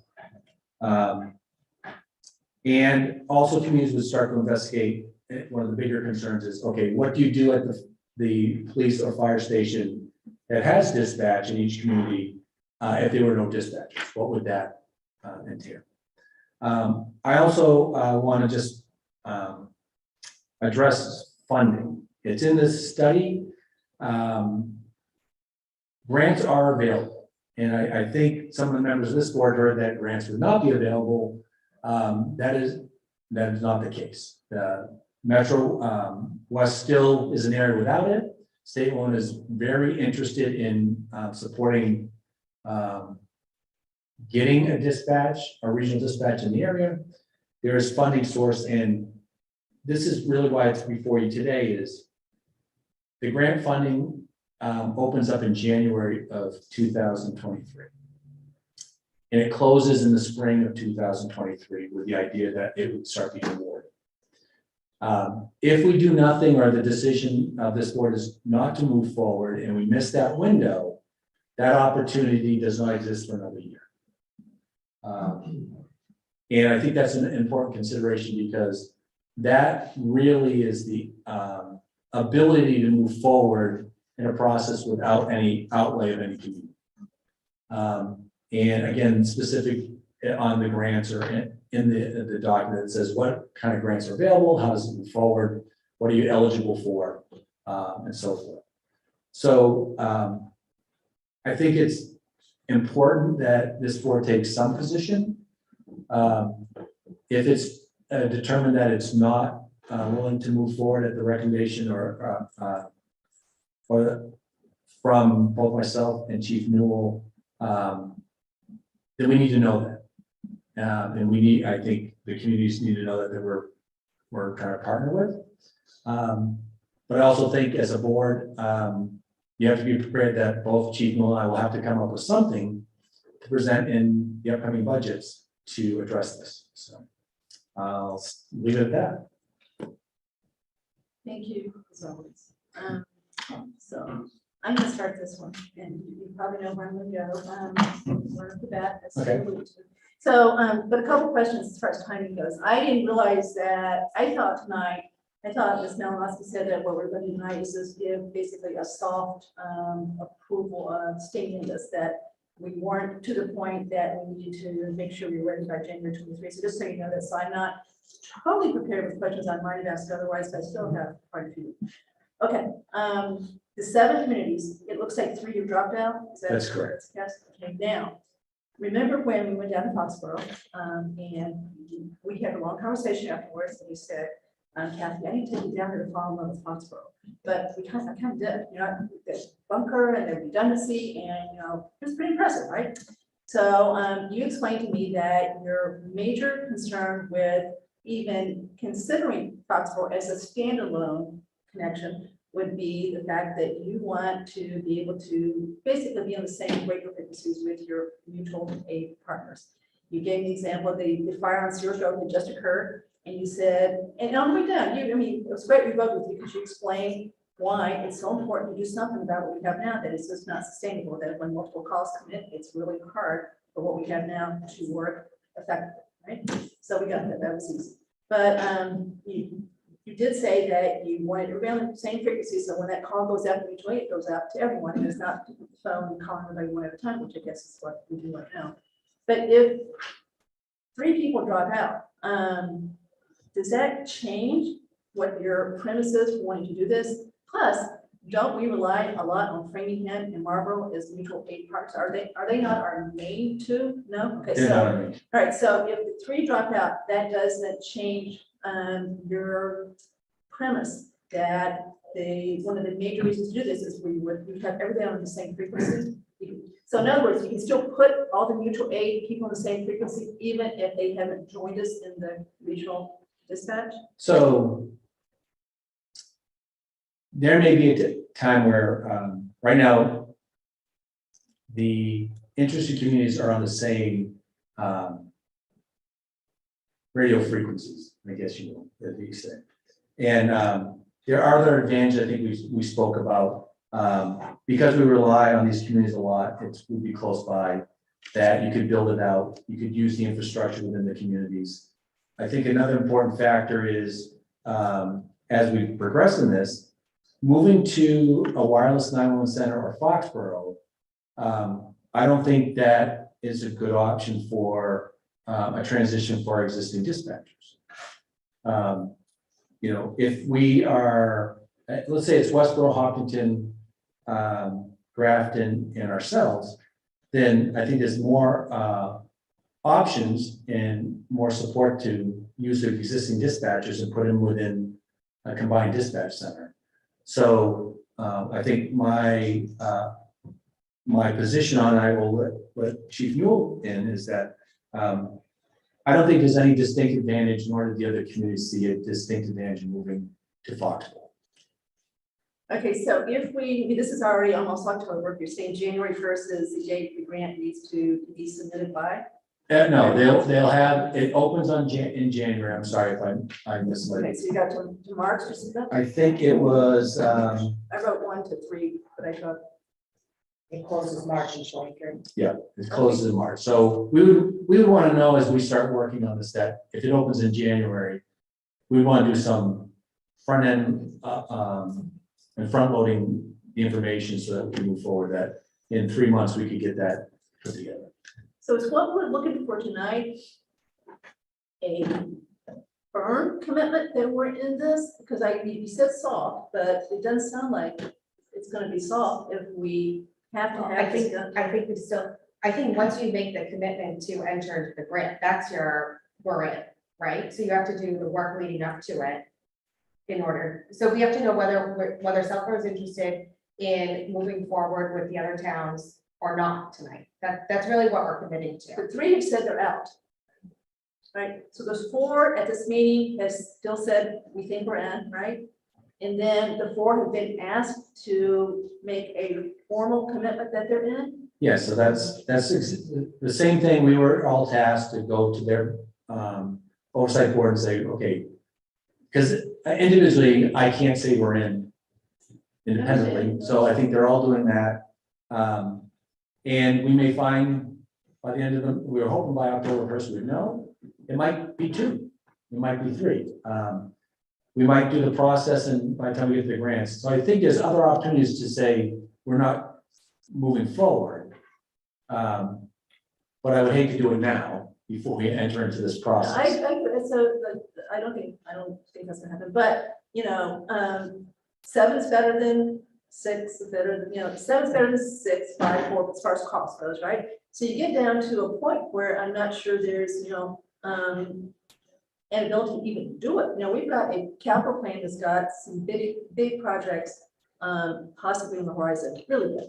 And so therefore, the cost of this is important. And, and he did say, when we were down the guy at Parksboro, he did clearly say, because that's the question we asked, because we were asking questions about how we would do this, how we really hook up. And he was, we got the cost, we understood that, we understood how to do that piece of it. But he did say very clearly that the state is not encouraging new regional dispatch emergency centers. They're encouraging instead to hook on to something that already exists, right? He said that point blank, and maybe he's wrong, but he said it.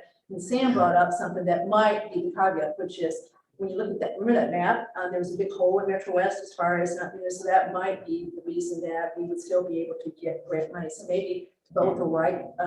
Well, I would respectfully take the word of the state 911. Well, I agree. I'm not trying to say, 911 guys, right, but he did say that to us, right? So maybe things have changed. So of course that helped too, to hear that we wouldn't get any grant money, as far as, going around on this one. Okay, so again, as far as what we have to do before January 1st, and then, it's gonna be pretty fast. What does that grant proposal require us to do? Is it just a theoretical grant? We'd like to do this. Do we have to include specific plans? What all has to be done before January or when it's? Well, I think we would know after, if there's a commitment, then those communities that are still interested will have to look at, okay, what do we need to do?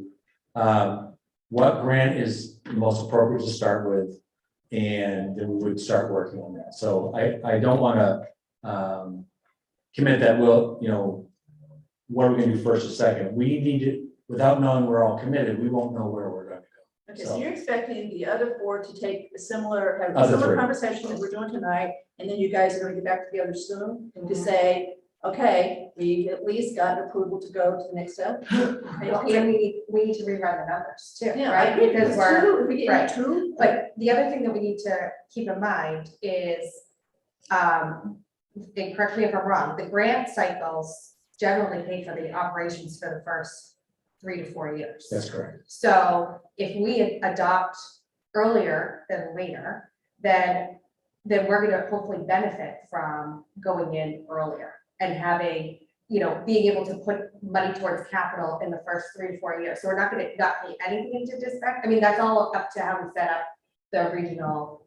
dispatch center. But there's financial components to this that will change, which is why we're probably not gonna talk about that specifically tonight, based on 4. And then we also have to keep in mind the grants that are for our individual PSAP, that the state will phase out over time because they're gonna be only funding the regional grant. but do we have an idea tonight what that grant truly looks like?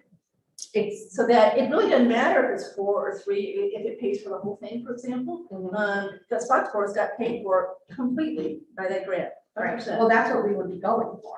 So we don't know that, because to me, that's, you know, until you really know what your costs are gonna be, I don't see how you say yay or nay. Okay, so let's go back to do nothing, right? So we have one person, 24 hours, and that's what we've got right now, right? We've got to that point.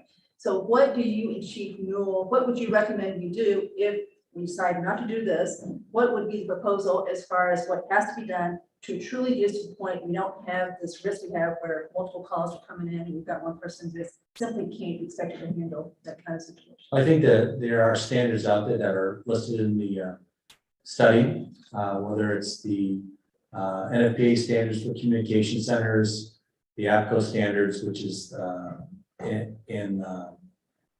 for communications. And it really is, you need 2 people in there, and you need a supervisor that is well-versed at being a dispatcher, knows how to run the dispatch center. So you would have, we'd look for a commitment to have fully staffed or appropriately staffed emergency communications center. And then you also have to realize that there's infrastructure that goes along with that. We already projected what our infrastructure would be to just maintain what we have out 7 years from now.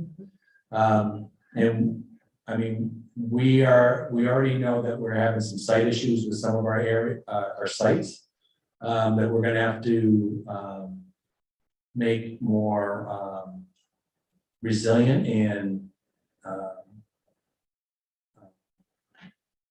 more available all the time, you know. So I think those are things that we have to start considering. I think based on this conversation tonight or the general direction next couple of weeks, Chief Newell and I, especially during budget season, will start looking at what does that mean. So I've just got one more question and I'll pass it on. Foxborough. I think Foxborough is probably the most state-of-the-art one we may have in the state right now from most of the description I've read some state-of-the-art. That's, I think it's probably at least up there, right? As far as being truly about the best to me. So I still think that we need to at least put that one on the table. Maybe the cons outweigh the pros, I don't know, but there's definitely some pros in doing that. You know, we know what the cost is going in, there's no risk in that. We know there's really good redundancy as far as how they set that up. I'm not sure if we're talking about redundancy with ours or not, but they've got it for sure with the Duxbury piece of it.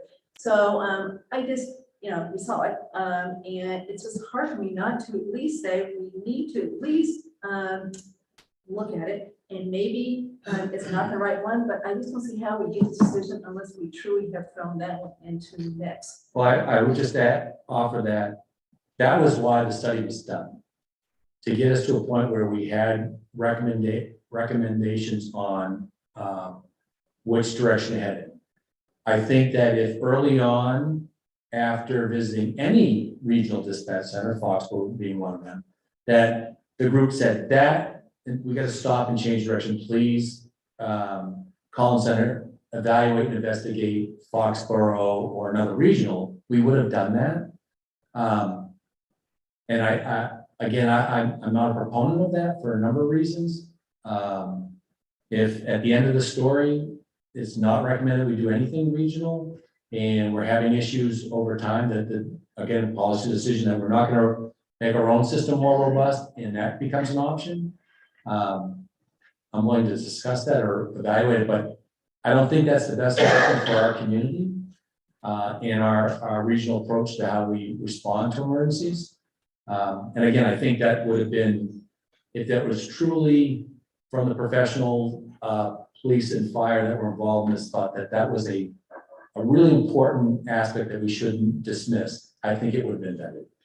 So, I hear you, totally respect what you say, but again, I'm not in the conversation. Okay, so that's fine. I think I'm gonna stop there because you're looking for a vote tonight, right? To basically say we're still in. We're still in for now. We haven't committed.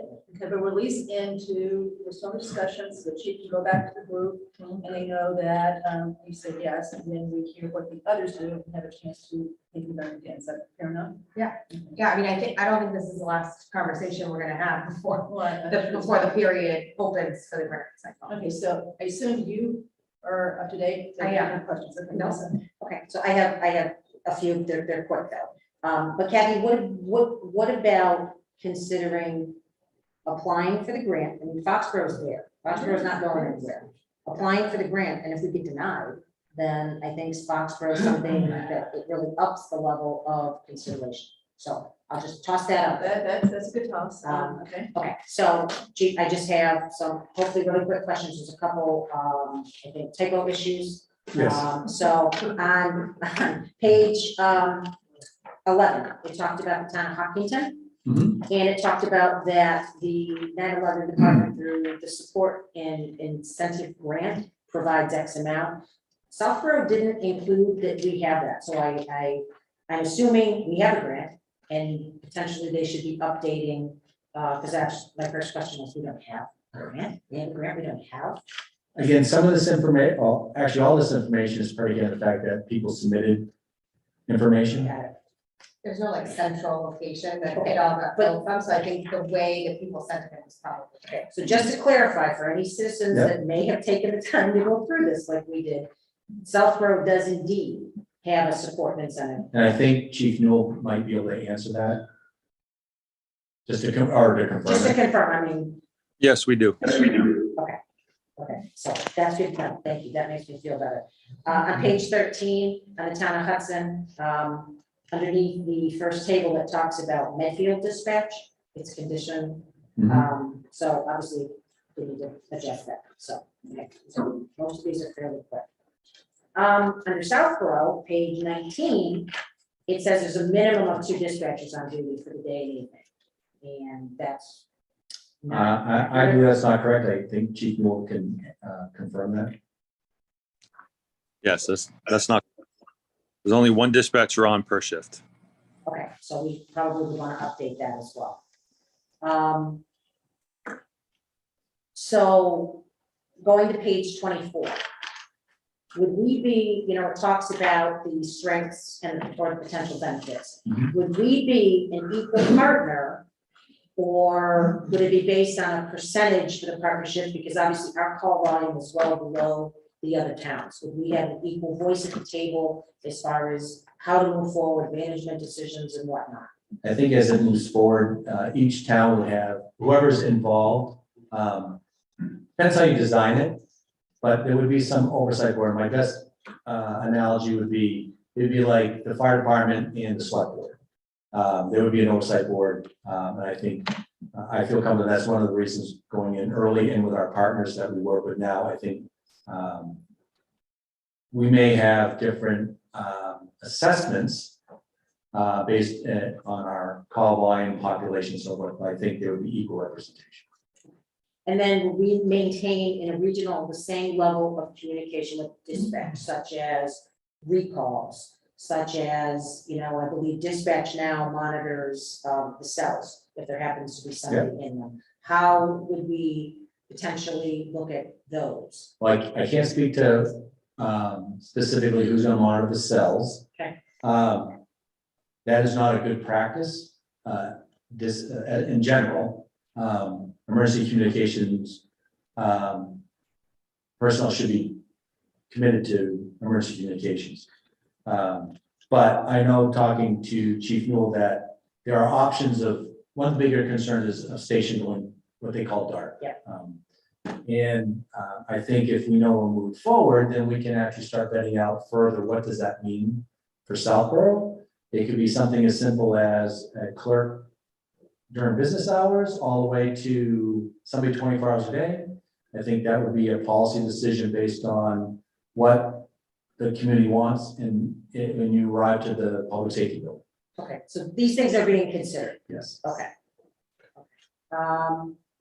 You took care of the going dark, not having anyone at the window. Okay, so page on 26, can you just take 2 seconds and under the leadership, can you take 2 seconds and explain what additional requirements there may be of you and your time?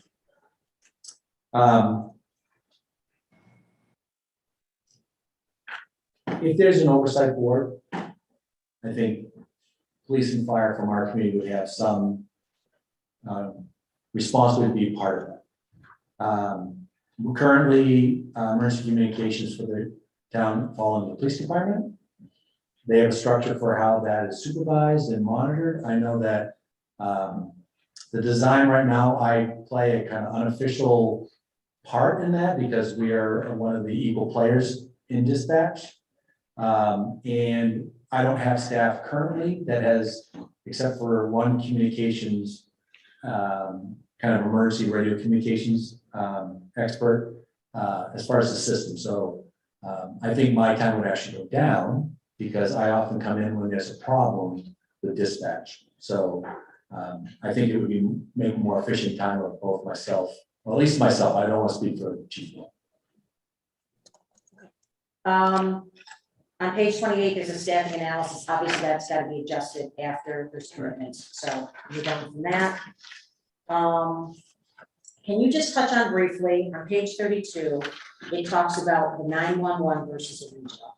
And one of the things it says in the second paragraph towards the end is that the municipalities that join this center do not have to pay a membership fee.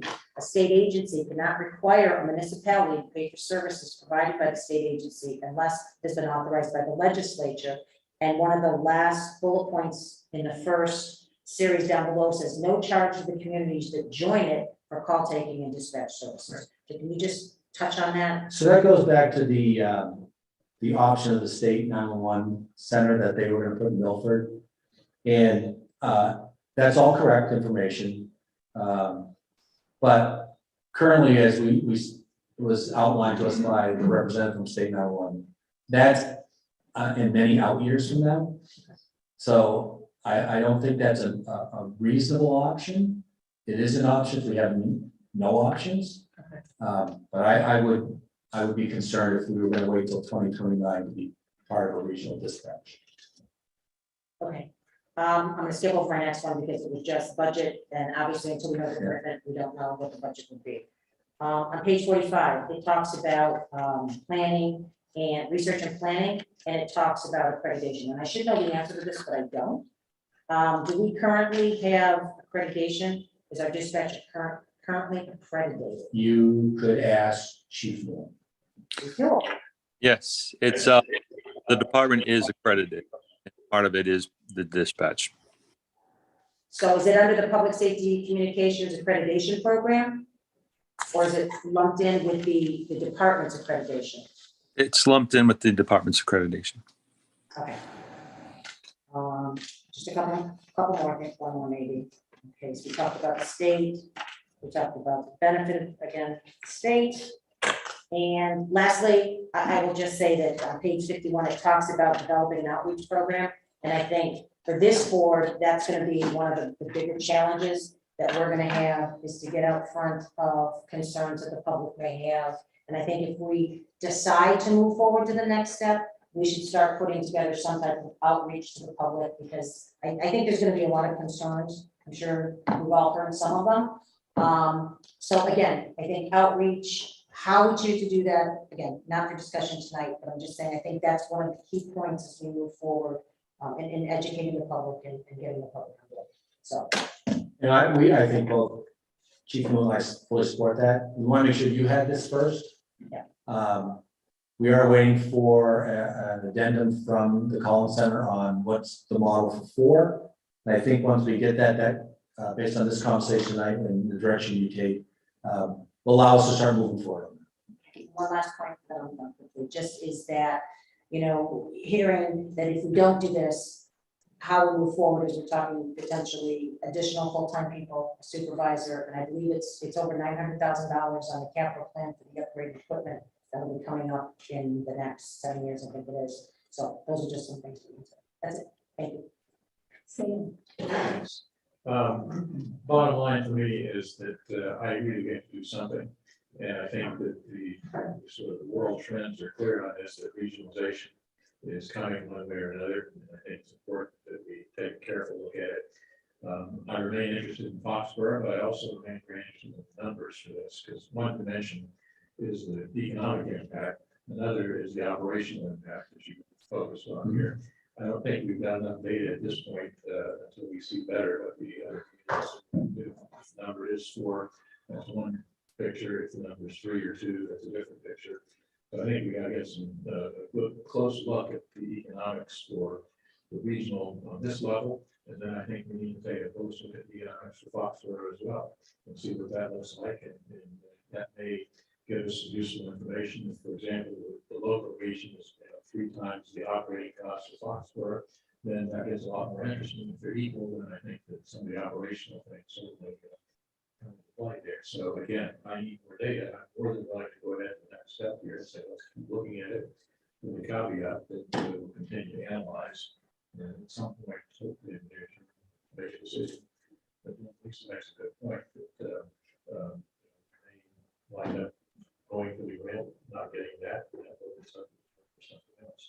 And I offer too that I've gotten feedback from folks that in fact saying, why aren't we regionalizing this, as opposed to concerned that, oh no, we're gonna have a dark station, we're gonna not have that function here. So to me, the pressure is more toward regionalizing not only this, but a variety of other functions as well.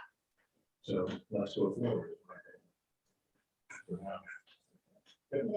Yeah, so I had the opportunity to talk to Chief Achilles a little bit about this before this meeting, and I am also prepared to move to the next level to indicate that we are interested, even if it is, it's a little disappointing that the number is, 4 towns rather than 7.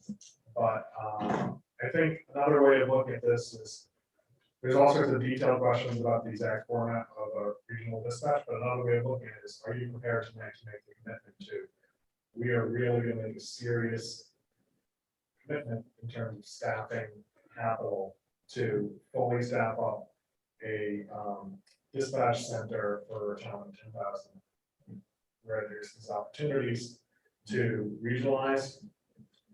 And anecdotally, since we're in a good position where we've been prepared for this, we know this is coming in with excellence and prep work done to give us an informed decision. But I've just all heard national media accounts about this is a trend that's going around everywhere in the country, that is dispatch centers are having difficulty staffing. There was one of the most interesting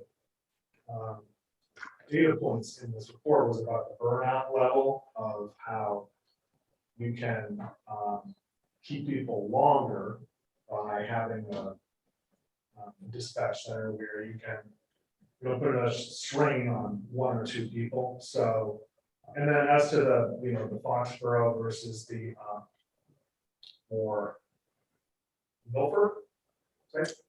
That's a 911. Yeah, Okay, sorry, not Milford, just one in our region. okay, yeah, but in our local region is, I have to give some weight to Chief Achilles, that I think we should, our regional dispatch partners should overlap with mutual aid partners, promotes collaboration. And also, I think another benefit of that is opportunities for people that are already working as dispatchers in Southborough to have a better opportunity to work at the new facility. I thought the Foxborough visit was very eye-opening, but it does have this kind of like whiz bang it was kind of cool, but, there's all sorts of practical issues about Southborough having its dispatch through Foxborough. So I think that's what you're looking for, and the draft district agreement, which is at the draft at the back of the Collins Center report, that's extremely preliminary, right? This is, Well, it's just to give the yeah, example, there's different ways to structure this. I think Mr. Jennings brought up some good points that with sensitivity to we have really good dispatchers. And this, to me, and I won't speak for Chief Newell, this is not a reflection on our dispatchers. I've been here for 3 years, and for what they have and the resources are outstanding. And some of the things that I've experienced as an incident commander or trying to manage multiple resources is a challenge often for dispatch. And it's just the way it's designed. And, it doesn't happen very often. That we have multiple calls happen at the same time of any of significant magnitude, but we do have many overlapping calls for both service of police and fire. But probably 3 or 4 times a year, we have a significant event, usually related to a storm. And Sears Road, that August date where Sears Road fire and multiple other things, it's pretty significant. And fortunately, a dispatcher held over on the shift. And even they were fully committed to emergency communications and taking 911 calls. And that's all they had the capacity or ability to do. They did outstanding. And I would hate to lose that option if we go to Foxborough or the state 911. I think there is a distinct advantage even if it's 2 or 3 communities, because again, staffing would be ramped up to that level. It's a modular scaler that you can scale it up and down. I believe that whatever happens, if it's only 2, that it's worth the opportunity to investigate that and pursue it, because eventually all these other towns are going to be faced with some decision of what they're going to do. And I know if we went to Foxborough tomorrow, we're going to start getting billed. If we do this as a regional, we have 3 or 4 years to build it, and we decide how it's structured and run. We're not a customer of another community that's hosting us. We actually are in the driver's seat. So I think that's important in this area. We have some distinct and unique things for us that I think are important. But again, I would prefer to make ours more robust if that was not an option to regional than to go to somebody else's dispatch. So, a couple more questions and we'll vote.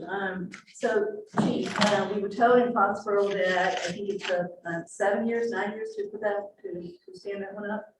How long would it take, you guess, and maybe in the sport, I thought we were just doing this self-connect test. I didn't get into a report like this. How long would it take to stand up? Let's say 4 people agreed to do it. How long would it take to stand up the thing from beginning to end and really be operational? How many years? I think once we know, again, it's predicated on who's going to do it, what existing site, and out of those existing sites, what can you get funding for, and what's the status of those? There's 2 sites that are currently preferred that exist in our district now. One's in Westboro, one's in Hopkinton. I think after tonight or by October 1st, we know who's in and who is interested in pursuing this. That will start laying the groundwork. I think 7 communities would be a lot more unwieldy in trying to manage. I think we can do it in a much shorter time if it's 4 or less. But I'd be misleading if I said, oh, it's 3 years or 2 years. But I know that it's predicated on the grants, and I would want to move as efficiently and as appropriate as possible to do this. So I'm bringing this up for a reason. in the past, we've made decisions that were short-term, that if we really understood where we're going, we wouldn't have made them.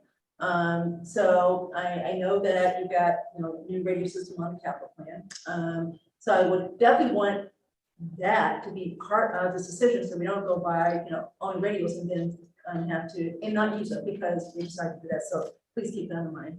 Okay, so if it ends up being two, would you just put it in one of the others? Public safety building, would you, no?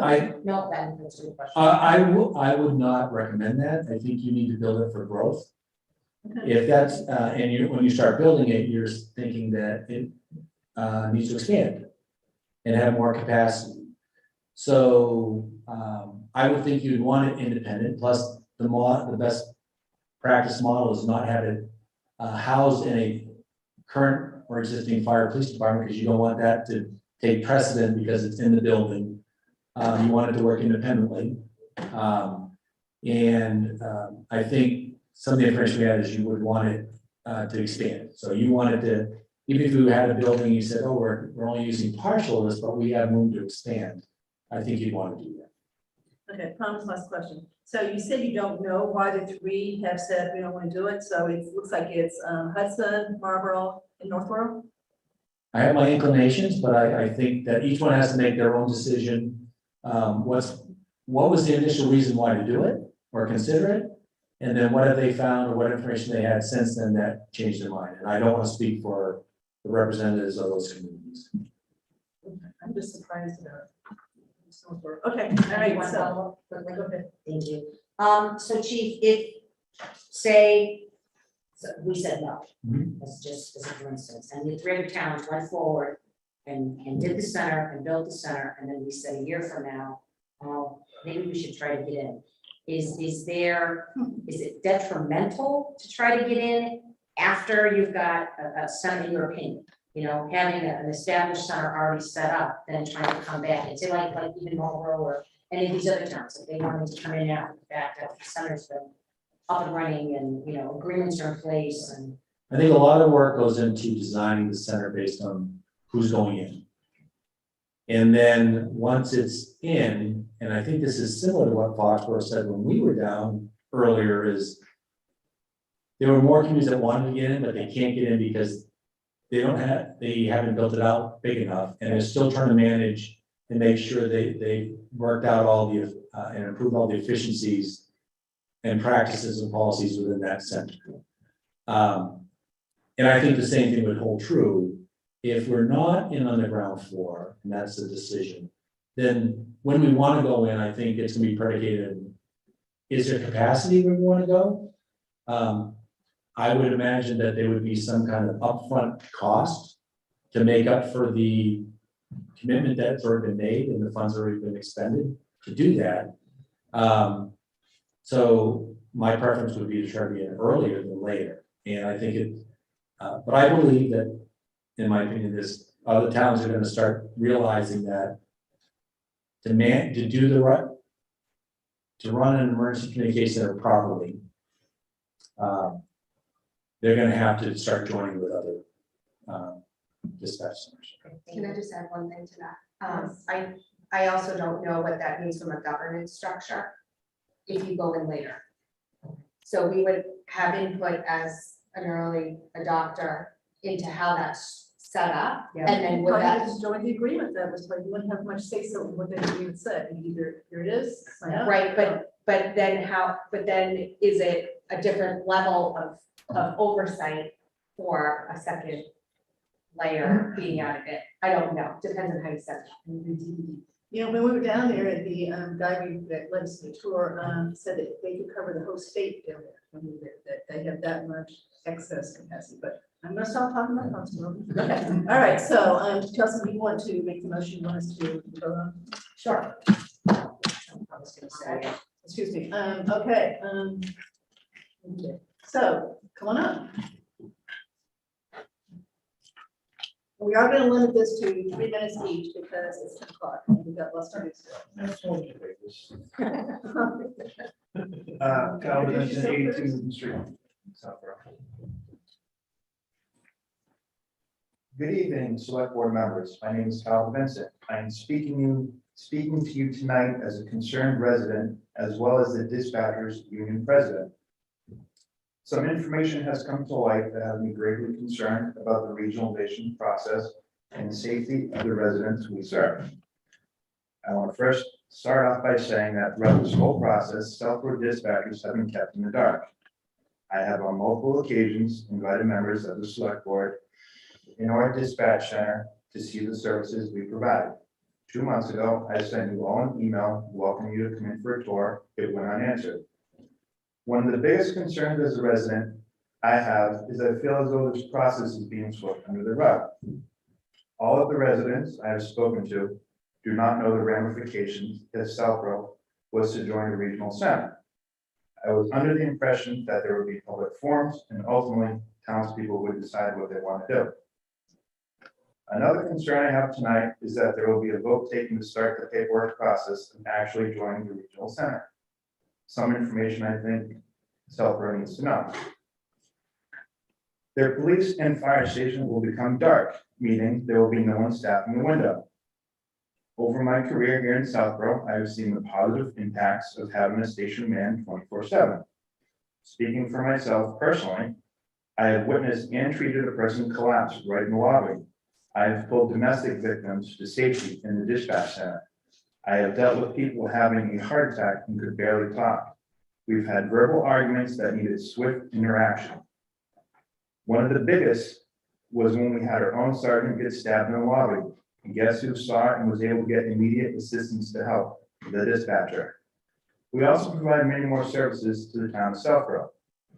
I want to touch upon what the state won't actually tell you in the process. They've had many failures of the regional dispatch center. Look at Essex Regional, for example. It cost the cities and town that joined a lot of money to ultimately, in the end, fail. Now State 911 has to staff the center with state employees. I want to quote Police Chief Laurie from Westboro from a recent article. Westboro Police Station is dark. Quote, if you're a citizen and you need help and you need someone in that station to help you, there's no one there after day shift. That's just wrong. This is what Southborough will become if we were to regionalize. Many regional centers face a high turnover rate for employees. Let me ask you this question. A regional center serving 3 to 4 towns would be impossible for the dispatcher to learn every town, the ins and outs, nicknames to stores. For example, you get a call saying, I'm at 50s and I can't breathe. Click. Me, with my extensive knowledge of Southborough, know exactly where they are and can send help. In the regional center, I'm not so certain it would happen like that. State 911 provides what I call an enticement, providing the first year's free, covering all wages. What happens if you don't like it? You do realize that once you go regional, there's no coming back. The 911 computers are gone forever. You would then have to pay for the regional 911 services, and on top of that, pay new employees salary and benefits costing more than what you started with. There are towns that have done this because regional did not work for them. In the end, it cost them more money. My recommendation is to expand on your current dispatch center. Thank you. Thank you very much. Anyone else?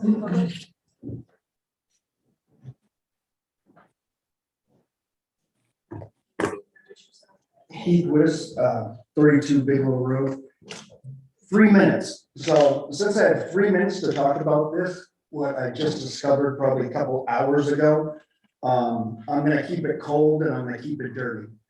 I have all kinds of notes. I tried to print this thing out and go through it and do some figures and some numbers for you.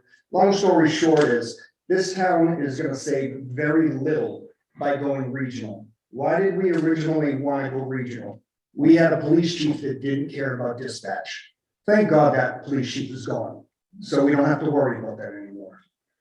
This whole thing came up because there was one individual that was tired of dealing with dispatch. So now here we're faced with having to possibly take this $20 million building.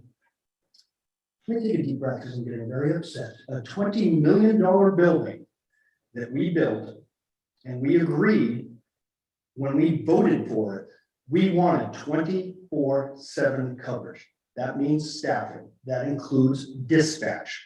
Now, just after we get cozy in our new building, what do? We say, let's get rid of this big, we have those beautiful inlays as you come into the entranceway, where you go to dispatch and talk to a human being that can help you.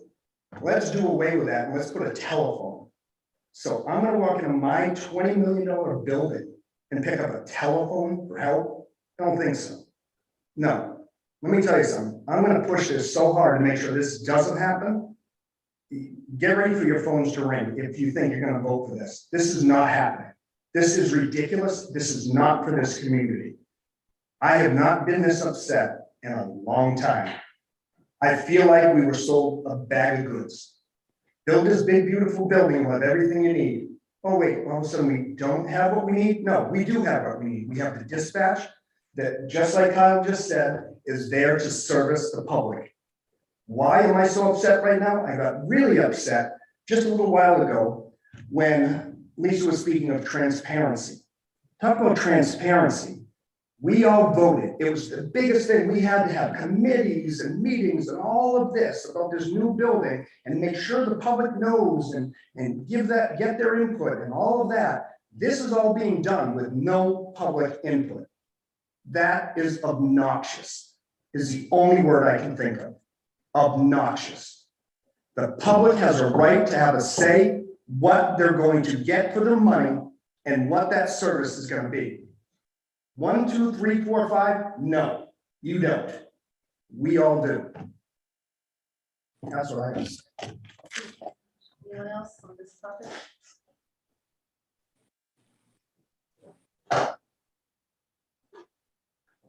Adam Finn, once again, very briefly, I helped build the infrastructure for the Foxborough building. My company did all the structural work in that building, familiar with the facility. It is beautiful. They also have a stadium with 65,000 people in it, 3 or 4 times a month, which we don't have. They're also much larger communities, which we are not. My father was one of the original fire chiefs in this town. I was on the fire department, my brother was on the fire department, both of them was on the fire department. Back when I was a kid in this town, we would hear horns blast in the middle of the night, and a number of beeps told us where to go. What we have now is far more sophisticated than that. Hasn't even been paid for yet it's already outdated. I agree with Heath that it is very important that when you reach for help, there's a physical being there to help you. I am all for increasing the budget of the public safety departments of this town to fully staff that building, however necessary, before we fill a random building in a community that we may or may not abut, full of people who may or may not be from this town, to patrol and keep safe the citizens of this community from a dispatch standpoint. These people know this community.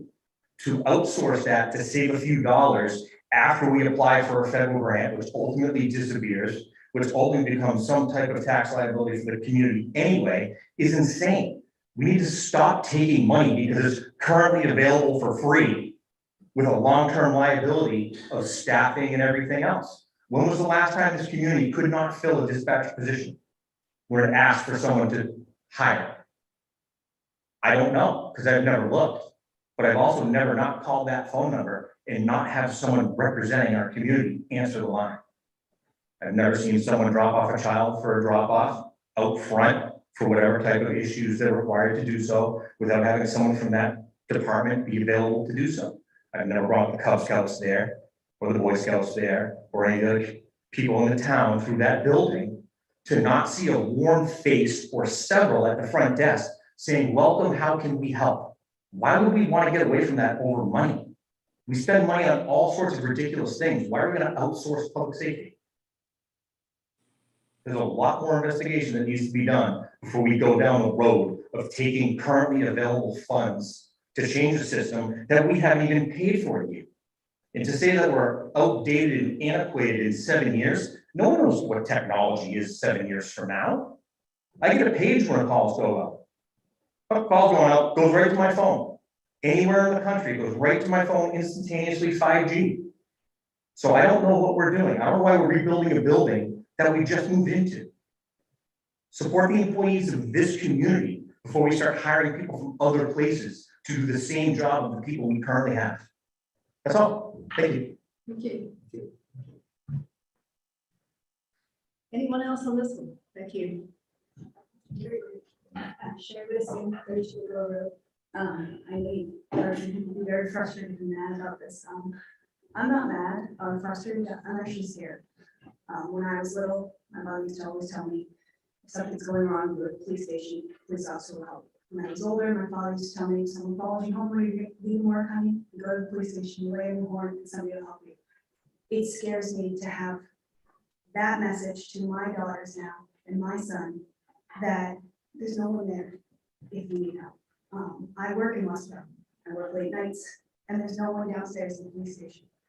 It's a safety issue for me, and I'd like you to really consider it, because it's personally scary to have the building be dark. Now, I know there's people maybe working up and down, in the police station in Westborough, there are people upstairs or around, but you go into an empty room, you pick up a phone, and you talk to somebody in another building, in town, but another building, and you have to wait for someone to come and help you. That's unfair to anybody who really needs help. Thank you. Okay. So, Chelsea.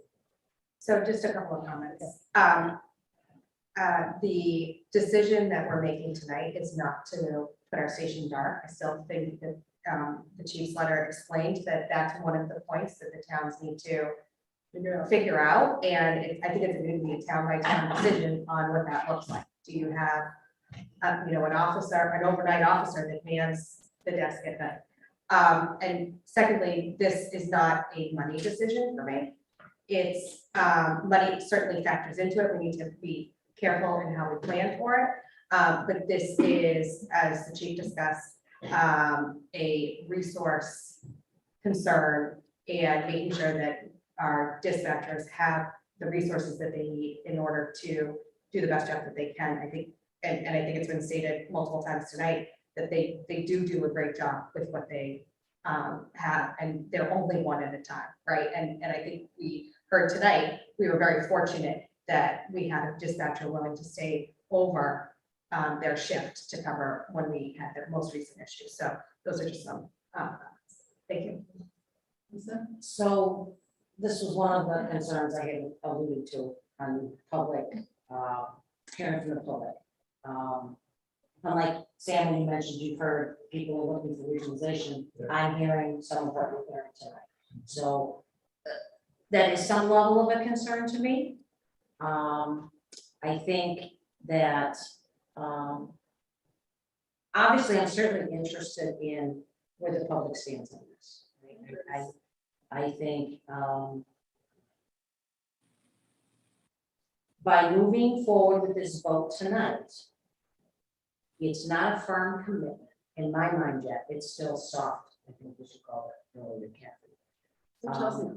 Yeah, I think between now and getting the information on October 1st,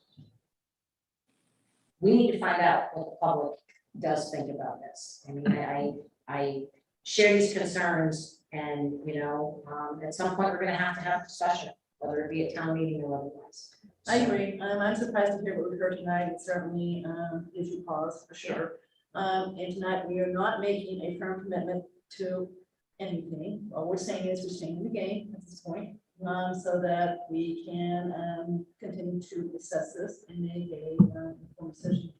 So Agreed, but I think we should take this time in between and try to really get a feel of where the public stands on this. I think it's one of those areas that's going to be black and white. There is no gray. There is no maybe or maybe not. So I think that's one. quite a few of those. Yeah. Okay, so anybody else before it's 10:15? We got still up to it. Everybody okay with taking the vote on the soft commitment? I think you should put the word soft as far as letting Chief Achilles go forward and tell the group that for now we're still interested in discussing this. Good enough? Chief? So I move that the select board agreed to continue the exploratory phase for a regional dispatch, and we'll come back to make a harder commitment in the next 90 days. Is that okay? Second, Second. any further discussion?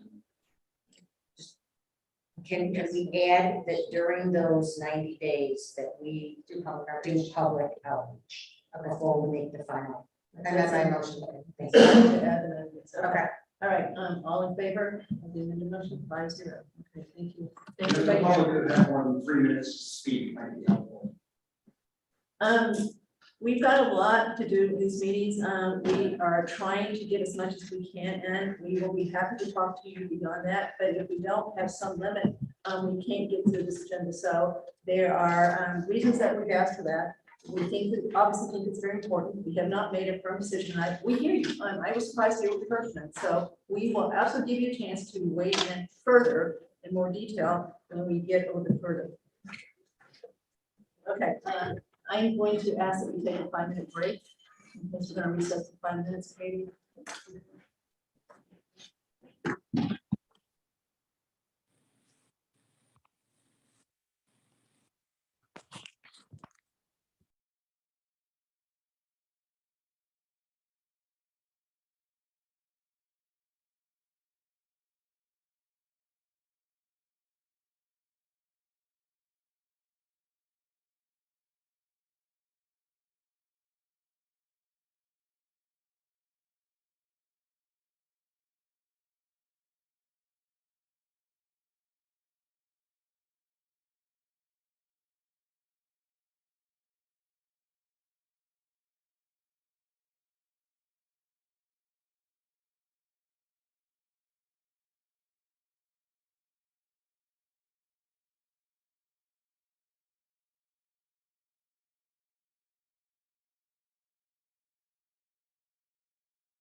Yes, yeah. All right, so we're back in session at 10:25. So I'm going to move up one item that I think a lot of people are here for in consideration of the time. We think everything else after that is fairly perfunctory and we can get through it pretty fast. So we're going to move up item 6C, which is discussion of the assignment for review of the old burial ground flags to the historical commission. All right, before we start discussing this one.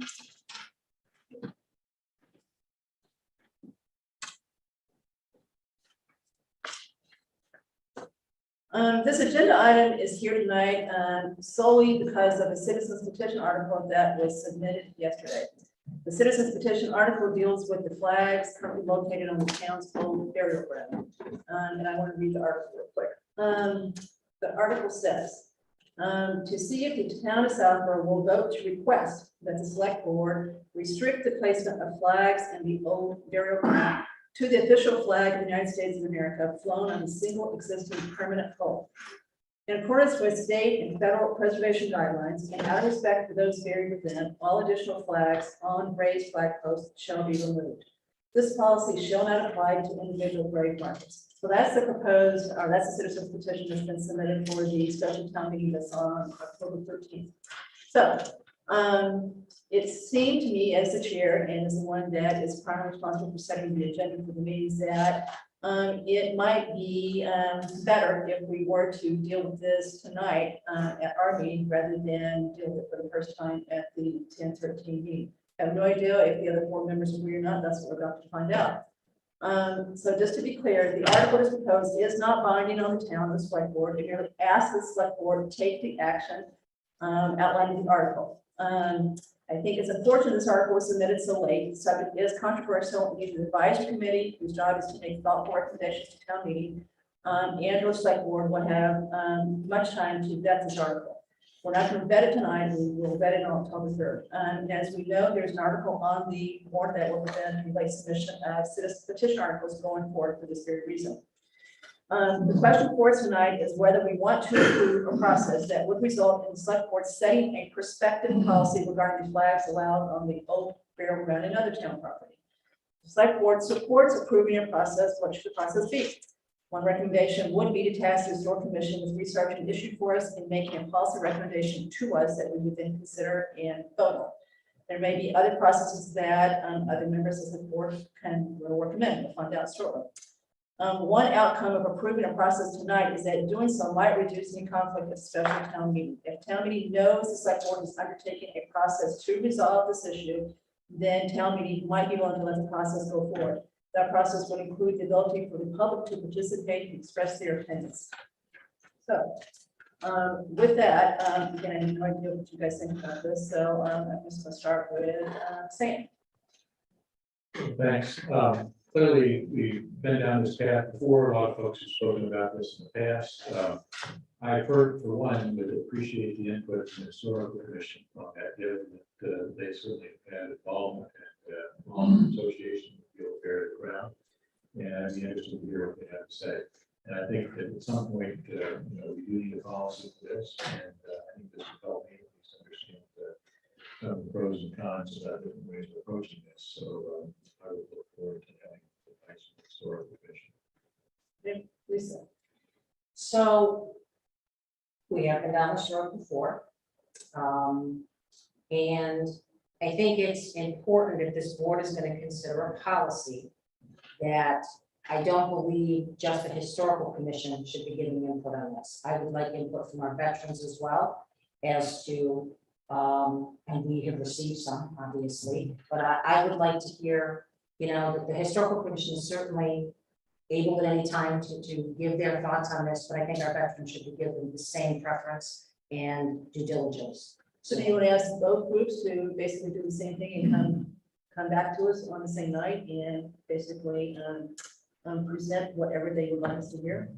Well, we have our veterans here. There's a bunch of them here. There are two commanders here. They're going to have to, but what do you want to do? Do you want Well, to? if the board is going to consider asking the historical commission to do it, then I would highly recommend that this board also extend the same courtesy to our veterans. Yeah, at least that's part of the process, that I see, I guess, the veterans or anybody who has the opportunity to speak with the historical commission.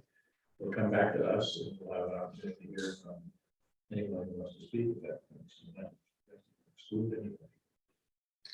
But if you're asking the historical commission specifically to do this, you're excluding our veterans. If you're gonna ask one, I don't know what harm there is in asking both and being respectful to both, you know? That's all.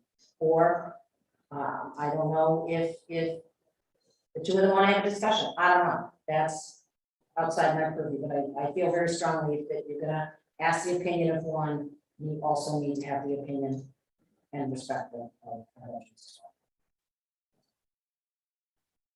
Andrew. Well, Lisa, I like your suggestion a lot. I had not thought of that.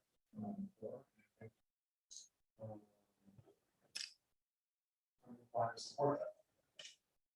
So it sounds like, just to make sure we're on the same page here, that you would like the select board to pursue a policy as far as the flags go, or, because it's, you know, correct me if I'm wrong, but the last time I was not on the select board, I don't think Andrew was when it was brought. Yeah, I was. I was not. So they were, you know, 60% of you guys were there. So I remember seeing the meeting, but I don't remember a vote as far as a policy. It does. So I'm not sure anything took place that night as far as the official vote. So the question is, do you want to set a policy? That is what we're being asked to do by Mr. Moran, as far as her citizen petition. She's asking the select board to basically vote on a specific policy. In her thing, she wants us to vote with what the article says. She says, you know, town meeting can't control this, right? They can only ask us to do this, which is what this article does, so it's worded appropriately. So that's what she's asking to do. So at some point, you know, we're going to have to address this either at town meeting when, you know, we're asked what our opinion is. So it seemed to me like tonight was a better forum to try to do that so that town meeting doesn't end up in a place where you end up with people who have clear opinions on one side or the other are just talking over each other. Could you, so I guess my question would be, so there's a citizen's petition that's very specific. Yep. If we come up with a policy that isn't in line with that petition, are we gonna end up at the annual town meeting having the same discussion? Possibly. Can I ask a follow-up question, Lisa, about your, are you thinking that there would be a recommendation for the fall town meeting on 13th, or what is the process? I don't know, you know, we're talking about the article, the article sponsors here. You know, I don't know if we're having this discussion tonight to try to alleviate a discussion that might take place on town meeting The floor. whole reason for this is that. You know, I don't know that we could get an answer done, and I don't know if it's satisfactory to the sponsor of the article either. I don't think that's fair. I think that's way too fast. I mean, we're only gonna have one more time for town meeting, so I to agree. expect on the 20th, you know, 11 o'clock, to have all the research that might be relevant to be done by then and coherently put together. I think that's probably unrealistic. So no, I'm not trying to, I don't think we are going to have an answer or have a recommendation to this before then. I'm just saying, do you want to do something tonight as far as trying to set a process, or do you not? And then we wait to tell me where we're going to have to speak there, one way or the other. As far as this goes, it just seemed to me like this was a better forum to do this. And yes, the timing is because of the article, no doubt about that. This would not have been on the agenda tonight without that article. But I know that there is some interest in this group as to trying to resolve this one way or another down the road. It's gotten accelerated because of the article. I think there's inconsistency there. I think Say that again, I Sam. don't think there's inconsistency between the article is in the town meeting until we voted up or down. And that doesn't limit us in terms of continuing with this process as a recommendation. We're listening to it. So we continue to get input appropriate from a variety of sources. And then at some point, because where I'm at is I think we do need a policy. The article says, see if the town will vote to request that we restrict the flags. That's what it says. So if it passes, then They requested, but that's what we voted. Well, that's when we continue the discussion. Yeah, but I mean, it specifically says to request that you vote on this, so it doesn't, it's a request, right? It's not binding. So, depending on how that vote takes place, might also inform what we do too. If that vote doesn't pass, then obviously, we wouldn't be asked to do that, right? The town said, no, we're not asking you to do that. But it just still seems to me like there is a motion on both sides of this that we really do need to address this, maybe with a policy that we agree on that should be implemented going forward, one way or another, if not now, sometime down the road soon. I'm not. But sorry, well, it's probably isn't tired. So Chelsea. So I guess in the policy, what would we be asking them to do? To a one-time get together and share ideas about the flags in the old burial ground? Or what I guess, what are you thinking would be, This is just one person. I probably know the least about the specific flags there than the rest of you guys were involved in the first one. So I don't really know what's there and why it's there. I'd like to hear what someone who has done the research comes back and says, it seems to be appropriate for cemeteries like we have, what other cemeteries do, what's recommended by groups that have dealt with before, maybe what other towns have done when they've had this issue come up. So I just like to get some background before I make a decision. I don't have a background to make a decision. We speak to this. You're going to, who said that?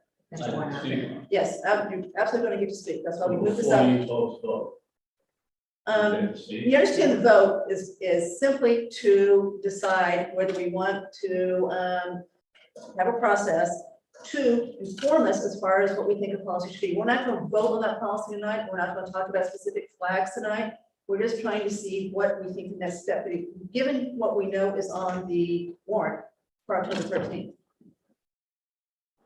Oh, I guess it's some background information. Okay, Yeah. we will listen. Excuse me.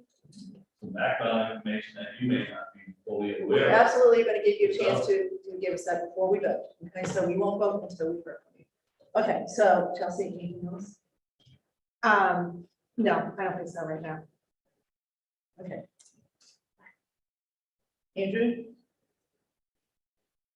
Well, it's like you were about to. So I'm just interested in hearing what's going on. Okay, so we have said, I think what we want to say, it sounds like there is some interest in possibly taking a step for policy. So let's hear what our guests want to say. So, Mr. White, you want to come up first? Mr. Clinton?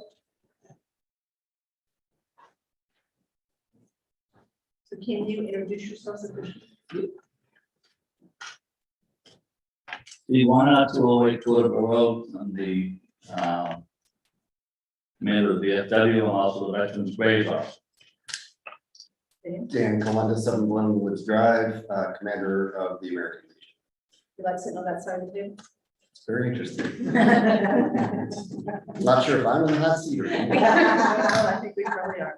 Okay, so who's going to go first? So I'm happy to start. So, so I'm not actually sure. First of all, I don't, there's word issue, there's an issue. Well, none of it, we don't see an issue. Those flags have been there for decades. The issue was brought up last year by one individual and then by the commission to try to get those flags, and in particular, really they wanted one flag removed. And you don't want us to talk about the flag size, so I don't talk about the flags. So, I did send the entire board some background, some history on all the flags that are there. Those flags that have been there for 30 some years, I think, or more, all relate back to our nation's founding, to our Revolutionary War, to the French and Indian War. And those flags all have historical significance and have been recognized as such for hundreds of years. The issue that came about last year was an individual who was the then chair of that commission didn't like one particular flag, and that was the Gadsden flag.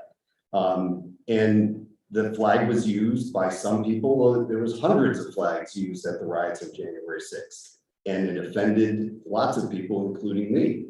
That doesn't change the historical significance of that flag or any other of those flags that are flown at that old burial ground, because some idiots chose to use them for their own purposes on that day, and maybe other days, but that doesn't change the historical nature of those flags.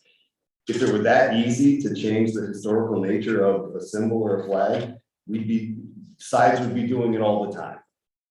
That's not how it works in the US. I don't think that's how it should work in this town. So we don't see an issue with the flags that have been there, prominently displayed, and are representative of those buried there. And the US flag, which I salute and I serve, surely that can and should be there as well, but not simply one flag. In fact, the current US flag was not even in existence when those people fought and died who are buried at the old burial ground. So that's the issue. And in terms of any policy, I'm not sure why this board needs a policy. You have authority to regulate what goes on town property. And this board and boards before it have done it for decades and have done it well. And there has not been a controversy, except one that I believe, and I think Mr. Wynot and our veterans believe, has been unfortunately ginned up last year, lost in a 5-0 vote, and now is brought forward by a different petitioner but the same result is being requested. And be very careful about the petition, because it's what it didn't say. And I know there's people who want to discuss that tonight when they're given an opportunity, but that petition wasn't represented to people as, this is solely to have the US flag flown there. What wasn't said was that would mean all of the flags that are currently there would be permanently removed. So Dan, you stand here for many years, right? So you Yes. understand the side of things too. So does everybody agree this really is the first time that this issue has come up starting last year? I mean, I don't remember before, but I was on the. I would agree. In my experience, yes, just So that's a fact. last year by one That's a fact. individual. That is an absolute fact. All right, so let me just throw it to wrap up too.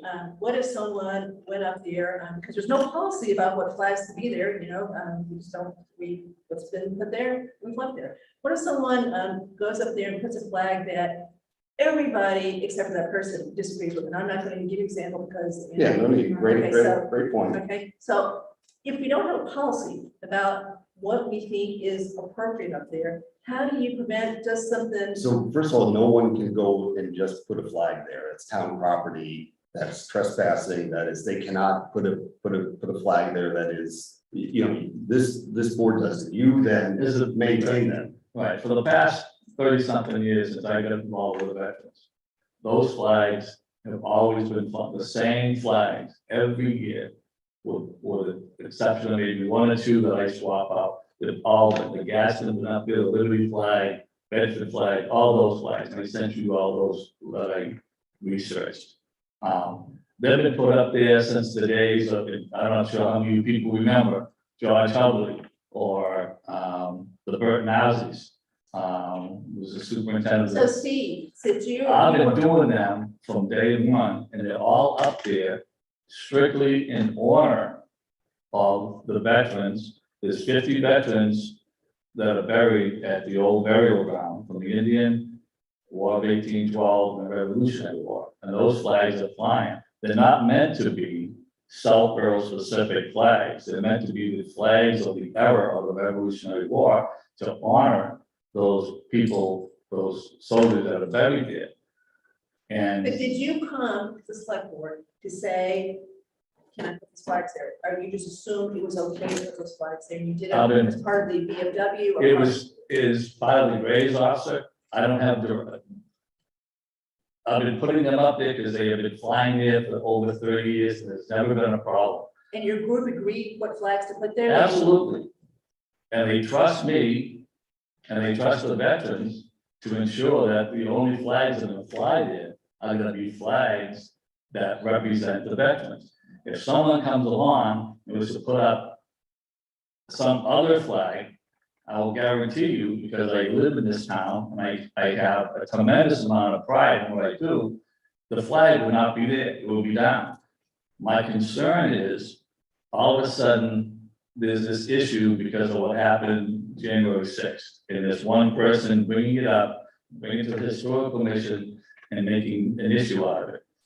So if it's these flags that get removed, is now at the all laws, are those flags gonna be questioned, what's flying down there? Because I take care of them as the graves, as the Veterans Graves Officer. And also, for Memorial Day, I'm the one that ensures that all the flags are down at the cemetery. I have a nickname, and some people around town is Mr. Flag. I The have specific full, grades, that's what he said, the specific grades is what you're talking about, which we're not, that's not, no one's questioning. no, I'm talking why about it is. the all was memorial as well. If all of a sudden, the historical commission is gonna make this policy, and I know what's gonna happen, they're gonna make a policy to remove all the flags. And if they're gonna ask our input, we're gonna push back at it. So this is gonna go back and forth each time. Ms. Brascio suggested that we should have, I don't know what they're gonna recommend because they haven't been asked to do it yet. And they haven't come back to us, but let's say you're correct, that what you suspect is correct, that they come back and say that based on their research and who they've talked to, that they believe the better answer, not the perfect answer, the better answer, is that there's only one flag. Let's say that. What Ms. Brascio suggested is that we also ask your group to come back with the same research. This is why the flags should be there. I just gave it to you. Okay, okay, so let me, I'm talking too much. Let me turn it over to everybody else to talk to you two as far as questions they want for you. So, Andrew, I don't have any questions. Sam, I heard history last time. Sorry, context at least. You said you heard the history last time and it has the context. And so I'm interested again in input from a variety of sources, including the historical commission, veterans again, and other. And there was a variety of other public input at that time. That did have concern about it. So I think again there is a range of opinions. The concern was about the one flag. You know that. Yeah. And this board knows that, even if they weren't sitting on it. does everybody agree with that statement? I was trying to get the facts here. That truly the concern last time was only over one flag. Is that true? Okay, all right. Yep, oh yeah, that's Yes, the one flag. All right. And the same holds true now. Okay, Lisa, anything for? No, I understand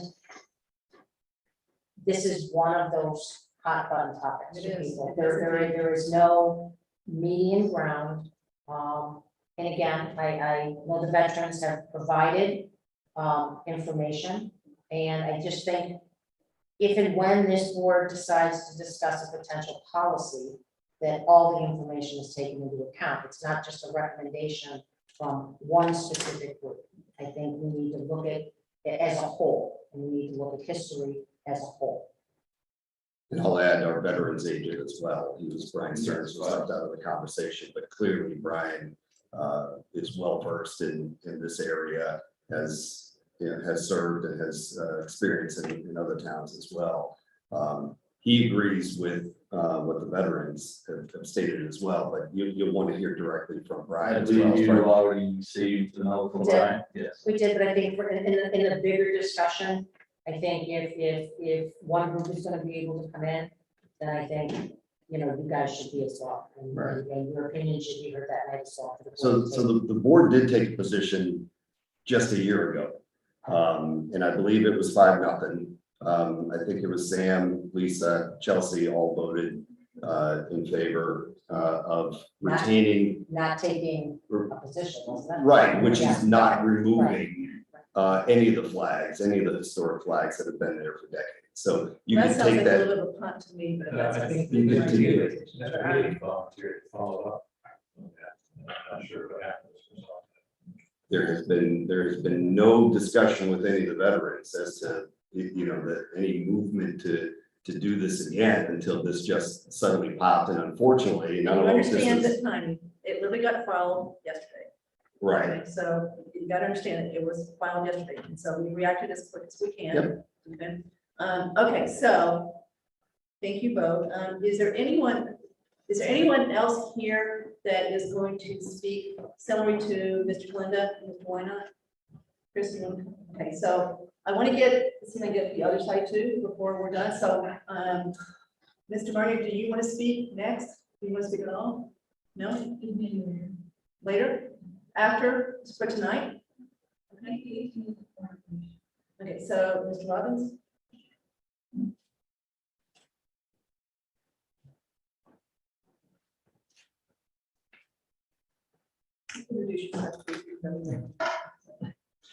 I'm Chris Robbins. I live on 39 Parkerville Road. I don't know how you all endure these late hours, but you know, we have a new restaurant in town called Man's. And if you would order earlier, you could have had your dinner tonight. You know, they are open, and everybody out there should get over there. It's phenomenal. We have some entrepreneurs who do fast serve yummy food better than Wendy's or any of the big places, so Chris, you're making me hungry now. we'll take your order. So get out there, man. So look, I want to thank you all because this is a very important issue and the time you're giving it is valuable. And the clock really doesn't matter when you talk about veterans and those who served this nation since the beginning of time in this community.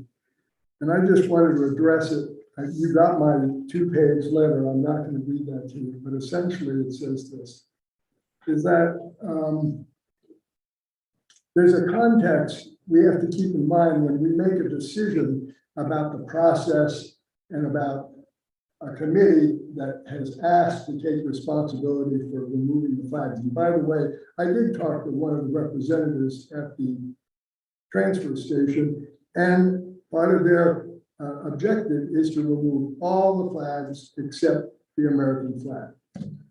And I think it's important to understand that because if you're going to pick a process, you've got to know what the end game is going to be.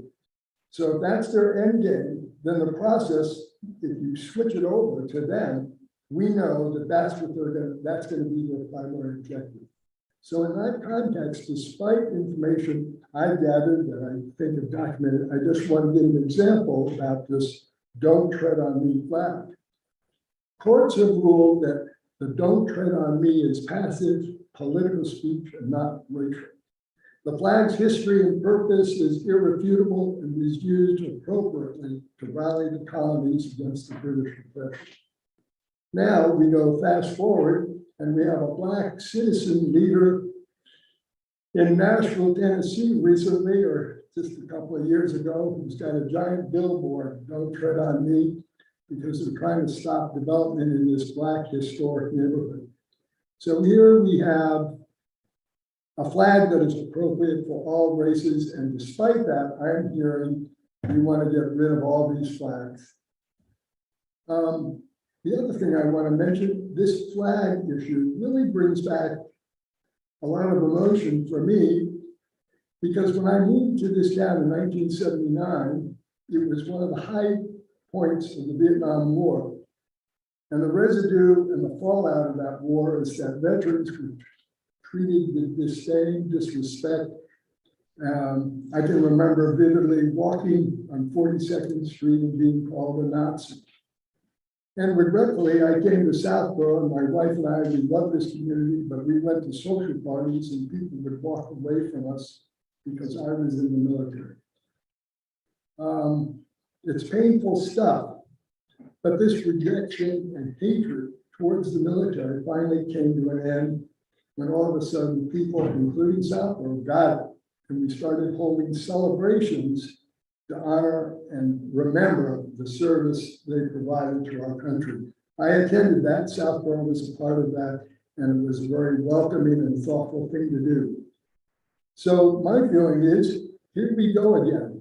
We now have people in this town who are trying, what I feel, to destroy our heritage, dishonor those who are under the ground, and those in the future. and we can't tell what they're gonna do next. And it's time we took a stand, because regretfully, they're using, my feeling, my opinion, misinformation and to desecrate historic symbols, flags that fly over those who deserve the recognition for their service and their contribution to this community since this town was founded. This negative approach to solving issues, and I agree with the point here, we've got to be sitting down together and going toe to toe about this issue. It's not just a piece of cloth, it's symbolic of our love of country, of our love of town, and how great this community is. And so it's our town to protect our heritage, to protect our culture, to protect our values and our trust for one another. These actions diminish how we are perceived as corrosive, and we have to demonstrate to the greater community that we can overcome this very important issue. So let's get it together and respect our sacred flags and symbols that honor those who passed away years ago, our residents, our heroes who have come before, and those who proudly serve today. Thank you. Thank you.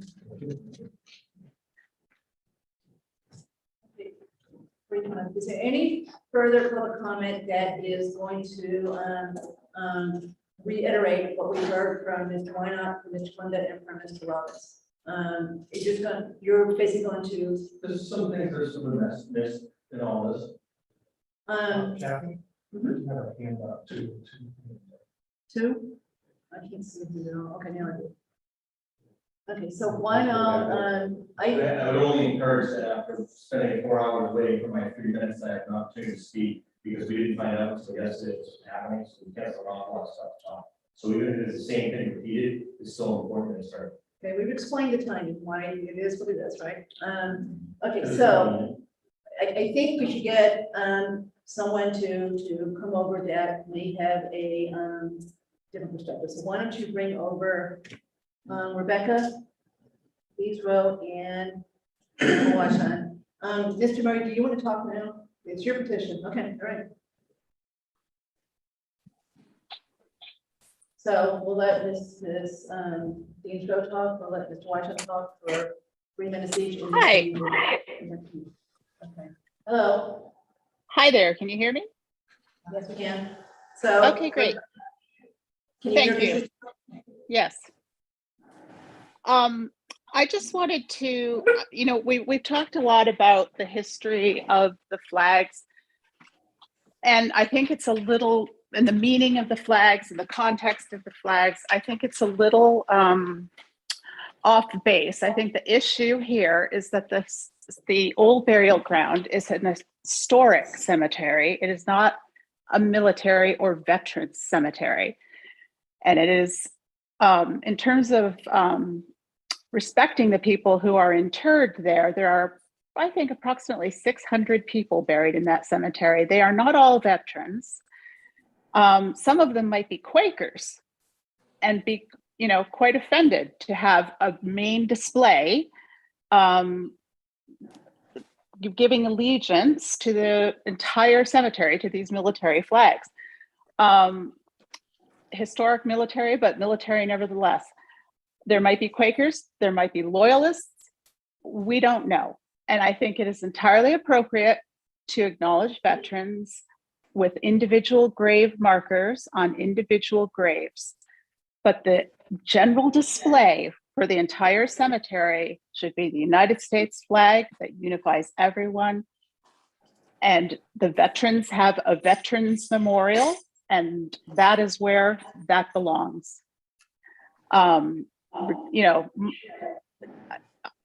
Don't Tread on Me flag is seen in a different light now, but I'm not going to get into that. I just think that it's inappropriate to have a big display imposing the values of those flags on everyone buried there.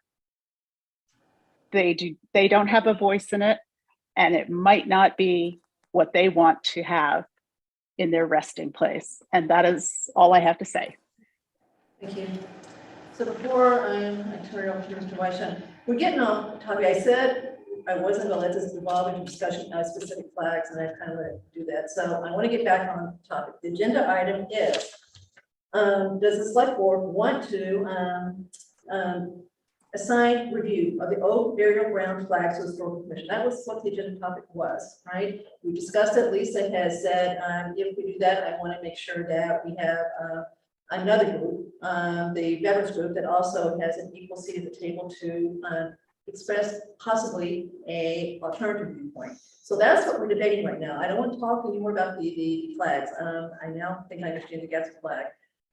So we'll get to that. But tonight it says, do we want to embark upon a process to settle on a policy for what flags can be put on the old burial ground, given that is our purview and no one else's. And also, Mike, that this is scheduled to be debated at a town meeting in less than 3 weeks. Okay, Mr. Weishan, based on what I said, can we stick to the agenda item and not talk about the substance of what flag is appropriate or not? I can. Can you hear me? Yes, we can. I am delighted that you are undertaking this as the one, quote unquote, mentioned in the previous comments. I just want to say that this whole debate was initiated by a Southborough veteran who really objected to these flags. It wasn't me, it wasn't the Historical Commission. So any conversation that says that the veterans vote as a block or are all put together as a block and think as a block is really insulting to the intelligence of this group. So there's a lot of dissension here and a lot of conversation to be had. I heartily recommend that you toss this to the Historical Commission. They are qualified to make this decision. They will take a look at this in a objective fashion. And, again, you're going to hear this, at town meeting. And I think the majority of people in this town will vote to remove these flags if you let this go to town meeting. You had a petition for 300 signatures earlier this March, that said, we want these flags down. So, send it to the Historical Commission, let them talk about this, and let's resolve this in an amicable and patriotic fashion. I think this can be something that we can talk about and resolve as a community. So thank you. And by the way, I agree, you guys need some late night food. Good night. Thank you. Mr. Bennett, but again, let me caution you, okay, we're sticking to the agenda item as far as what the next step is. I won't move around. Adam Faniff, 150 Parkville Road. I only ask that the board looks at this through the lens of history. If we're going to have the historians who are elected to these boards choose every year or two, depending upon limits, then it changes every year or two, and here we are yet again.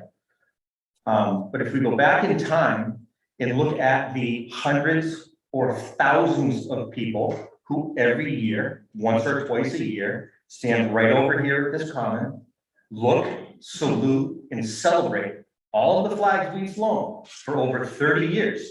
Not a complaint, not a moan, not a protest, not a problem. So if we're looking at the history of Southborough, for as long as they've been there, no one's complained. But because something politically occurred somewhere else in this country, now it's an issue. So if we have 300 signatures, but we have an entire community of Cub Scouts, Boy Scouts, Girl Scouts, firefighters, police officers, elected officials, state dignitaries, and all sorts of other people who go over to these memorials every single year and salute a flag they may or not even understand, but they still understood for the last 30 or so years that it's appropriate to be flown there. Why are we changing the history of the celebration of this community? I personally put in flags on Main Street for 30 years. I dug the hole in that cemetery when I was 6 with my father, my brother, and several other volunteers and veterans, much like the men and women who volunteer every single year to curate all of these ceremony grounds throughout the town.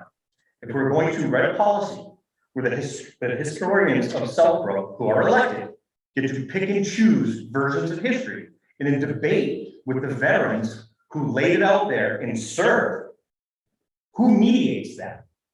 Are we gonna come here? Let's make sure we stay. That, We are you're not talking about coming Again, in? this is not a veteran cemetery. This is a asking the school commission possibly to come back with a recommendation after they study it. It's still the select board's total purview as far as whether we accept the recommendation. We are not abrogating a responsibility and. I would advocate to not accept. So we're only asking, so this, because you said, so select board is not saying the historical commission go make a decision for us and we're going to do so. We're asking for advice, possibly. Okay. All right, thank you very much. Okay, any further public comment? The guys told me I can't see the yellow. Well, no. Mr. Maria.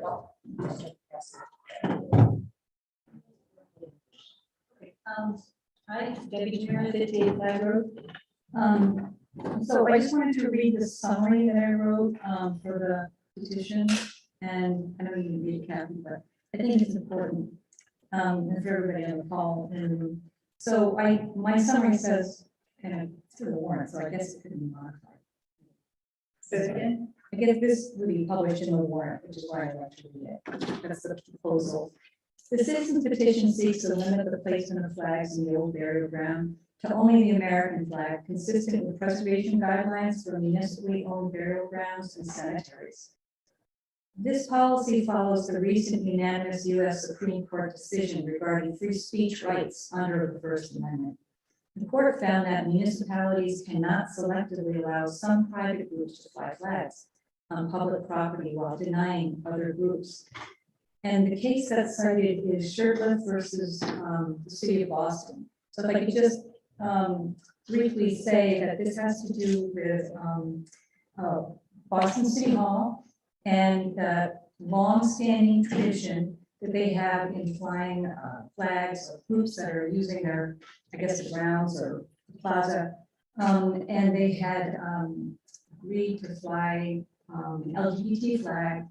However, they denied another group. That group was flying, wanted to fly a Christian flag. And in fact, that's the case that went to the U.S. Supreme Court in a unanimous 9-0 decision. Now, how the justices got there is very interesting because it was a religious flag.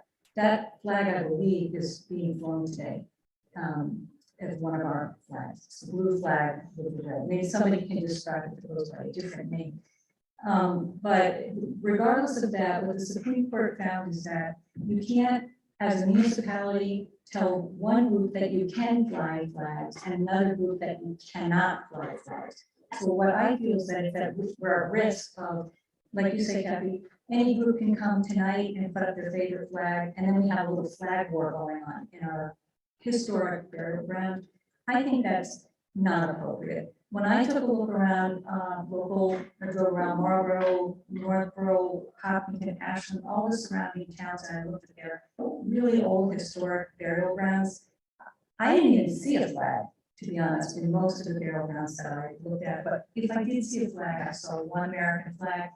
And I just thought, this is a difficult issue. But we can all say we're Americans, and we all can agree that, we all can agree on the American flag. Even though we don't all agree on the flags, for me, it's not about one flag. It's the fact that you're letting one group and potentially excluding others. That's the reason that I wrote this petition. So I think that's important to know. I think there's legal precedent now because of the Boston City Hall. And, in an odd way, that is protection of free speech under the First Amendment. And I know that's exactly the point the veterans have tried to make about their flags in our town burial ground, but it is excluding other groups. And that's exactly what the Supreme Court decision says. You can't allow some groups and not allow other groups. So for me, that meant that it's time to take down those flags and that we can all be unified. We're all Americans. We all love America. We love all the American flags, but let's just put up one American flag and then we can all be happy, not about this. Any questions? Any questions?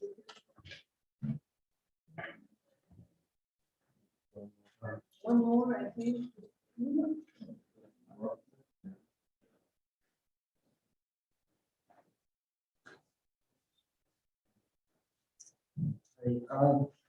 My Marquesio, 29 Breakneck Hill Road. I just wanted to say I was one of the people that signed the petition. I was approached by Mr. Murray at the transfer station on Saturday. And although it was explained to me about the issue of various groups and private groups being able to put flags up, and I agreed with her that we don't want random groups to put their flags up in the burial ground, that it should be reserved for the American flag. What was not made clear when I was actually signing the petition was that it also included removing the 6 historic flags, which has been pointed out many times, and have been there for 30 years or more. They're not just flags from random groups, they are flags that represent the history of this town, of this country, of our veterans and military. And I don't think you can equate that to rainbow flag or the BLM flag or any other random group flags. These are distinctly different, and I don't think they can be equated to that these should be taken down just because we don't want other groups to put their flags up.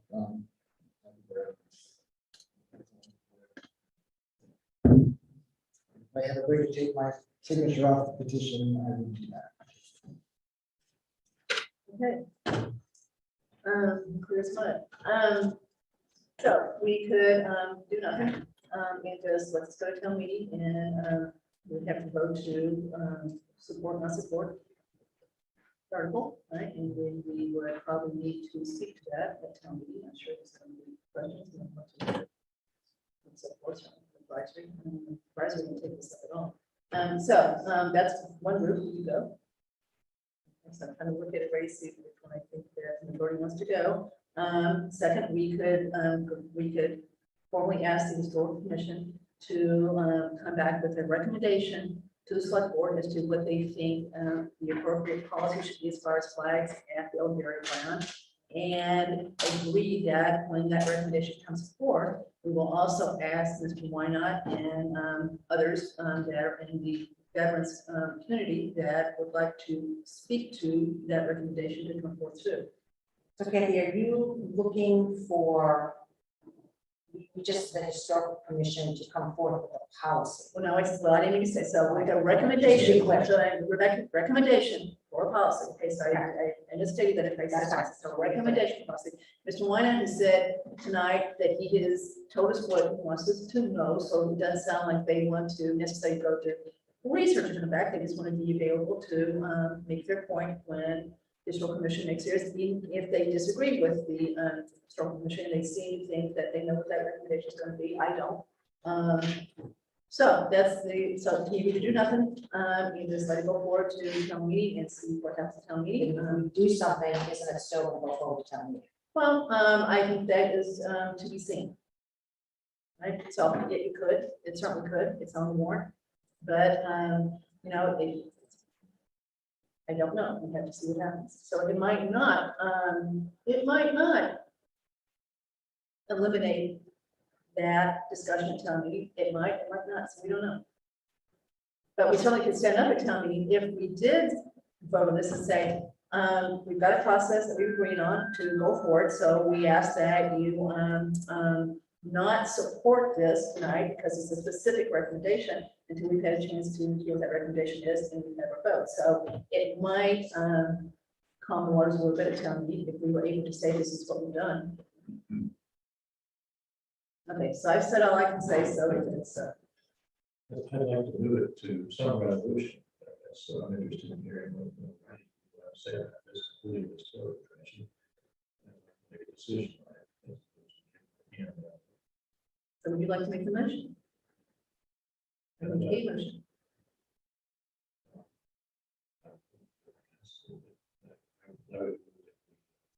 Ask the historical commission for advice on this matter. And also ask veterans groups for any additional advice they choose to make. And then we decide what we're going to do. For a second. So I'll second the motion. So discuss it further. In a second, it's died, which means we're going to town meeting. So I made a second, so further discussion? So I think this is a pretty controversial issue. And I think the way that's phrased is not gonna be productive.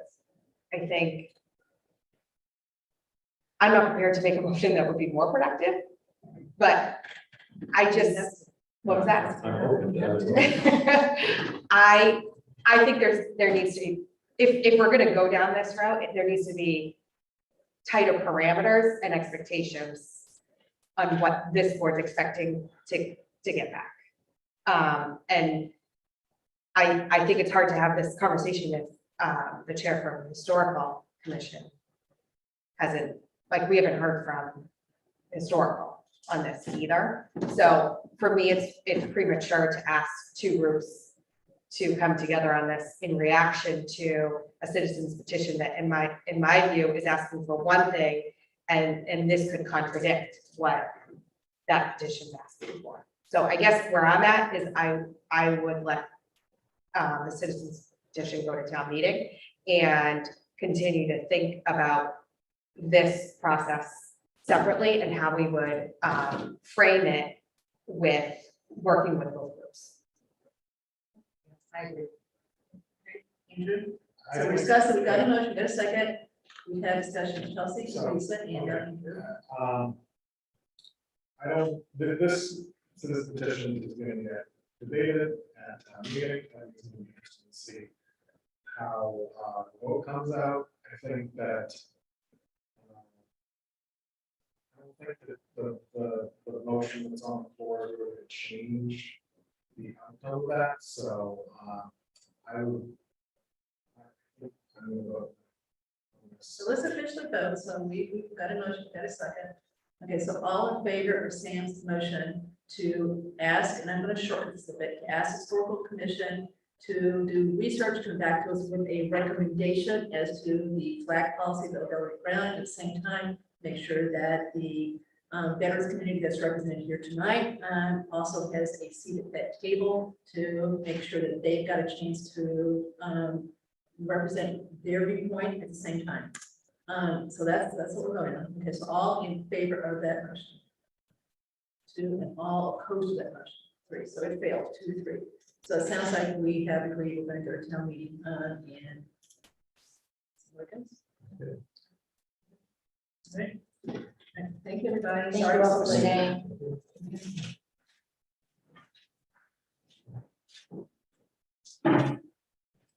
Okay.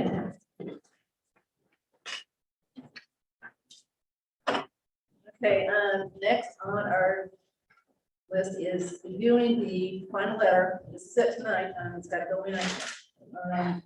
Today's what, it's got one Thursday. So is that good? Withdrawn, continue? Oh, that's right, so, I forgot, I already wanted to. So we, the appeal of the water bill from 6 Watkins Lane was withdrawn today. Okay, so that's, we're not debating that. Okay, on to, Well, it was tabled with the request of the resident. okay, so I correct myself, right? It was tabled. Let's take your case. I think we done the same thing, but just. Okay, so it was tabled, right? So we will hear about it at some point. Yes. Okay. All right, item G, review the board letter package to Mass Housing, the Park Central B2 application. Okay, we had something happen today that is relevant to this discussion that I want to make sure everybody saw.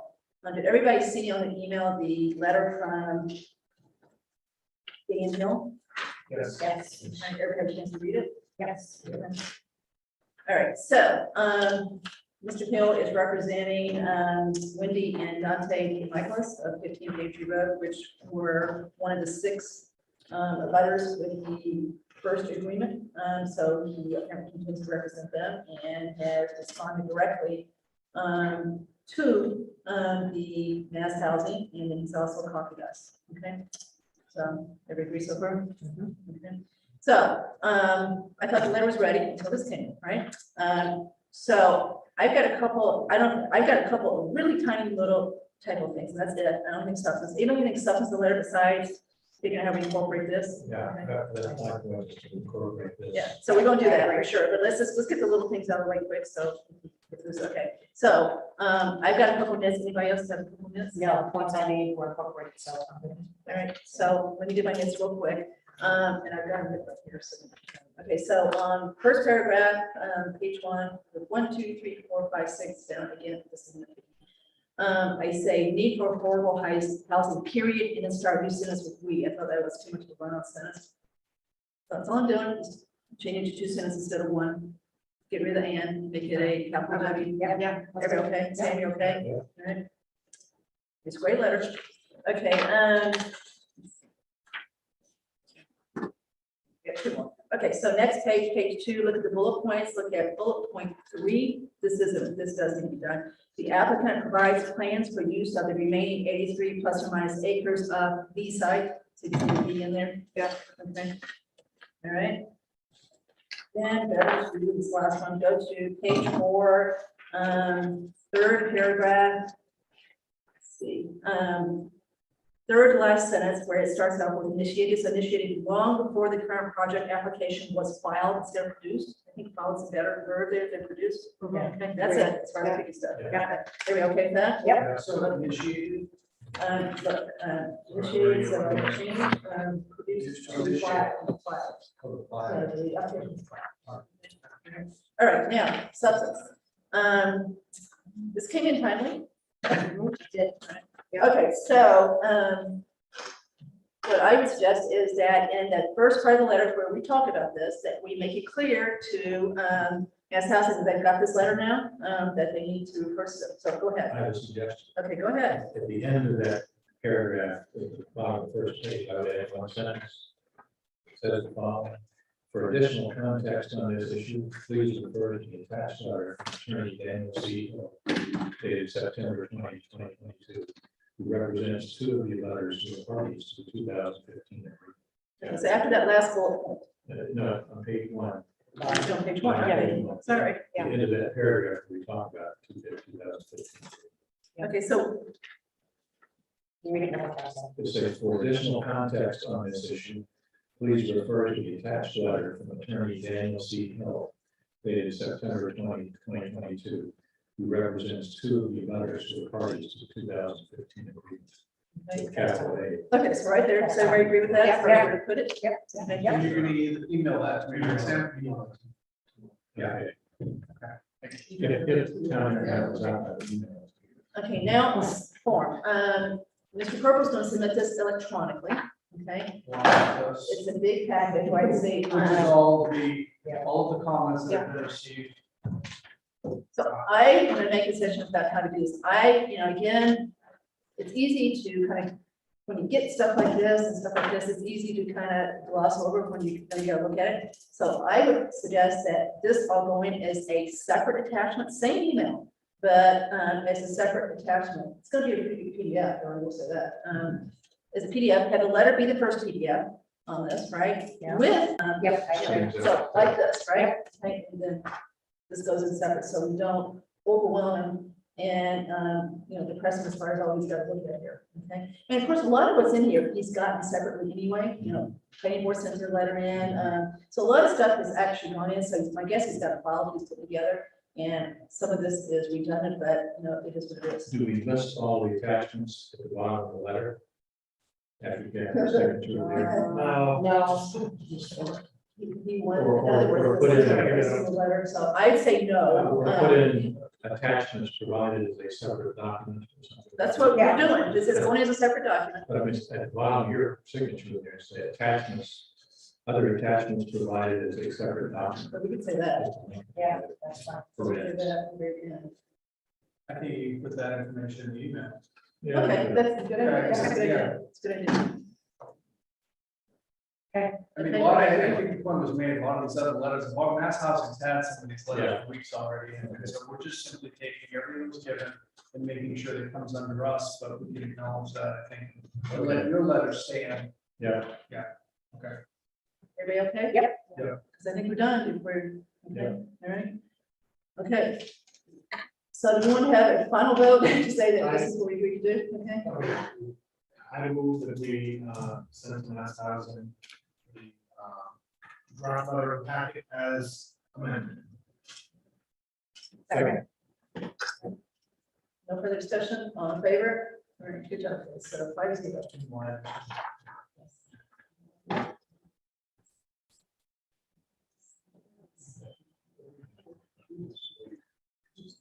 Yeah. Okay, all right, check that one off. That was fast. Okay, chair's report. So I've got one thing that I want to clarify because we're getting a lot of questions and, I got a vacuum here and we can start filming it when we get that here. So the traffic study that we talked about a few minutes ago. I just want to make it clear to the public that we have made no decision. All we've done is listen to the BHP consultant, Greg Russell, ask questions and said, thank you very much. We will now discuss this at a later meeting. So we're going to have it on the agenda for one of the very upcoming meetings. So that's a fact. To me, the biggest issue is the Main Street question. It's not clear, and we're going to get it clarified before then, is whether you have to take off the exclusion on Route 30, which you said in your report you do, if you want to put it on Flag Deerfoot. To me, that's kind of the whole ballgame. We did this because of Flag Road, and so we've got to at least understand why he said it. So Andrew has reached out to him. He has said, he didn't come back and say, oh, yes, you have to do it. He said, I will check the DOT and get back to you. I don't think he has. Okay, so can you follow up with him and tell him we'd like to get this on an agenda really soon, while it's fresh and try to get this resolved one or the other. The other thing to me is Oakville, but that's a whole different issue as far as trying to get resolved. We've got to get Ashton to play ball with that one, but that's a lot of trucks on that road. The other two, Johnson and Acre Bridge, I don't think are a big issue at this point. We can talk about it, but to me, it's all about Flag as far as what to do there. And we saw all the letters that came in. And I think every single one of them said, please put it on. I don't think anybody said, don't put it on. And of course, many are questioning why you can take it off. So we've got that question too. So we've got to get that answered in a satisfactory way, I think, before we go forward. And that's what we should have done before we meet. So we got to know we have an answer, right? Yes. And you are in charge of getting it. And I would do it right now, except that the town internet is Down? Local network. Guest network is down. Okay, so that is a brief update to the public as to where the putting the heavy vehicle exclusion on Flag Road stands, which is we have not made a decision and we are going to take this up very soon. Okay. All right, next is, I believe this is Andrew. No, me. The MMA. and Okay, well, I saw the St. Mark's. Okay, so you're doing first. Yeah, so I'm actually just being cognizant of time. We could just put this on the agenda. It was just an update from the three boards I sit on state, so we can put it on for the next meeting. Thank you. That's helpful. Andrew, working group. It was just an informational update. The latest on St. Mark's Food Park Working Group is that at our last meeting, we discussed specifically organizing a public forum to gather input on the proposed designs that we've gotten to date. And we have scheduled a meeting on Thursday that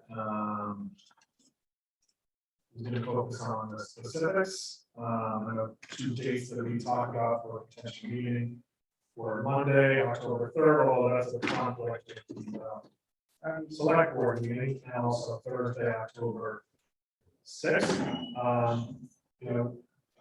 Just 2 points on this.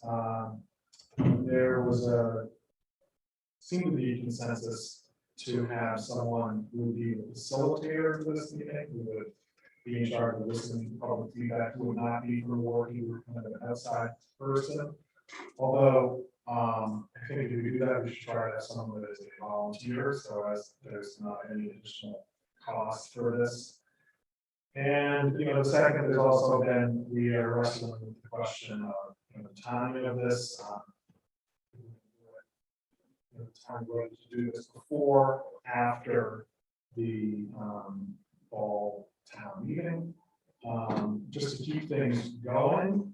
My preference is to do it beforehand. Although we've always had a bunch of moving parts with this project, and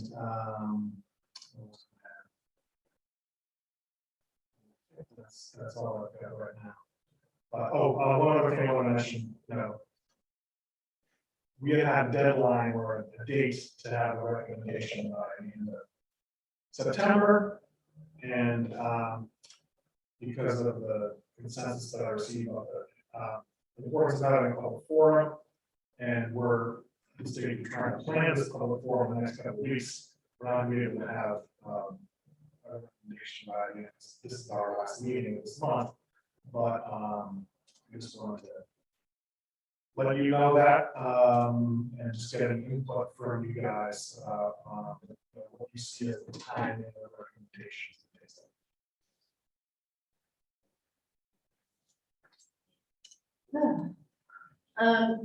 Or give them a late hour.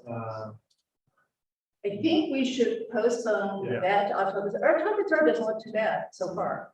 As far as what's on the will, so far, right? It changes quickly, but why don't we do the 10th because there may be other things to discuss on 10th related to the whole project, right? 10-3. 10-3, what is that, October 3rd? Yeah, 10-3. Can we have an item to extend the charge? Yeah, we probably should do that tonight. Is it in the charge actually, but there's a, Isn't it? there's technically when you're sworn in, the appointment lasts until. Well, no, I mean, extend the time frame. I think there could be some benefit to coming back and just having a parameter of like, this is the time frame to finish. Because we haven't lost that there, so. Would an October 30th timeframe will give you the time to do the form and do everything that you need to do to get a report done? At this point, I don't see you getting done by September 30th. Well, definitely not September 30th. Right. Yeah, I think that's doable, end of October. Yeah, so maybe the next meeting, we can just take a position on that. And extend it. The archaeological study is done, everybody knows, it's been discussed publicly, it's discussed by your group, and I believe the historic commission has met and they discussed it. So if anybody wants to this meeting, they'll get an update on where that stands, but we're still a while away from having an official report from them because the state is very slow as far as the business, but they so far that done he's horribly told the school what he didn't find, which is the internments, and so that's moving on to. So we do have first year. Everybody okay as far as we'll bring us back up on October 3rd? Okay. We have a couple of things, one online. Okay, come on up. I'll be quick. Brett Harrington, member of the Historical Commission, which scheduled a meeting for the same time as you guys tonight. And also St. Mark's Food Park Working Group. So historical did meet tonight. We did. Okay. Yes, at 7. Just to let you know, Kevin Miller, our chair, shared an update.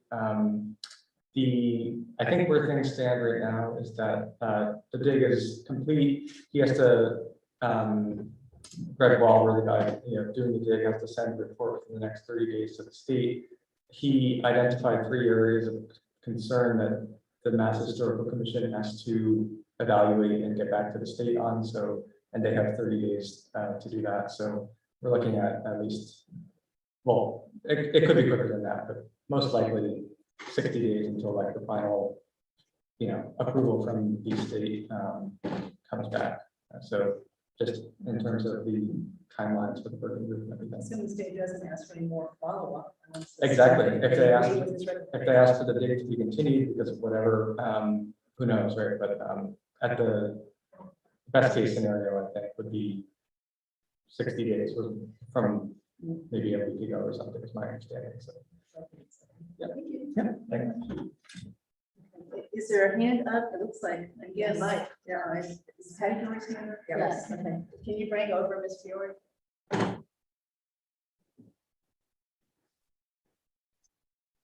Good evening. Hi. Hi. During the last working group meeting, some implied that the issue of ownership of that property was not under their charge, nor whether there should or should not be a park was not part of their charge. Their charge was only to decide on a design and make recommendations to the select board. And there was discussion whether the select board should be the ones to ask the question to regarding ownership of the park. Therefore, once again, I ask, why are we spending town taxpayer money on property we don't own? Is there any update on a land swap with St. Mark's so the town actually owns this land?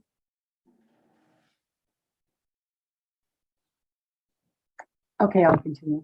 So, sorry. I don't believe that the concept of this park was ever part of town meeting. I know that there was some discussion that there was when this was approved by the select board in the summer of 2020, the changing of the intersection. But I don't know that the construct of putting a park on private property that would be financially supported by the town was ever discussed and approved at town meeting. And I wonder if that should have been done, if that is a necessary step that should be done. And if not, how do we know how much this is going to cost the taxpayers? How much is it going to cost to design it? How much is it going to cost to construct it? And how much is it going to cost for ongoing year-to-year maintenance for now and for the first 10 years, since we don't own the property, but will be maintaining it? So we're a little bit off topic here as far as the agenda item, but I'll give you a quick answer. And then Mr. Purple's going to give his update, which you may want to listen to too. This is not something that would come from town meeting as far as whether you want to do a park. What comes from town meeting are budgets, appropriations, etc. So the appropriations for the park will come in front of town meeting, assuming it's going to be paid out of the tax levy or something like that. So there's more to come. I think on October 3rd, things will be a little bit clearer than they are tonight. That's what I'm hoping. But we are trying very hard to get this done as we agreed to do on May 31st. So we have not stopped. It just takes time to get things done and done right.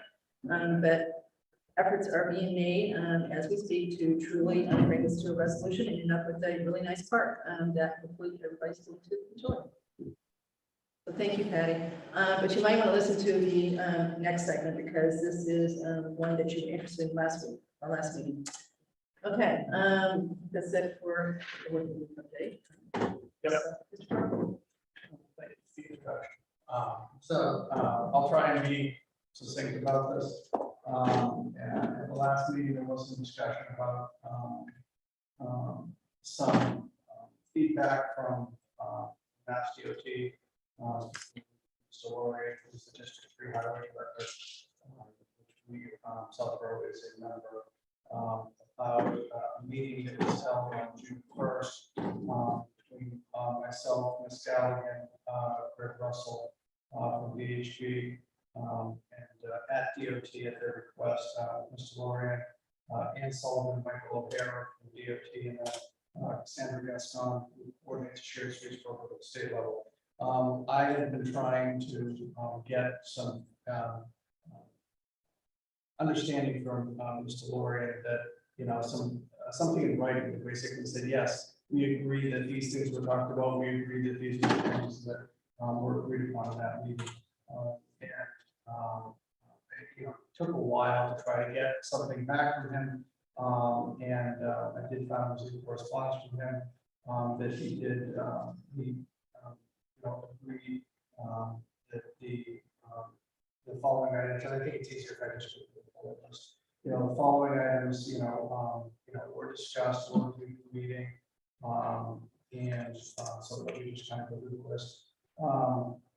Master DOT, the reason we had the meeting, Master DOT was asked by the Inspector General's office to review the St. Mark's Street project expenditures under the Shared Streets Grant based on complaints it had received or made aware of through the process. The review of the grant expenditures for St. Mark's Street project, Mass DOT determined, and Shared Streets program concurred. The funds were spent appropriately on those items related to the grant as defined in the application. Other road funds, including Chapter 90, were spent appropriately on the project as discussed. While the cross-country path and the history walk was not constructed fully. The DOT understands the park and its associated sidewalks and walkways serve as the final connection of the loop of the sidewalks on Marlborough Road, the existing library walkways, the sidewalks on Common Street, and the townhouse lot. Although the lack of a history walk natural project may have made the project less attractive in the grant review process, the project was still viable for consideration for the shared streets grant. However, DOT sees that the cross-country portion of the history walk was the only missing piece and was not the main piece of the history walk. Mass DOT will await notification from Southborough that the park has been completed, so they may come out to inspect the final product. It's understood the works to be paused, so the St. Mark's School could undertake an archaeological study of the proposed park area based on concerns raised by residents.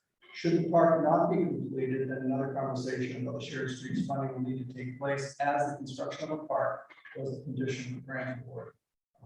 Until the park is completed, future grant applications from Southborough that involve Mass DOT in the review process, and that may be paused until this was completed. We also did discuss the reciprocal license between St. Mark's and the town. MassDOT didn't have any concerns with the arrangement and felt that was good. So this is what we've got back from Mass DOT. So at this point, I think now we're in a waiting period of waiting for the results of the archaeological study to be reviewed and or approved by Mass Historical for anything else to be. Thank you very much for your diligence and get it done. Any questions? All right, moving on to the consent agenda. We've got A through I. So anybody wanting help? A and I. Okay. Anybody else? Chelsea? No. Andrew? No. Okay. All right, so let's start with minutes. I've got a couple changes here. So I'm sorry, so it's I simply going to be tabled to the next meeting to. Yeah. It is? Yeah. Executive Just session. changes. So you're going to change it. Okay, sorry. Okay, so A, so let's talk about the regular minutes from August 29th, which is the night that we interviewed the police chief. Sam? Set up on line 57. So I've only got one, which is on 91, it says on the board. And so the board expressed, the word in between board and express needs to be taken out. So board expressed instead of board is expressed. Okay, so no major changes, good job, very good as always. Okay, so can I have a motion to approve the minutes from August 29th as amended? So moved. Second, Chelsea seconded, all in favor? 5-0, done. Okay, so consent agenda. Now let's approve B through H. So can someone make a motion to approve consent agenda items B through H? Second, Chelsea seconded, all in favor? Okay, so consent agenda is done. Okay, now we're going to other matters. The next discussion, the ARPA A, basically leads into B, which is the town meeting financial stuff. So here is a quick update as far as helping us make a decision on whether or not to use ARPA money instead of tax levy money, as far as what's in the warrant that needs money. Okay, so I believe, correct me if I'm wrong, there are 3 things in here that could need money. $150,000 for the removal of the trees that we have approved, $50,000 for the payment management system, and $5,000 for the down payment of the quick rental. I think that's 207 if you add the 3 together. So it lists 27,000 now in Article 10 right now. Is that? It does, but I think But that. that's paid for, that's paid for. So it's paid for, that was over, it's gonna give us over. You're talking about possibilities articles? No. No, Okay, oh, sorry. So pavement management system, I think that number should probably be $29,000. No, because, so the original placeholder, I think was 50. Okay, there was definitely 50 there. There was. There was Okay. 50 in that, but the RFP that is out is still under review by the committee. There's still, the steps need to be taken. But the amount of $29,000 would cover any of the proposals. And that's, it would be enough to move forward with any of the proposals that the committee. Okay, so it would be enough money to fund the proposals that we have received, the bid return 5, the bid return. Yes. Okay, all right, everybody clear on that? Yeah, okay, so 286 in between, those two and the 152 that Chelsea says is the number for the trees. Okay, so Mr. Sabelli is almost done with his work that would set the final evaluations for 1/1/22, which is so crucial, because you remember that is the year, the first year, it's going to happen again, that we had an extraordinary increase in residential real estate prices versus commercial, industrial, and personal property, right?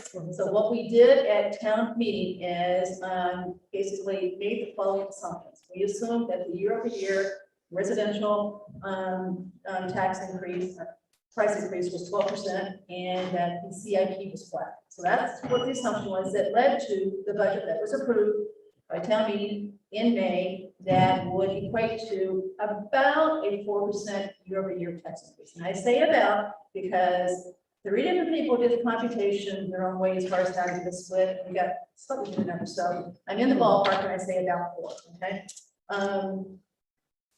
I talked to Mr. Sabelli today. He knows I'm saying this. He hasn't finalized his work, he's close, but he did say the 12 is low. So it's higher. Yeah.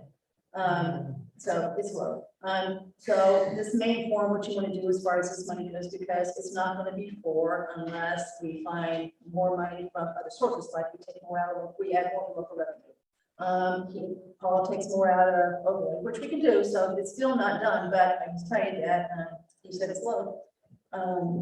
So therefore, we're already starting with a fairly high number, and this would add to it. The 186 would be about almost a 0.5% increase in the tax, year-over-year tax increase, not quite, so that's 225 would be half, but close to it. So therefore, tonight I think we got to decide, do we want to fund these 3 things all from out of ARPA? That's why you give a spreadsheet, you can take a look at it, and it is up to date as far as all our votes so far. Or do you want to not do that and ask the town to approve these today, but basically go into the budget for fiscal year 2023? Okay, so Chelsea, we have 17%, so you are. So this isn't gonna help much. But in terms of process and what the ARPA committee did, they did review the clickers. So that one, I know it's $5,000, but I feel like even though they said no, it still at least was there from the get-go. So that's my thought process on that one. I think. But remember, we do have a little money that is not being designated by the committee. It's not that much, right? All depends on how CSR turns out. But we do have a little money right now. You look at the bottom, you'll see it's 90 or so. Right. So we got a little money that we could use toward this and not encroach on their ideas until we've gotten through all their ideas. The 150,000 for trees. So, and just so that we're clear on that, Karen got the bids back from the state, and that is the best number that we have right now. Not sure that that's gonna stick, but I think it's a good placeholder for that, right? Higher or lower? I'm hoping it would be lower, but. Yes. But it's hard to tell. That was an MAPC bid. Yeah. My understanding is they're bringing that back out. That's 1,500 per tree. That sounds actually low to me. So I hope you're right about being a little bit of 1,500 per tree. So that, I hate to raise taxes to do that, but I think I guess it's a decision if the board wants to use the ARPA bucket of using those funds to lower the tax rate for something that we have to do.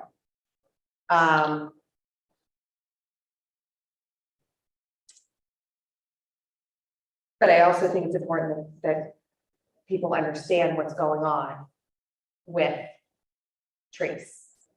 So I'm not sold on using ARPA for that one. So I think for now, I'm good on the clickers. Okay, so you're good on the clickers with ARPA? Yeah. Only because they talked about it and said no?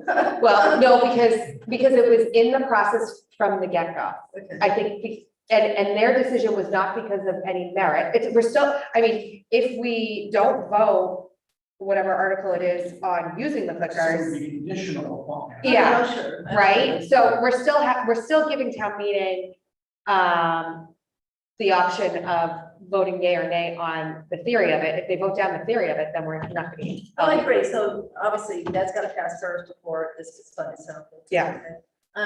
You can make maybe the same argument with the pavement management system that it relates to the big sidewalk number, you know, it's going to help us figure out road stuff. So you could stretch it and say that. We could. That might be more stretch that one, but, you know, I just hate for that. I want so bad that first number to be 3 and not 5. I know. So it looks like it's gonna be high 4s, maybe. I don't know. He wouldn't, I couldn't get him to, and write this out because he didn't want to be, you don't want to say anything else, but I don't know that it's 13, maybe more than that. I talked to Carl Bryan tonight. Are we gonna have free cash numbers before October 13th? Yes, we are. And they look, I think, Mark get mad at me, but I heard from the accountant once, so. before October 13th. No, she says that she's. No, okay. She doesn't believe in I'm certified tonight. Okay. I was gonna say, the other option would be Right. that we use. For sure. So That's she not got- what she said she was That's about. what- That's what we're asking. Okay, so, So not helpful, sorry. I mean, there's other things that can be done when Mr. Savelli and Carla and Brian actually sit down and figure all this out. They could free up some more local revenue. It did very well last year. We got the meal taxes running at a much better rate. It's up to about 10,000 a month now. I mean, it's just gonna help that one, right? So I can increase that, which would help. I don't know what the Amos fund looks like, if we really don't know what to do with that one, this year. So there's other things that could be done in the end to keep this down to what we said, but, we've got to, this is gonna be funded one way or the other on, I don't know what else we can do with this besides town meeting. Right. That's an idea. I think we put in the trees. Okay, all right, so it sounds like Chelsea supporting, basically, approving the tree money through town meeting, so therefore it's going to be part of the budget for fiscal year 23, therefore part of the text. Chelsea, this year for health is maybe planning some money to support some of the salaries.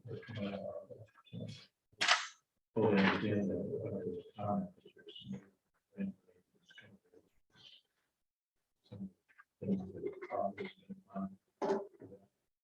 ARPA's funding. I am not sure what you're talking about. He's talking about the director's salary being partially funded by ARPA this year. Yeah. So he thinks that you're gonna, not to put words in your mouth, he thinks that may get, or that may get a grant that would then not need the ARPA money to do that. So therefore there'd be more ARPA money to use for something else. I thought I read that. When I looked at it. Sorry to put words in your mouth. And You no, were there. I was there, yeah, no, Okay. I'm not aware of that. I did not. Okay. So Chelsea, on the pavement management, Yeah, where are you, did I miss? Sorry. I think I'm back on, I'm still in the general fund on that. Well, if we're on the general fund, if the group, majority thinks we ought to fund the pavement management system and the trees out of tax levy, who cares about the 5,000? So we might as well fund all 3 of them. So I have two, oh, sorry. Is it my turn? So, sorry, we didn't overstep. So Article 3, if we funded it through ARPA, it wouldn't need to go to town meeting.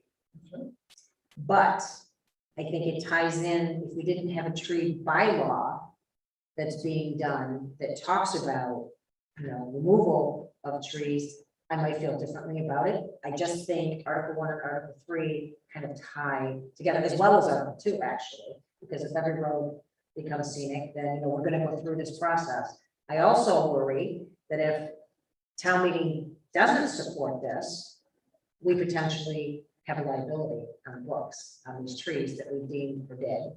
We can do ARPA money, then we Sorry, say, yes. so that's the reason to do ARPA money. Well, I don't disagree, but I think if town meeting isn't supportive of this process Surely. going forward, Surely we're not, I mean, given that the public seems to want to get these trees down, surely not, but the way you do that is do ARPA. And I don't think you've got to worry about the fact that that's not there, given what 1 and 2 say. We can say, we can say, and make sure that someone says, oh, by the way, we've got it funded, we're taking care of these 100 trees, and we've got funding to do that, so that part's done too, so those trees are coming down.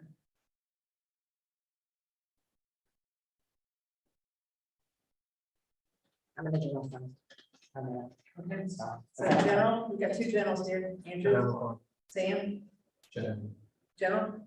Okay, so general, okay, so there's really nothing to vote on at this point. We're not going to allocate ARPA money, so there's no vote to take. Okay, so we're not going to touch ARPA as far as it's on.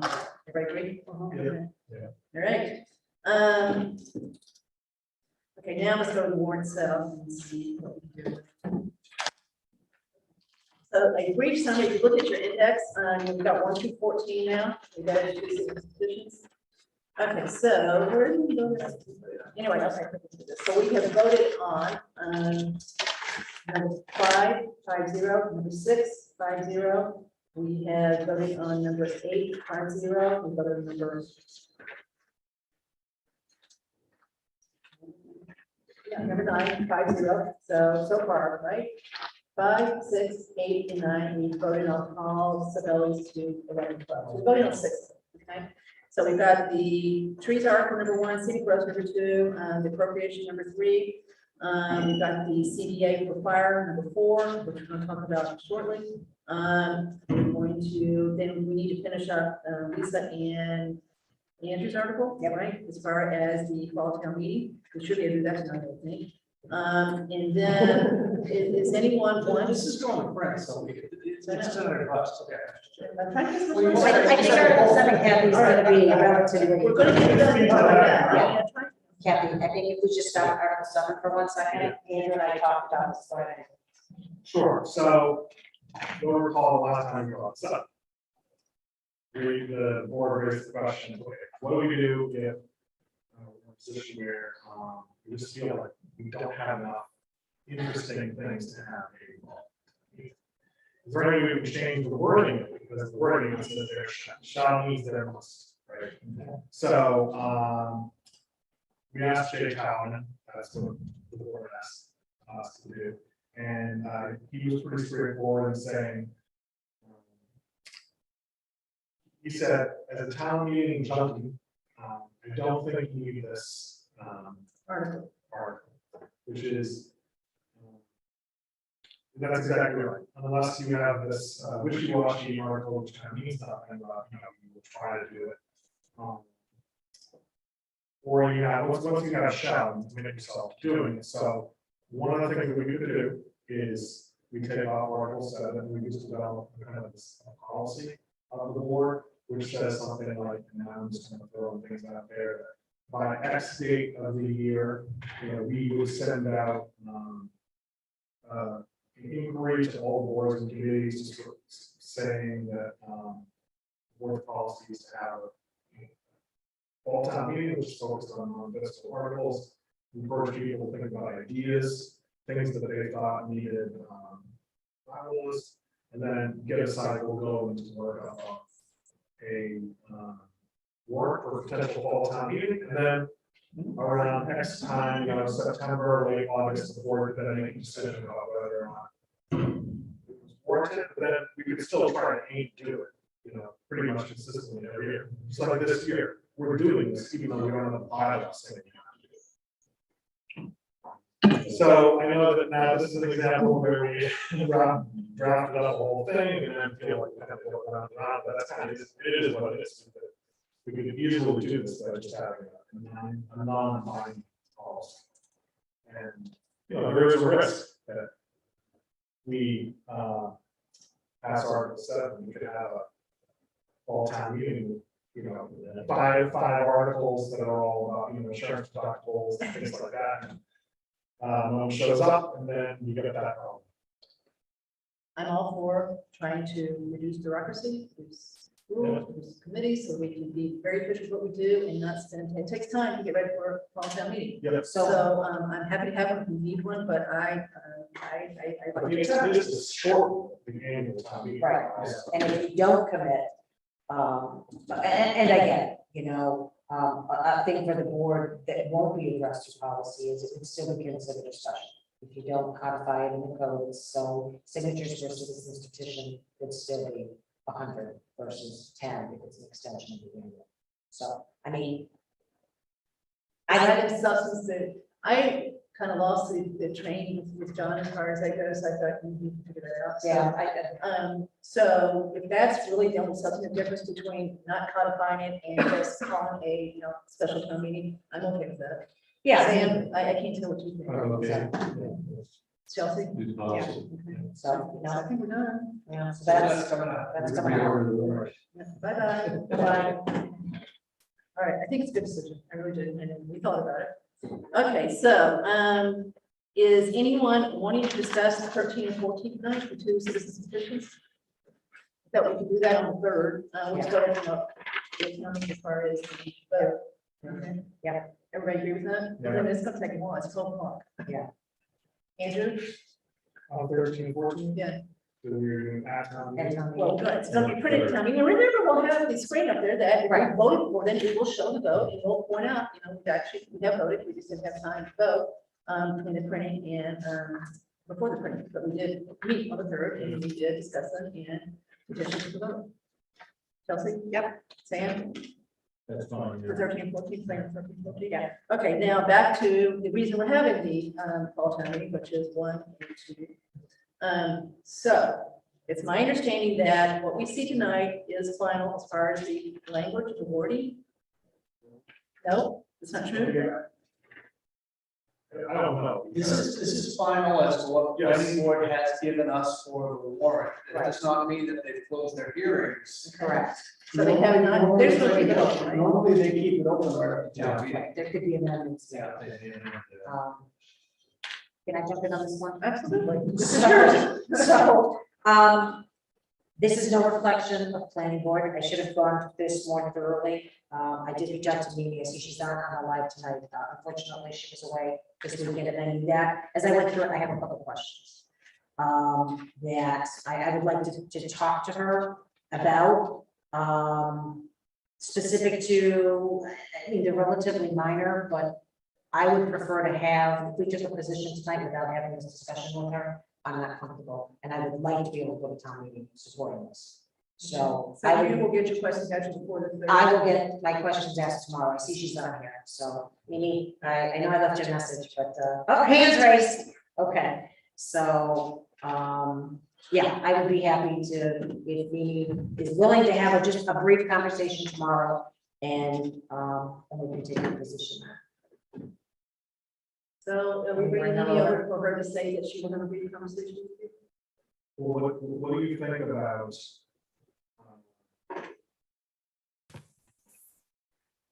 I think we did this. With the annual time in May.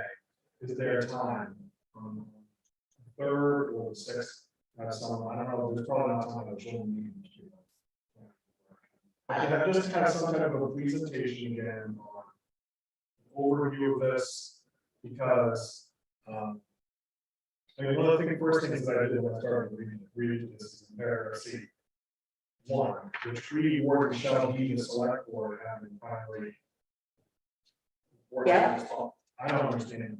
That's state law. The treaty warden shall be the select board. Yes. Yes. The we are. special act. Yeah. Yeah. Absolutely. Okay. All right. So honestly, I don't know that I need another presentation. I think, you know, my questions are relatively minor, and I've spent a lot of time on putting the process together. I think the majority of what's in here, other than one question I had, I think falls within the 2 statutes for this. So. No, that's fine. So, you know, again, I can have these questions offline with me, or, you know, I can just briefly touch on the late hour, it just seems more productive. Okay. you know, because I don't know if the board's gonna share the same concern. I'd like to be able to come back and, you know, mine is specific to what's required. An associate's degree, which is more than is required, just like to have a discussion on that. Under F, G, stapling. I mean, we talked to the tree warden about that, so, I just like to have a conversation with you. And then I worried under J3 that we want to ensure that the health of the tree for 3 years. I don't know what's standard in nursery or landscape or tree professional guidelines, but I don't know if 3 years, it seems to me that's a long time to guarantee the life of the tree, especially when we're potentially talking public shade trees that are in the right of way that potentially are gonna have salt, sand, whatever. So again, I just want clarity. So I mean, there's nothing really major here, but I would just like clarity on some of these things. Maybe I apologize because I should have had this conversation with you sooner. So Lisa, once you have that conversation, you've got your answers, maybe it would be helpful to everyone just to give the questions to Mark and the answers to me. Sure. Know what you've asked and what the answers are, so we don't ask for the same thing. So I might help in the discussion on the third. Yeah, absolutely. Just going back to the question I asked up here, so is that some of the special act that the select board used for the Tree warden. Okay. Yes. And that's why he's the tree warden designee. Hi, Mimi, sorry, I see that you're unmuted now. Are you there? Good evening. I mean, good morning, everyone. I know. Thank you for sticking around. Mimi, again, I apologize. I should have asked you these questions in advance. Do you want to ask me questions now? No. No. No, not for the 12 o'clock. It's making more sense to me now that. And again, Mimi, I think they're minor in nature, and if I would be comfortable, you know, asking the questions, and again, as Kathy said, giving Mark my answers, and then at that point, I'd be comfortable supporting the articles, so, Lisa? yes. Couple other Sure. times when we discussed this, we reviewed that the process that we went through recently, right? Where we had the joint hearing, Yeah. it seems to work pretty well. Mhm. But that was gonna be kind of the model for how this bylaw And it is. would function. Yeah, Do you think that that's the case? that I this do. is- Okay. I do. Absolutely. So, I mean, I just want to review it again carefully. I appreciate the process that you've done, a lot of people work on it. I support it, it's review it again. So why don't we talk about it on the third, Kathy? Agree. Yeah, And okay. Mimi, would you be willing to come and answer any questions that we may have on the third? Because I know you'd love to attend our meetings. Sure, I think so. If I'm here, I will. Okay, and I'll still, if you're available tomorrow, I'll reach out to you tomorrow anyway. Okay. Very Okay. good. Thank you. Thank you. Enjoy the. Thanks, Mimi. Thanks, Mimi. All right, so I think we're done with. So is our position going to be at town meetings to warrant that? Yes, yes, yeah. All right, I just want to make sure. We got to do that, but we should be able to vote. We're gonna vote on 4 shortly for the executive session, so that. Okay, I think we're almost done, except executive session, are ready to read? Hang in there. Article 2, can we just vote on that? Well, To have our position for the board, I think 1 and 2 go there, so. I've got a question on 2 that I was going to ask. So this is 2, 1 and 2. Yeah. We'll vote, so we'll have it on the screen that we vote. Yeah.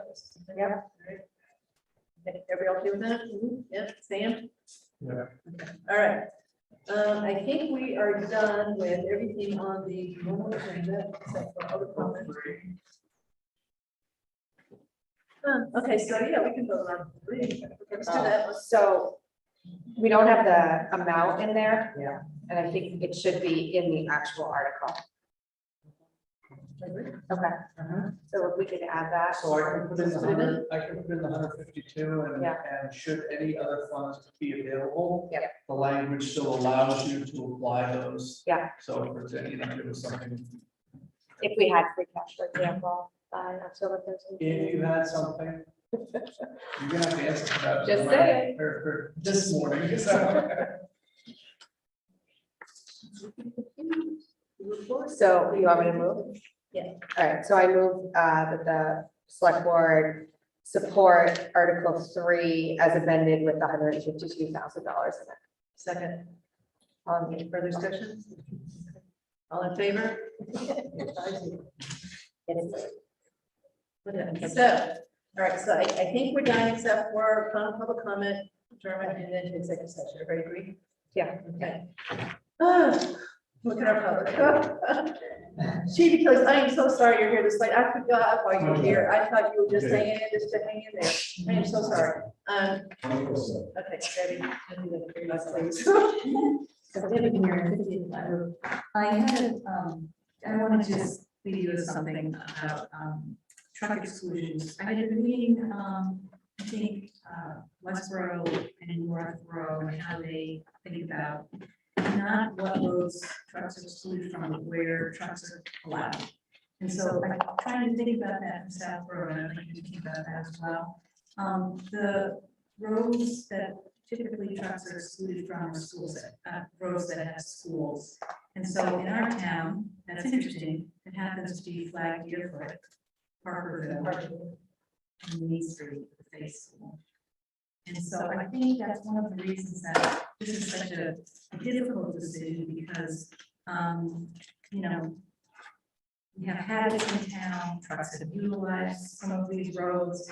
But I think it's kind of creative the way some of the other towns have looked at, you know, creating these, they call them safety zones, especially as it's Amazon facilities and things like that. But I mean, I think that supports, it helps me to understand why I feel so strongly that we can't allow trucks on Main Street because state school students are on both sides of those streets, on the street. And that is also the biggest complaint as a resident of Flag. And seeing these kids walk with the backpacks to and from school, that is really what is angering people on Flags. It's a safety issue, it's a school zone. And we've got a history of a lot of trucks going down the road. So I would urge you to think about where we want our trucks to go. We want them to go on a number of roads and not on the roads of schools. So I just want to leave with that. Thank you. Okay, guys, I apologize. Mr. Purple has reminded me of one more issue, which is to confirm the start time of the special town meeting. So, you know, back on real quick, is that we had some requests to start earlier, 6 or 6:30. Mr. Haggerty actually made a request. He's one of them. But then he came back and said, never mind, I think 7 is the right number. And he's got it posted on the website at 7 o'clock. So does anyone, no one seemed to be supporting 6, I will say that it's either going to be 6:30 or 7 were the two choices. Okay, so Andrew, 6:30 or 7. Keep in mind, it's on the website. 6:30? Yeah. Okay. I don't have a strong feel. And remember, we've got 2 citizens petitions articles that might both be controversial, right? They may take some time. Okay, so 6:30 is where your vote is, if you have to put a vote in, right? Sam? I voted for 6:30, but I'm not strong.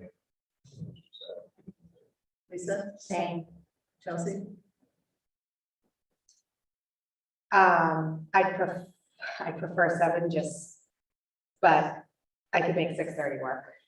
That's more personal. That's fine, that's what we're schedule. saying, then, Can I just ask, is that based on, again, you have. The fact that I coach soccer is for 6:30. That's fine. That's Yeah, it's just because, but Between sports and family. dinner, yeah.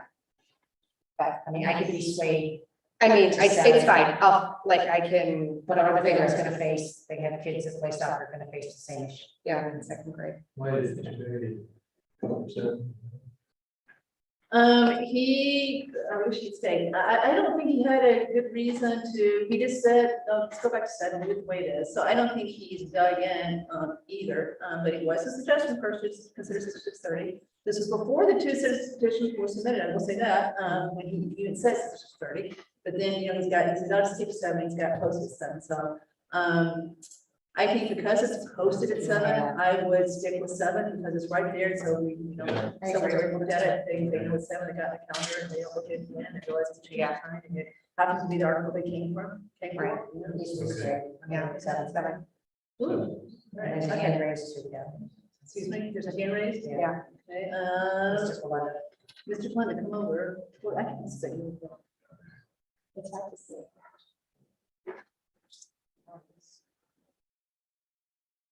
That's not just me. No. Okay, Well, Dan, you're muted. Dan, quickly. You're muted. So we're talking about the time of All town right. meeting. Yeah, good morning, everyone. Yes, I will be very brief, but I was, I was just alarmed at what I heard from one of the residents tonight, Mr. Cassio. And then I've heard from other, believe it or not, people have been watching tonight, so I've heard from others as well. And really, it's in reference to what I call a false flag event. And those who don't know what a false flag event is, it's a way to use deception to gain a tactical or strategic advantage over another or over an adversary. And what I heard tonight has apparently happened to a number of others, which is the proponents of that citizens petition that we discussed did not detail what the ultimate goal of that petition was, which was really to remove the flags that were there, and yes, to replace them with just a one flag. So Mr. Cassie and others felt deceived, and they want to know how to get their signatures removed from that petition. I did email the board with that query, and I also did contact town council as well. So this is really for the public who may still be watching or may learn about this through social media after this meeting, that if they feel like they were deceived about the true nature of or the results of that petition, then hopefully we'll hear from the town clerk's office as to how those individuals can get their signatures removed. That's all I had. Thank you. Good night. Good night. Okay. Good morning. Okay, all right, so it's nothing to vote on, it was 7 o'clock to begin with, that's what the warrant says, so Yeah. everybody agrees. Yep. All right. Okay, so we've done public comments, so we are going to adjourn. So we're going to adjourn and we're going to enter executive session per MGL chapter 38, section 21. And now return to open session to discuss the following 2 things: contract negotiations with the police chief using exception 2, and number 2, to ratify the memorandum of agreement with the fire union for successor collective bargaining agreements, also exemption 2. As the chair has determined that an open meeting may have a detrimental effect on the town's position. So do I have a motion to remove executive session? Second, okay, all in favor? We do roll call. Sorry. Okay, roll call vote. Andrew. Aye. Sam. Aye. Lisa. Aye. Chelsea. Aye. Chris is aye. 5-0 roll call vote to go into